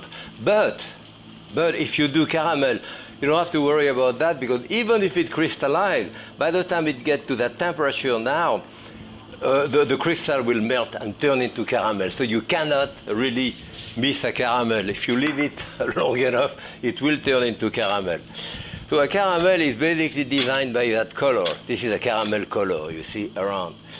Now you have a dark caramel, a light caramel. When you do a caramel custard, you put some of that into the bowl, it gets hard. See, I like it about the color, about now. It's about like this. Okay. Yeah, dark caramel here. And that's it. I pour that on top. And frankly, I have a little too much caramel for two. It's all right.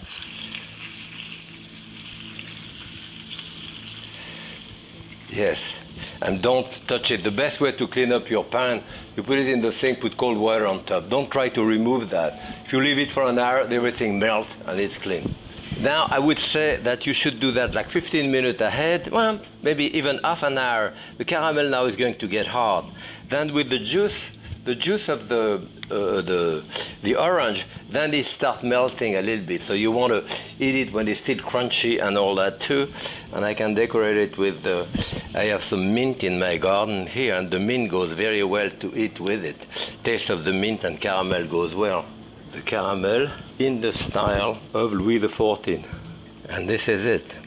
Orange and caramel à la Gloria. Happy cooking.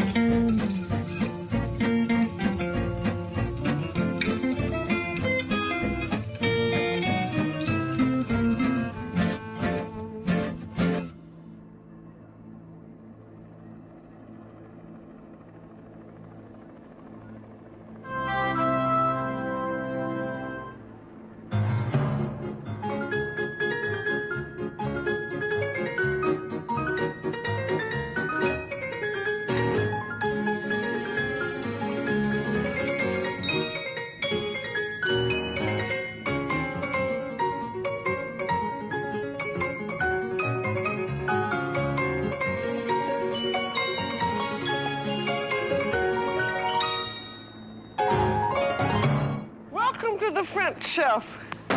I'm Julia Child.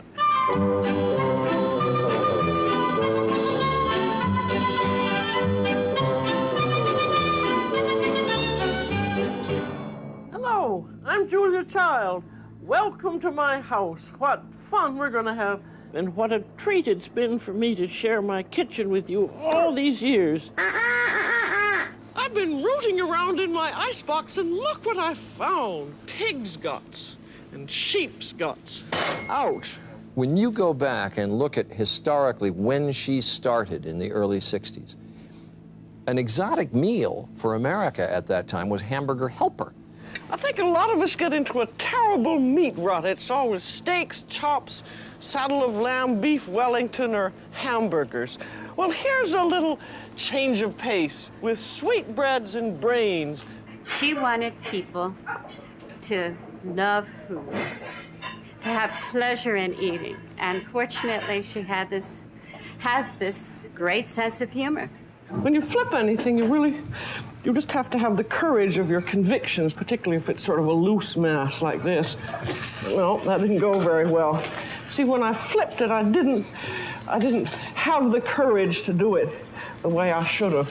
But you can always pick it up, and if you're alone in the kitchen, always going to see. Of course, the memorable moments are always when she kind of makes a faux pas or a little error in the recipe, and, you know, it's no big deal. It will be usable, but it's not going to be one of our better examples of crepes. So I think I'll take it out and say goodbye. But she made you feel okay because the first crepe never works. And you know what? I always throw the first crepe away, or I eat it. She has an incredible way on television about delivering the message. I think it's terribly important if you're making anything taste. There are some people that never taste it and they wonder why it doesn't taste good. She's a teacher. She's a wonderful teacher, the best. She's so over the top and larger than life that her enthusiasms, whatever they're for, are infectious. Now this one is the kind that you usually see. I found this in my favorite hardware store, and I've seen it in department stores, and look at it. Look at the two of them together. I mean, this is just ridiculous. This is a toy. It's not a tool, and nobody ought to use it.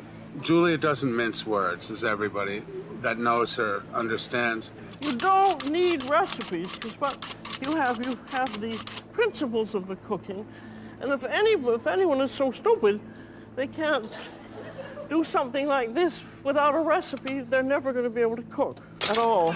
I don't think there's any difference between the real Julia and the television persona.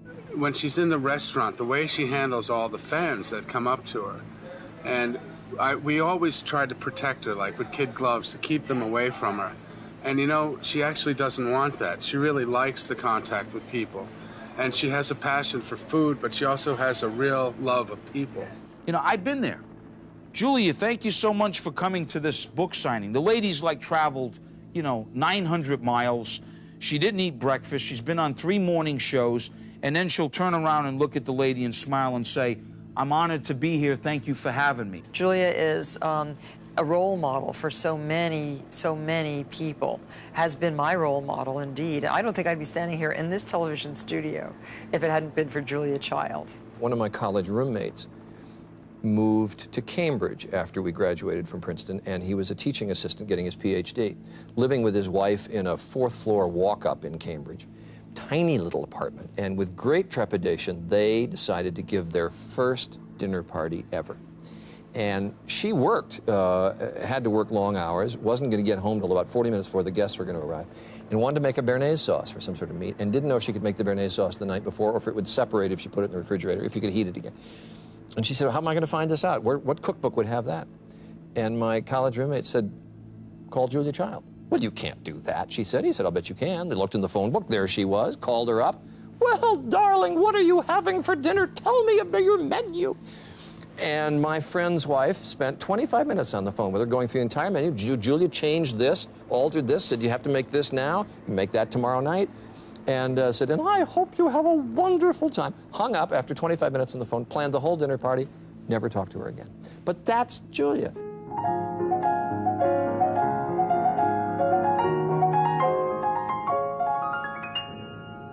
We're having 4 vegetarians for dinner tonight. I mean, we're not going to eat them, but I have to make a vegetarian dinner, and I'm a red meat freak. Now, this would be good if you happen to be a vegetarian. You could make your whole meal out of this. Well, yes, it depends whether some vegetarian may not even want milk, Well, we have not invited them.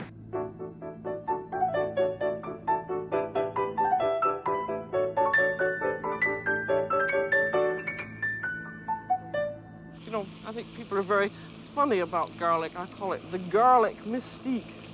I suppose it's because it's so strong and delicious. People feel that it has a special quality, so they have very special ways of doing it. And some people don't like a garlic press, so they prefer doing this. You put it in a piece of wax paper, and then you go wham, wham, like that. And it's practically chopped up when you do it, and in that goes. That looks pretty nice. doesn't it? It's got sort of a Dijon mustard color to it.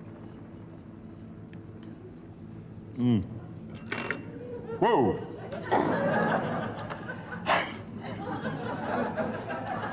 What happened? Yeah, well, there's all of that garlic. You really would go on a little farther.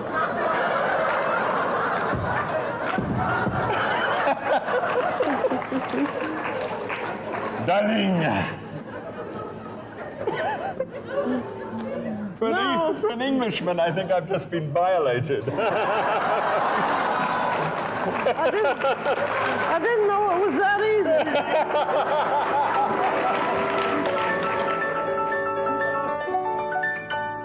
When you're doing roast turkey or roast goose or roast duck, it's nice to have something a little bit unusual in the way of vegetables. I don't mean unusual vegetables, but I mean unusual ways of doing the usual vegetables. Take mashed potatoes, for instance. Some people would just rather leave them, but they can be terribly nicely done, especially if you do them in the French manner. And I think one thing you have to be sure of when you're doing mashed potatoes is that you have the right kind of potato. This is the baking potato, which I find is much the best for mashing because it mashes up smooth and fluffy. After they've gotten peeled, I like to cut them so that they'll cook more quickly. So I've cut that into pieces that are quarters, and then if you cut them before you're going to cook them, you should put them in water. And then you can either boil them in salted water or you can steam them. I thought you'd rather like to see this Norwegian steamer I bought when I was over there. It's just an aluminum cylinder with holes in the bottom, and it has a tight-fitting cover, and it fits over boiling water. Then the steam comes up and thoroughly envelops the potatoes so that they cook really quite fast and they don't get quite as mushy as sometimes they do with other types of potatoes. Think about what a tough position it was for her. 60s, early 70s. People didn't even have a measuring cup, you know, at home, most people. They didn't know what any of that stuff was. And so it was like a plank for Julia, and she had to slowly build on that, given people's confidence. She's also fighting the thing that she was trying to do French cuisine, trying to do classic cuisine. Then she slowly had to get people educated about that and feel comfortable with that to say, hey, you know what? Doesn't matter if it's African, French, Chinese, Japanese, whatever it is, it's food, and it should be fun, and it should taste delicious. After you've mashed your potatoes, you have another step, which is the drying out of them.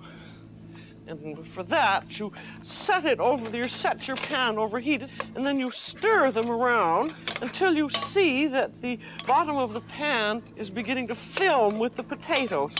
You can see there's that little film of potato, and that is what it's doing, is getting rid of your final excess water. Then, if you're going to make plain mashed potatoes, you would beat in some butter and some milk and some salt and pepper. And you can mash them ahead of time and keep them for 10 or 15 minutes over water, hot water like this, uncovered, and stir them up every now and then. But what we're going to do is pomme de terre à l'ail.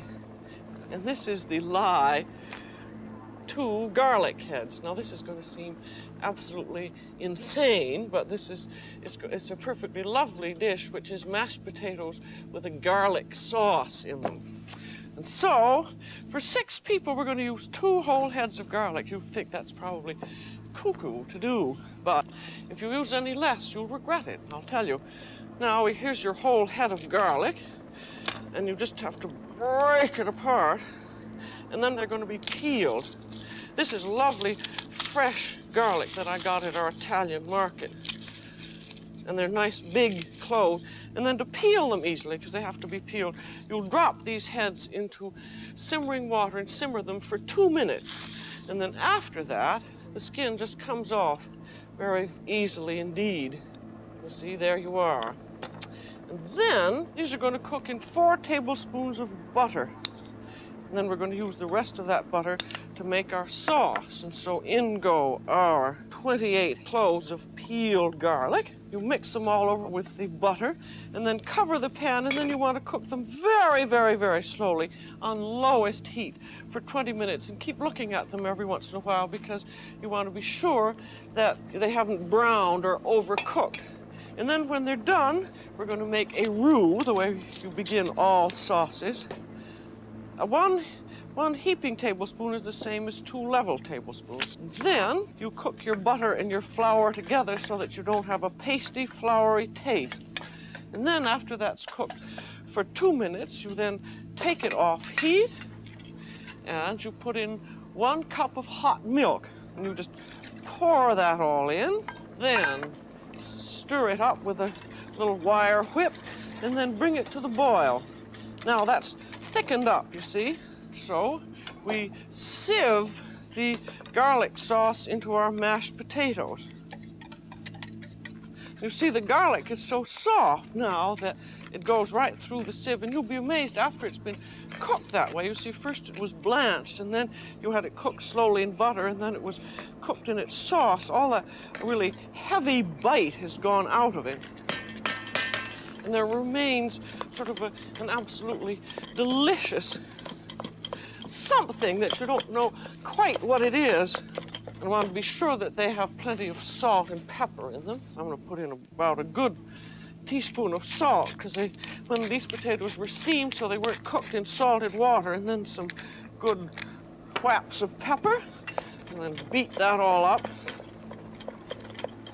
There. Then I'm going to put in a little bit of parsley. I'll put in about 3 tablespoons of parsley, which will be rather nice, and then we're ready to serve.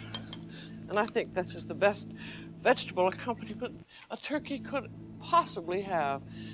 Of course, the nice thing with mashed potatoes, you can add as much butter or as little as you want.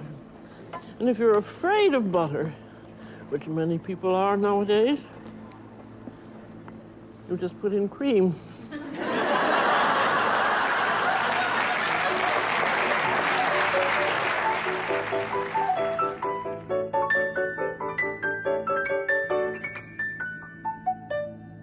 Hi, I'm Julia Child with a tip on peeling tomatoes. Very often you have a recipe saying you've got to have them peeled. If you have a big pot of boiling water, leave it in exactly for 10 seconds, take it out, then you find the skin just slips off just very easily indeed. Now, another thing is, if you have a gas flame, turn the tomato over the gas flame until the skin shrivels. See, that comes off very easily too. And then finally, if you're on a desert island and just have a tomato, a fork, and a blowtorch. Look at that shriveled skin, that's perfect. This is Julia Child. Bon appetit. I mean, in a more modern way, I tend to do it this way with less loss of nutrient and... We don't care about nutrients, we care about taste. Yes, but when you can have both together, you know? But it's still a little... It's not very tender, and it still has a slight bitterness to it. I think it's very tender. It's very tender. Maybe you have sharper teeth than I do. I'm drying lettuce today on the French chef. Well, it's quite wonderful to be around Julia when she's working, and the experience that I had in the kitchen with her, because she's so relaxed and you do feel like you're just chatting with a friend. Well, we went to Monterey Market here in Berkeley, and all the foods, all the fruits and vegetables are displayed. And of course, bringing Julia into those circumstances, everybody recognized her and asked her questions, gathered around. But she was so interested in what was there in the market. When we came back into the kitchen, I just was preparing the dishes from the ingredients that we had bought at the local market. And it's just so important for me to be cooking the food that is exactly in season. I want people to have the sense of time and place when they eat. And again, to be able to show people recipes that only have a couple ingredients in them.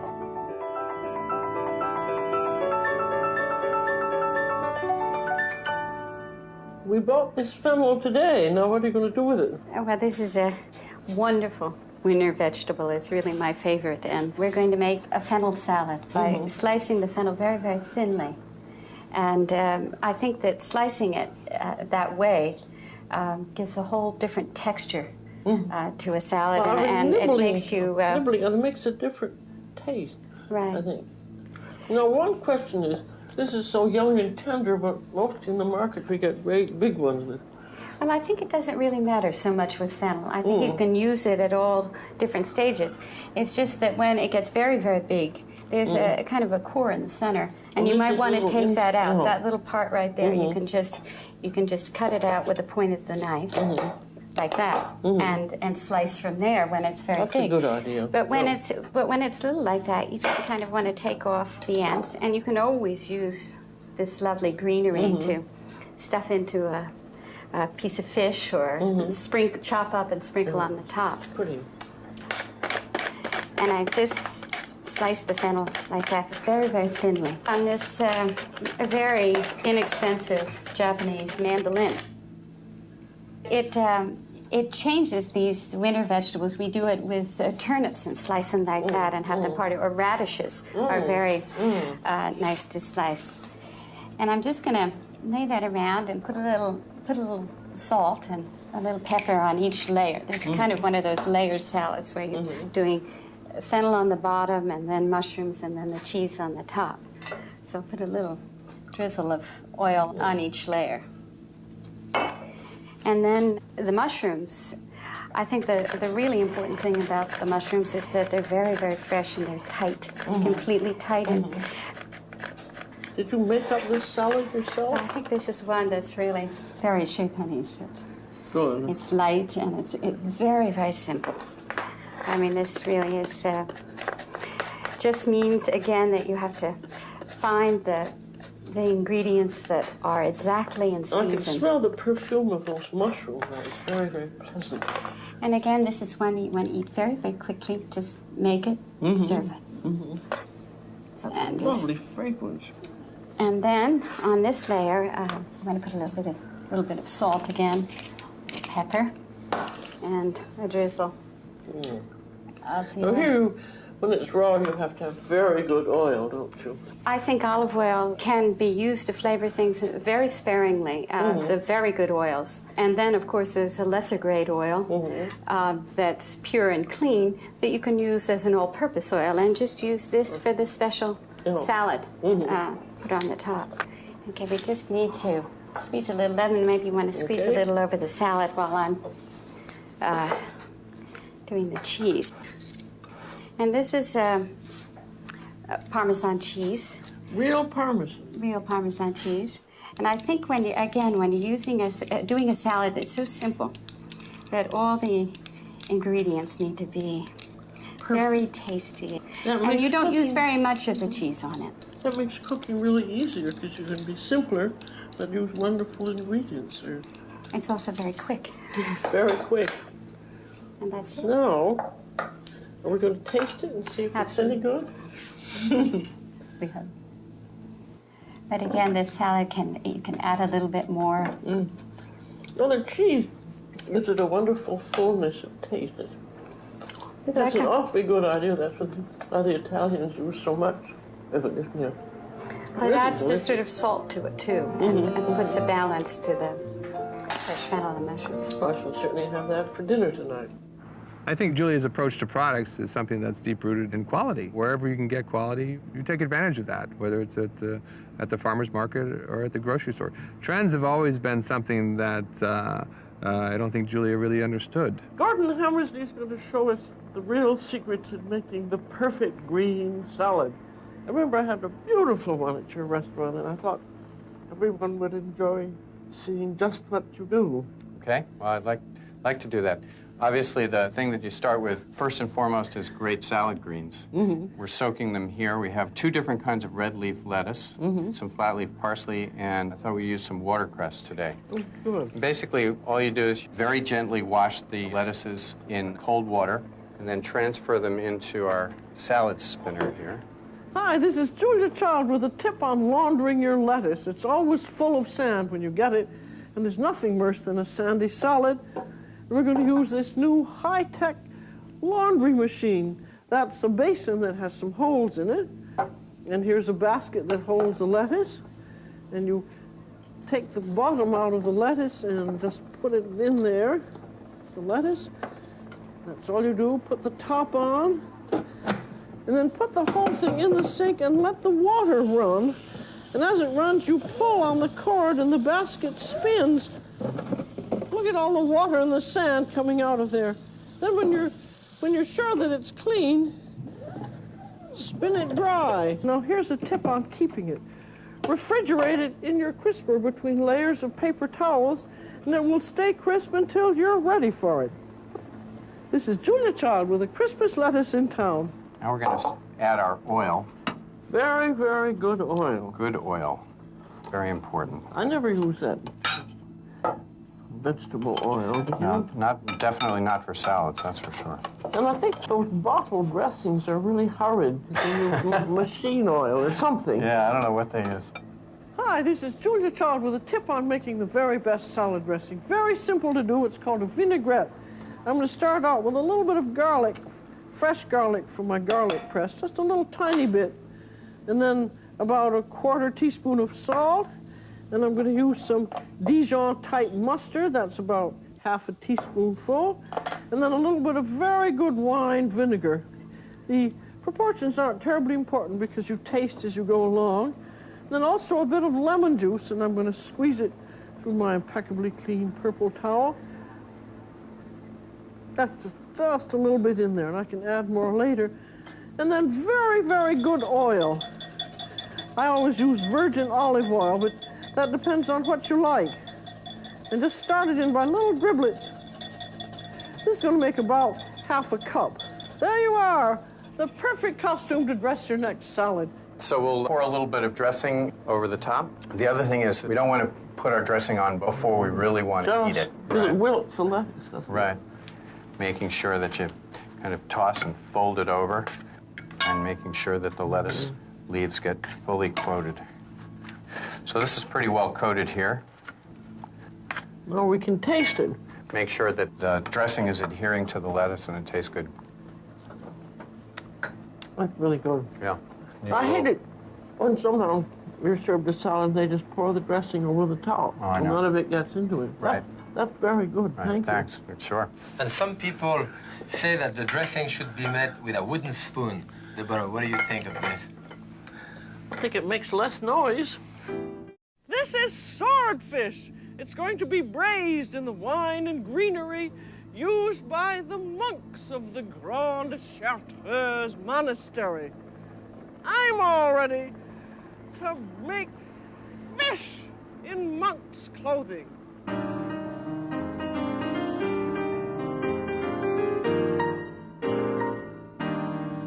Here's a tip when the fishing's been good. You want to freeze some of the catch. This beautiful silver salmon was caught in Alaska and frozen at -30 degrees. And it's been kept in the freezer at -5 to -10. That's the way to keep a fish. And then when you want to defrost it and eat it, here's another tip. You want to defrost it just as slowly as possible. The reason being that if you try and do it fast, the ice crystals will break through the flesh and turn it mushy. Thing to do is have it in a pan with ice cubes on it, put ice on top of it, and it's going to take you 2 or 3 days, and keep it covered in a plastic bag. Now I want you just to look at this fish, and it comes out here. It's been slowly defrosted, and that looks just like a beautiful, fresh fish. That's the way to do it. So next time the fishing's good, freeze some and defrost it slowly. I think you always have to smell them, and if it's beautiful and fresh, that's the best tool you have when you go to the fish market is your nose. You just smell it, and it should not smell fishy, but it should smell of the sea. And I think it's when they wrap it up, they won't let you smell it there. You open it up, and you smell it, and if it's not good, you say, smell this. Take it back. That's right. You've got to be tough. I definitely. The first time I met her was, I think in 1980 at the Bostonian Hotel, and we had just opened the hotel, and we had a reception, and I was, you know, so thrilled to meet her, and it was such a big deal, and she liked what we were doing. She came back the next week, and then she came back the next week. And I think I've been cooking for the last 20 years, and I've probably cooked the pan-roasted lobster for 100 times or more. Chef Jasper is now going to do for us his wonderful pan-roasted lobster. That's a great dish. I just love that one.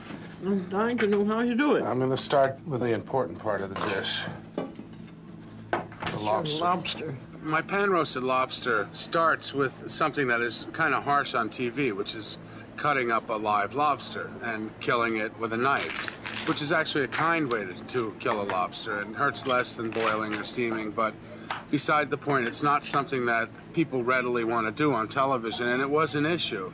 And I sat with Julia and we talked about it, and you know, it was stressful, I think, for her because she didn't want to upset anyone, and yet she wanted the food to be done in the best way as possible. And she said, well, what's the best way to cook it? And I said, it's to cut it up alive and sear it in the pan, because when you're searing the shells in the hot fat, it extracts some of the flavor, and that ends up in the sauce for the lobster.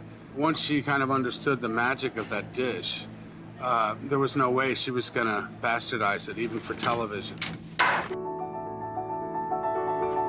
We're going to blanch these claws for about 3 minutes. Just by blanching them, you haven't fully cooked them. I haven't. They're going to look fully cooked. Yeah, but they ain't. But they're not. No. They can use a little extra time, and this way they don't overcook. Yeah. Now, these are a little hot. So you might want to, at home, you might want to let them cool off You've a got to bit. develop asbestos fingers. It helps. Okay, now, to keep the claw whole, what you want to do is you want to twist it from side to side. Not this way, but this way. And it doesn't always work, but... Let's see if I can do it. I'm always trying to. And then give it a good tug. Yep. I did it. Hooray. You did it. That's a good trick. Okay. I love the back and forth. And then just crack that shell a little bit. And then the knuckles, I love the knuckles. So do I. The tastiest part of the lobster, I think. Num.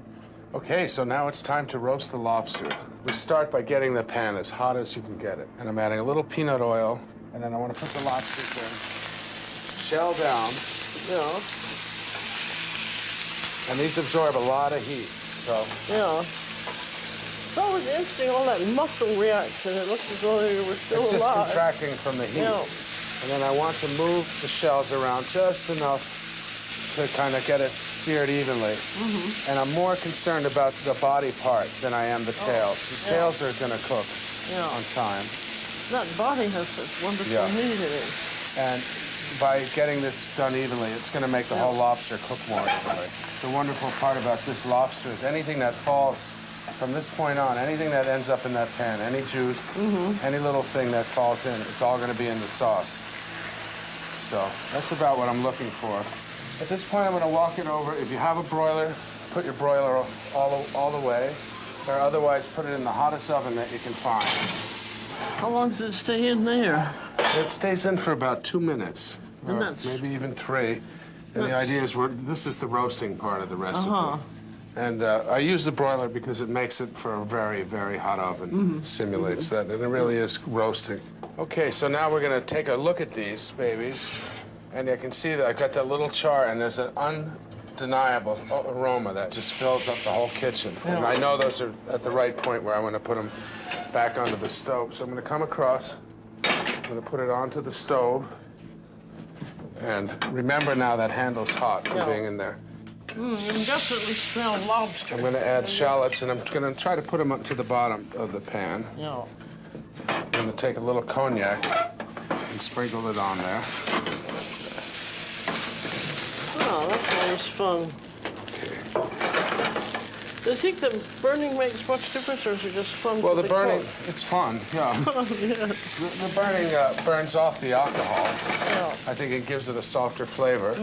And in this case, it gives the shells a little extra char. So I like the little bit of flame on there. Well, it's more fun anyway. It is more fun.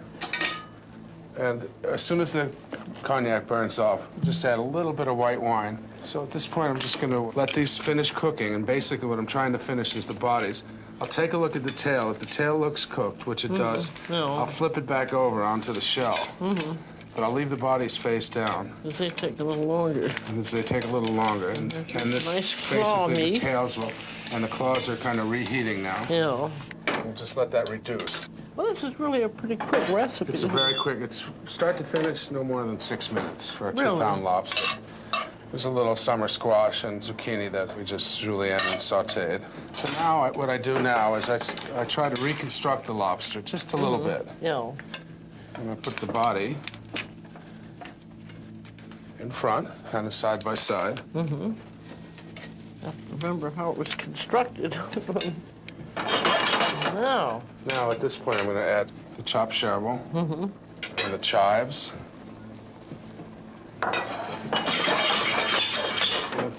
It looks pretty dry. I'm gonna start adding a little butter to it. What, you have about a stick there? Yeah, close to a stick. Yeah. And then I'm gonna swirl all this together. And that's, by doing that, that's thickening the sauce. And it's important that your butter is really cold, or else it'll break and it'll look like drawn butter instead.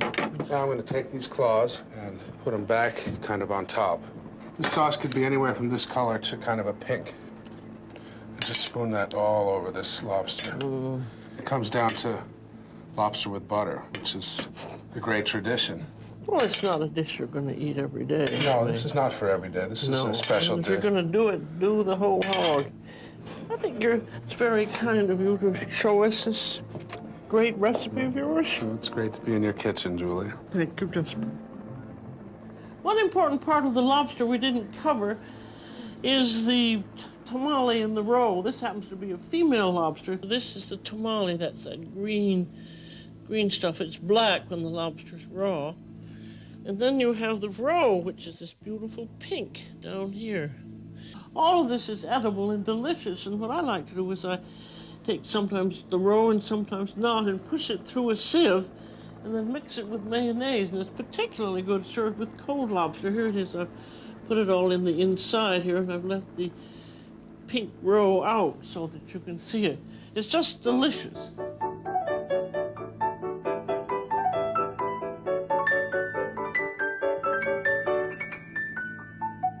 I was just on the Leno show, and Jay said, what was one of the greatest memories you ever had with crawfish? And I said, showing Julia Child how to suck head and pinch tail was still one of the greatest things ever in my life, and I'll never forget that. When we got the phone call that we were going to be chosen by Julia as one of the chefs for the Master Chef series, first of all, I was going to fall on the floor, because this really is maybe going back about almost 10 years ago. And we're at Bill and Ann Grace's house. I'll never forget this, on St. Charles Avenue. Gracious New Orleans family. And big fans of Julia. So they were about ready to fall in the swimming pool, because here comes Julia, gets out of the car and comes into the yard. We had one of the greatest days ever in my life. The weather was perfect. We drank cold beer. She was ready for the challenge or whatever it took, because this crab and crawfish boil had artichokes and mushrooms and potatoes and sausage, and we dumped this thing after I cooked it, and she was asking all of these little secrets about, what does the pepper do with this, and why lemon, and just Julia. When the weather turns balmy, it's time for most Louisianians to head outdoors for a crab boil. So here in the backyard of this great old New Orleans house, we join Emerald in his Louisiana rig for the crab boil of the century. Traditional Louisiana crawfish crab boil, and it's crawfish, not crayfish. This is a crawfish boil setup, a Louisiana rig. It's a propane gas tank, and then you have to have the crawfish boiling pot. We have a wire mesh basket that all the ingredients go into, and then we're ready to do a Louisiana crawfish boil. We have some water and some crawfish boil, peppercorns, cloves, bay leaves. And you want to keep them in the bag. And then this is liquid crab boil. Some people use liquid. Some people just use the bag. I like to use both. It just has a great balance and flavor. Well, I'm adding a lot of salt in here, but you have to know we have a lot of water. We have 6-7 gallons of water. We have a lot of product that's going in here, and it's all part of the seasoning to the finish of the boil. Some peppercorns, a little bit of Louisiana hot sauce, some Creole seasoning. We brought this up to a boil. Now, we want to put the jumbo artichokes with our potatoes, and then what we're going to do is we're going to boil this for 5 minutes. We're going to bring it back up to a boil and boil it for 5 minutes. So we have boiled our artichokes and potatoes for 5 minutes. And now we want to add our other ingredients. We have corn. We have andouille sausage, another staple of Louisiana. It's a smoked pork sausage with Creole spices. And we have lemons, onion, and garlic, all part of the boil. We're going to add some asparagus today, some asparagus in the boil, and some celery, and a little bit of green onion, or what you'd call scallion. The next ingredient we have are our blue crabs. And these are the mud bugs, crawfish. So we'll add some crawfish. Now, we're going to bring this up to a boil. We're going to cut the heat off, let it steep for about 5 or 10 minutes. Now, the longer it steeps, the spicier the boil. So we just want to let it steep for about 5 or 10 minutes, the way that I like them. Some people have 20 or 30 minutes, 5 or 10 minutes. So here we go. Well, Julia, my friend, we're in for a treat. Oh, boy, look at that. Isn't that beautiful? You know, I've been in New Orleans a number of times. I've never had a crab boiled before, and it's about time, isn't it? Yes, indeed. There's your spice bag and the potatoes. Well, I'm amazed that eliminate these the here. artichokes would cook, and they look absolutely done, too. I think they're actually cooked near this perfection. is marvelous. Well, my friend, now we're going to have one of those delicious mud bugs. Okay. And, you know, there's an expression about sucking the head and peeling the tail. So we kind of twist off the body. And then we kind of suck the head. There's all that nice tamale in it. Delicious. And then, now what you're doing now we're going to peel the one shell off from the tail. Up at the top. Right. You know, it just peels right around. Right. No. And then you take we're going to pinch the tail. And you just kind of... I see the pinching that releases the tail. Exactly. That's delicious. Isn't that good? Maybe 2 or 3 weeks later, there was a food convention in town, and the word came out that Julia was going to come to Emerald's. And I was still working every station. And we said, oh, troops! We have this pre-meal meeting. Going over the list. Julia Child's coming tonight. And I didn't get any, like, excitement from the staff. True story. I got the whole staff up, including the kitchen brigade, and I made everybody with me jog around the block to get them excited that Julia Child was coming to dinner. And by golly, it was an exciting dinner when we got done jogging that block.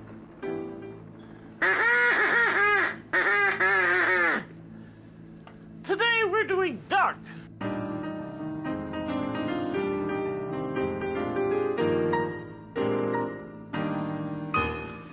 Julia, I have extraordinarily fresh eggs today for you. Look at that. Well, that's marvelous. And what do you have here? I have an ostrich egg here, and we're doing an egg extravaganza today. All types of egg cooking. That's exciting. All you need to make an omelet is a hot fire, and you need a bowl, and you need some butter, some salt and pepper, and some eggs. Then you have to have the right kind of an omelet pan, 7 to 7.5 inches bottom diameter, and that's just about the right size for the 2 to 3 egg omelet. Now I have there my 2 eggs. And then we just have a big pinch of salt and then some freshly ground pepper. And that's your omelet base. And then beat it up. I'm using chopsticks. You can use a whisk. And now you have your pan over high heat, and then you want a good tablespoon of butter. And then you tilt the pan and let the butter go all the way around the edges and the bottom. And then the pan has to be very hot. You put this over highest heat. And then, just before the butter begins to brown, in go the eggs. And you should hear them sizzle as they hit the pan, and then you wait for a moment. Then you grab the pan and just begin swirling it flat around the heat, and then gradually jerking it towards you. There's your omelet turning over on itself, forming itself in the bottom of the pan. Turn your pan around, and there is your hand with the thumb on top, so you can grab it and turn the pan over. You have a hot plate here, and then lip of pan just off center. Over she goes. And then if it hasn't formed up quite properly, take 2 forks and just push it together. And then a little bit of parsley, et voila. And that's all there is to it. It takes a little bit of practice, and I think a good way to practice is by using some beans, and I'll show you how this works.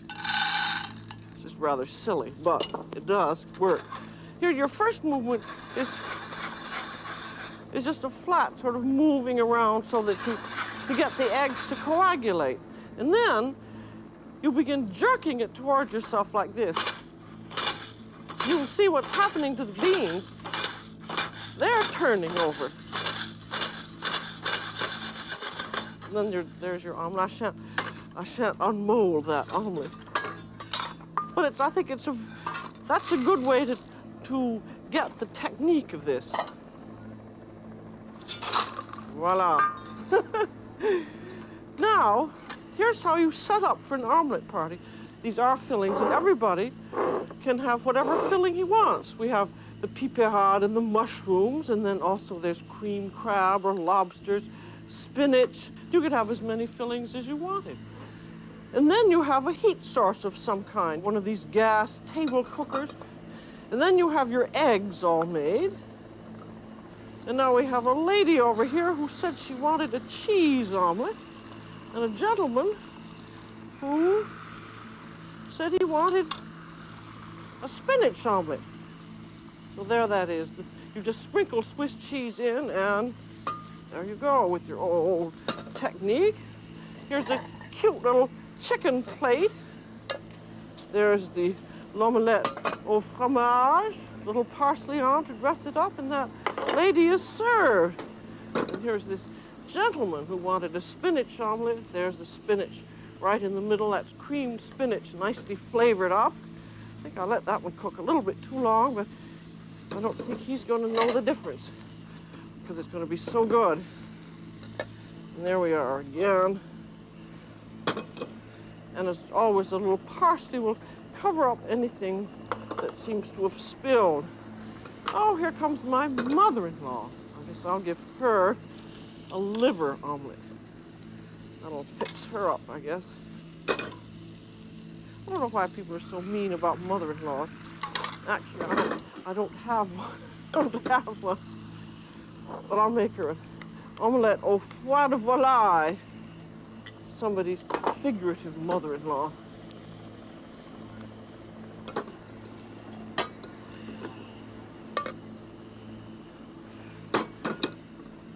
But you see how nicely you can do with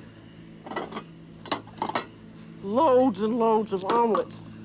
And this is really, I think it's just such fun. You can get the whole family in on the act, and you could have 5 omelet pans working at once. And you could easily serve 300 people. Now let's see how long that would take. Let's see, an omelet takes about 20 seconds to make, and that means you could make 3 omelets a minute. And if you had 5 people making omelets, that would be 5 times 3 is 15 omelets a minute. And 15 minutes into 300 people equals 20 minutes. So how's that for a last-minute supper party for 300 people served in 20 minutes? So that's all for today on The French Chef. This is Julia Child. Bon appétit.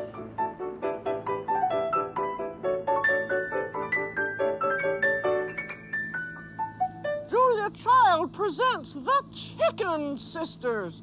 Miss Broiler, Miss Fryer, Miss Roaster, Miss Caponette, Miss Stewer, and old Madam Hen. When you're going to prepare any kind of raw chicken, you want to be sure it's on a surface that you're going to thoroughly wash with soap and water. When you're through, you have to make sure that all of your instruments are going to wash also. And I have also washed this chicken. I have washed it with hot water. And if we take in the... I don't wash my chicken. And he doesn't wash his. I think in France, they're not as worried about things as we are they? Well, I live in Connecticut, pretty far from France. Well, that's right. But what happened is that I feel it's going to go in a 425-degree oven for like an hour or so, and at that point, if the bacteria are still living, they deserve to live, you know? I remember when I went to have dinner at her house in Boston just recently, and we were looking for her, which door to go in, and we smelled this chicken roasting. Well, we smelled a bird anyway in the oven, and we said, that's her place. You know, we speak of a covey of quail and a gaggle of geese and a pride of lions. Well, this is known as a peep of chickens. That's their official name when they're in group, as they are. And you know, we're always broiling and grilling and baking and braising and barbecuing chickens. But what's ever happened to the roast chicken? Here, there's this beautiful, great big, old, lovely, not old, it's just 5.5 to 9 months. A perfect type of roaster, about 6 pounds. In other words, it's in the full glory of its chickendom. One of Julia's benchmarks for any cook is roasted chicken. And this can be the simplest task or the most difficult task, depending on how it's approached. Certainly the difficulty of roasting a chicken is keeping the breast moist while you get the legs cooked. She was always wanting to know the best way to roast a chicken. The first thing, after you've unwrapped him, you take out a package of giblets, which you carefully save to make soup out of. And then another thing that I like to do is wash the chicken. Just run the water right through it, inside and out. Now those are those operations. I was taking out the neck and taking off these little elbow things, making sure that the fat glands have been off the tail. And then if you wish to, taking out the wishbone. I do think that the wishbone is a very useful type of operation to do. And the first thing that you want to do is to truss it. And then at this point, I'm going to put in a little bit of butter inside the chicken and baste the interior, and then a little bit of salt, about, say, 1/4 teaspoon, and just pour it right in there. It has to be salted. And then some kind of an herb. I'm going to put in, say, 1/2 teaspoon of dried tarragon, or you could put in a branch or two of fresh tarragon. And then to give a little bit of onion flavor, a little shallot, finely minced. And the chicken is going to cook long enough so that the shallot gives a very gentle onion flavor. And then some parsley. You could put in some celery leaves, but I'm using parsley. Now we truss the legs. And then no matter what way you're going to cook it, it should have a butter massage. And I really think the actual massage is very beneficial to it because it gets right into that skin and it gives it a lovely flavor and it helps it brown nicely. And we're going to roast it on the spit because that is not only the most ancient but also the most modern way to roast a chicken. And here's the spit. And then you always start on from the neck end. Get the prongs right into the chicken. And then you get the other end on. And that's supposed to go right square into those bones there, because it's just got to hold that on. And then screw that up tight. I always believe in having plenty of tools in the kitchen. So I think the thing to do is to get the pair of pliers and really hold that on. If you don't get the chicken well enough onto the spit, it shrinks a little bit sometimes as it cooks, and it also can come off the spit too easily, and then you have a terrible problem of a hot chicken and a hot spit and juice dripping, and it's just a mess. So just remember, get it securely on. Now, another thing that I have found useful is further insurance to tie the chicken onto the spit, because as I said, it does shrink up a little bit, particularly as this is going to have to roast for 2 hours or even 3. Now, you have an automatic baster, which is either pork fat or blanched bacon.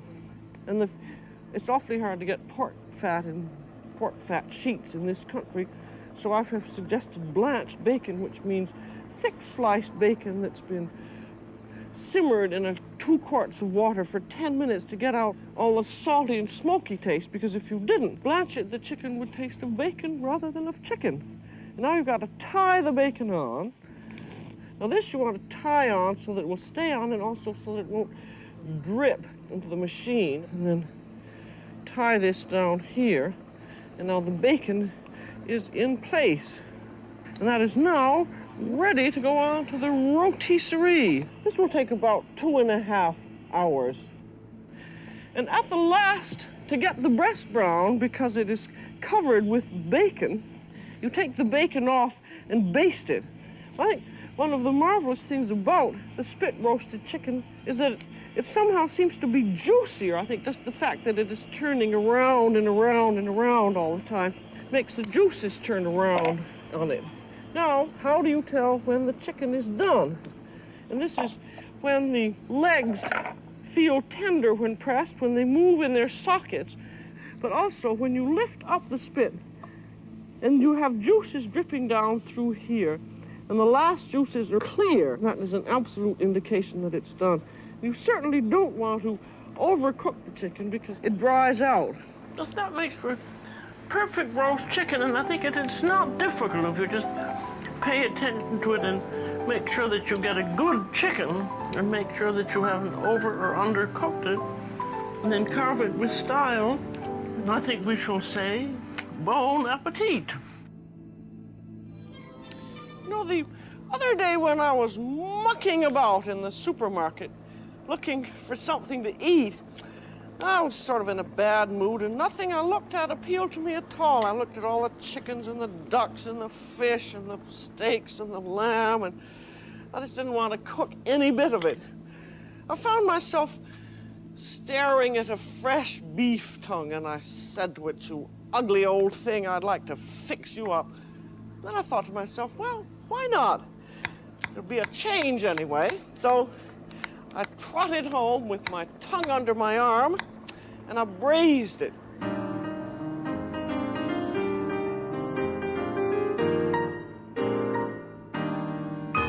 I don't consider vegetarianism a sensible diet at all, because you're supposed to have a little bit of everything. Cut out red meat, which I very much believe in, you're not having a little bit of everything. You believe in red meat? I certainly do. As I've often said, red meat and gin. Well, you're going to do some steak dine with that beautiful ribeye steak, right? Yes. Mm-hmm. The roast ribs of beef, and this is the steak that comes in between the ribs. Uh-huh. Now we're going to trim that off. Put a piece of plastic on each side. So which type of torture instrument we're going to use to pound this? It has to be pounded down to a quarter of an inch. Thin That's enough, about you think? a quarter of an inch. I think that's about right. I'm going to flavor it with a little bit of soy and a little bit of oil. And this can be done ahead. Soy on each of these. I'm just going to put a little clarified butter in there. And this you can do at the table if you like showing off.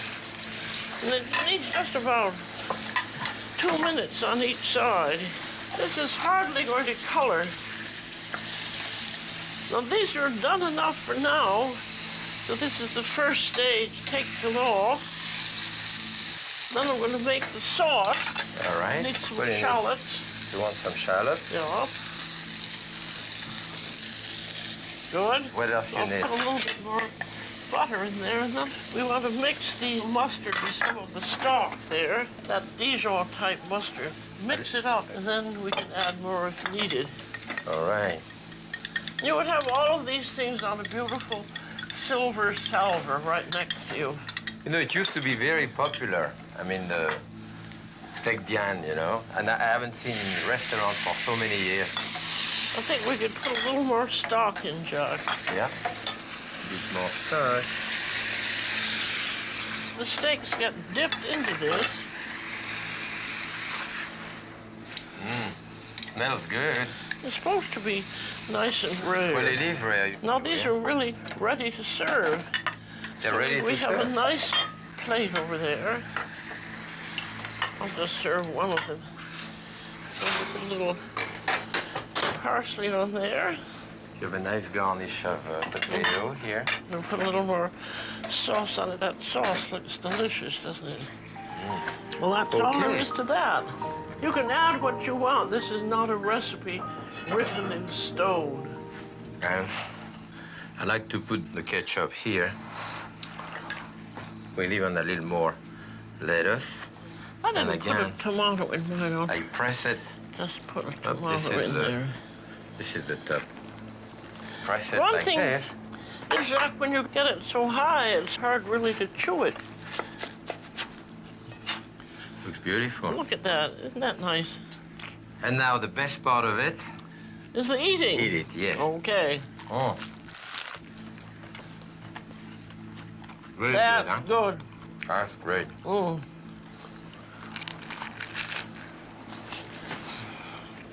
Good. Real American fare.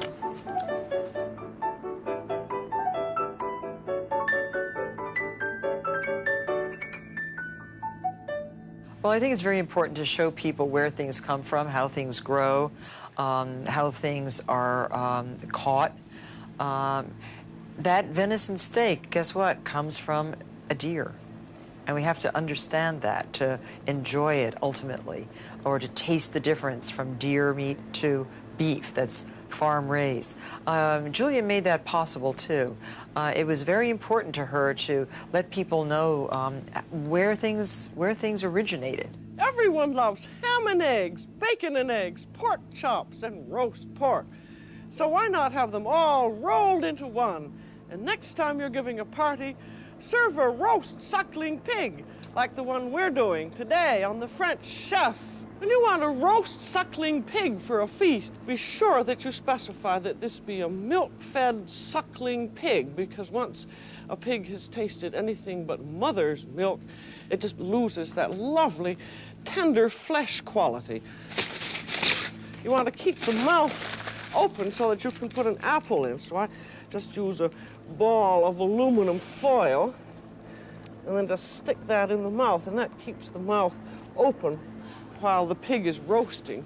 You can use a block of wood or a doorknob, anything that you can get in. And also, you have the tail here. This piggy has a little tiny tail, and just stick it. There's a little hole in back there. Just stick the tail in there, and that'll keep the tail from burning. So you can see a pig is really just designed for roasting, because it works out just perfectly. Now, you know, there's something just terribly exciting about seeing a whole suckling pig, and people are just so thrilled when they see it on the table. And I think it's great fun to make, and especially when you know what the marvelous end result is going to be. And as someone said, I don't know who it was, what an elaborate way to serve an apple. Well, this is Julia Child. Bon appetit.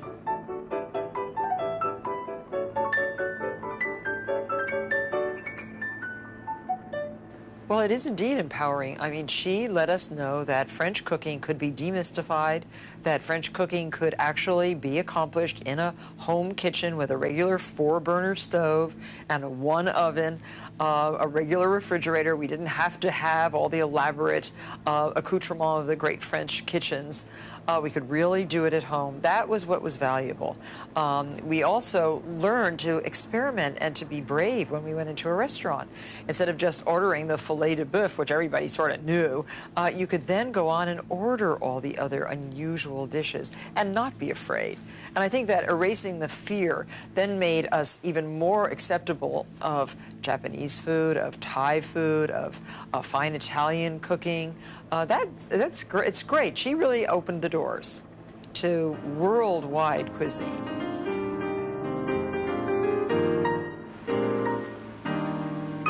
Hello, I'm Julia Child. Welcome to the French Chef and the first show on our series on French cooking. We're going to make boeuf bourguignon, beef stew and red wine.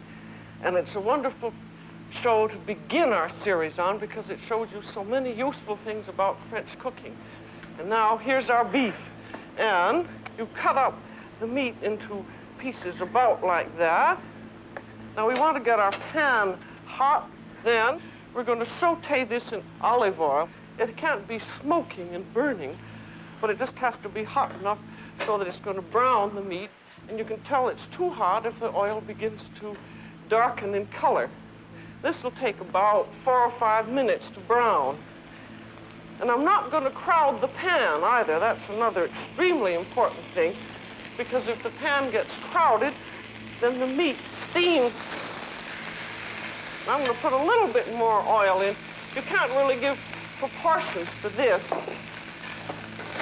because you just add the oil as you need it. See, that's beginning to brown. You want to get it brown on all sides.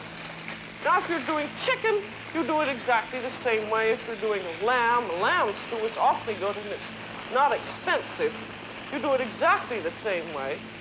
So while you're watching me do this, remember you could do lamb or veal or chicken. Coq au vin is just the same as boeuf bourguignon. Bourguignon means Burgundy, and that's where this dish was invented, in Burgundy, and they usually use Burgundy wine with it. There, that's just about browned enough.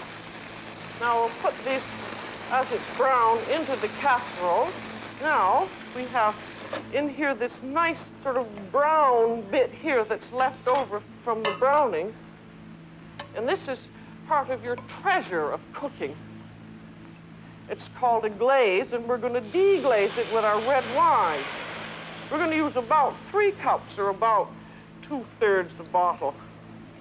And this is called deglazing, when you pour the wine in and you're scraping up all this lovely brown coagulated juice, which gives color to your sauce as well as has a lot of flavor in it. Now we just pour that in,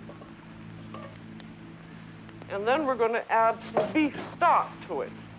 We want just enough liquid so that the meat is barely covered. It's called à fleur in France, which means the meat looks like little flowers. That's just about 2 cups of stock in there. We're going to put in a little bit of tomato paste, about a tablespoon, about like that. Thyme, this is first, about half a teaspoonful. And then a bay leaf. Then, because this is a bourguignon, we have garlic. So here's a garlic press. You just put the whole garlic in there and go, Urgh. And now our stew is just coming to the simmer. It needs just a little bit of salt. I'll put in, about a half teaspoon there. And now that's at the simmer, and I'm going to put it in the oven. Now this is going to go in a 325 oven, and once it's in, except for checking the oven to make sure that it isn't bubbling and boiling,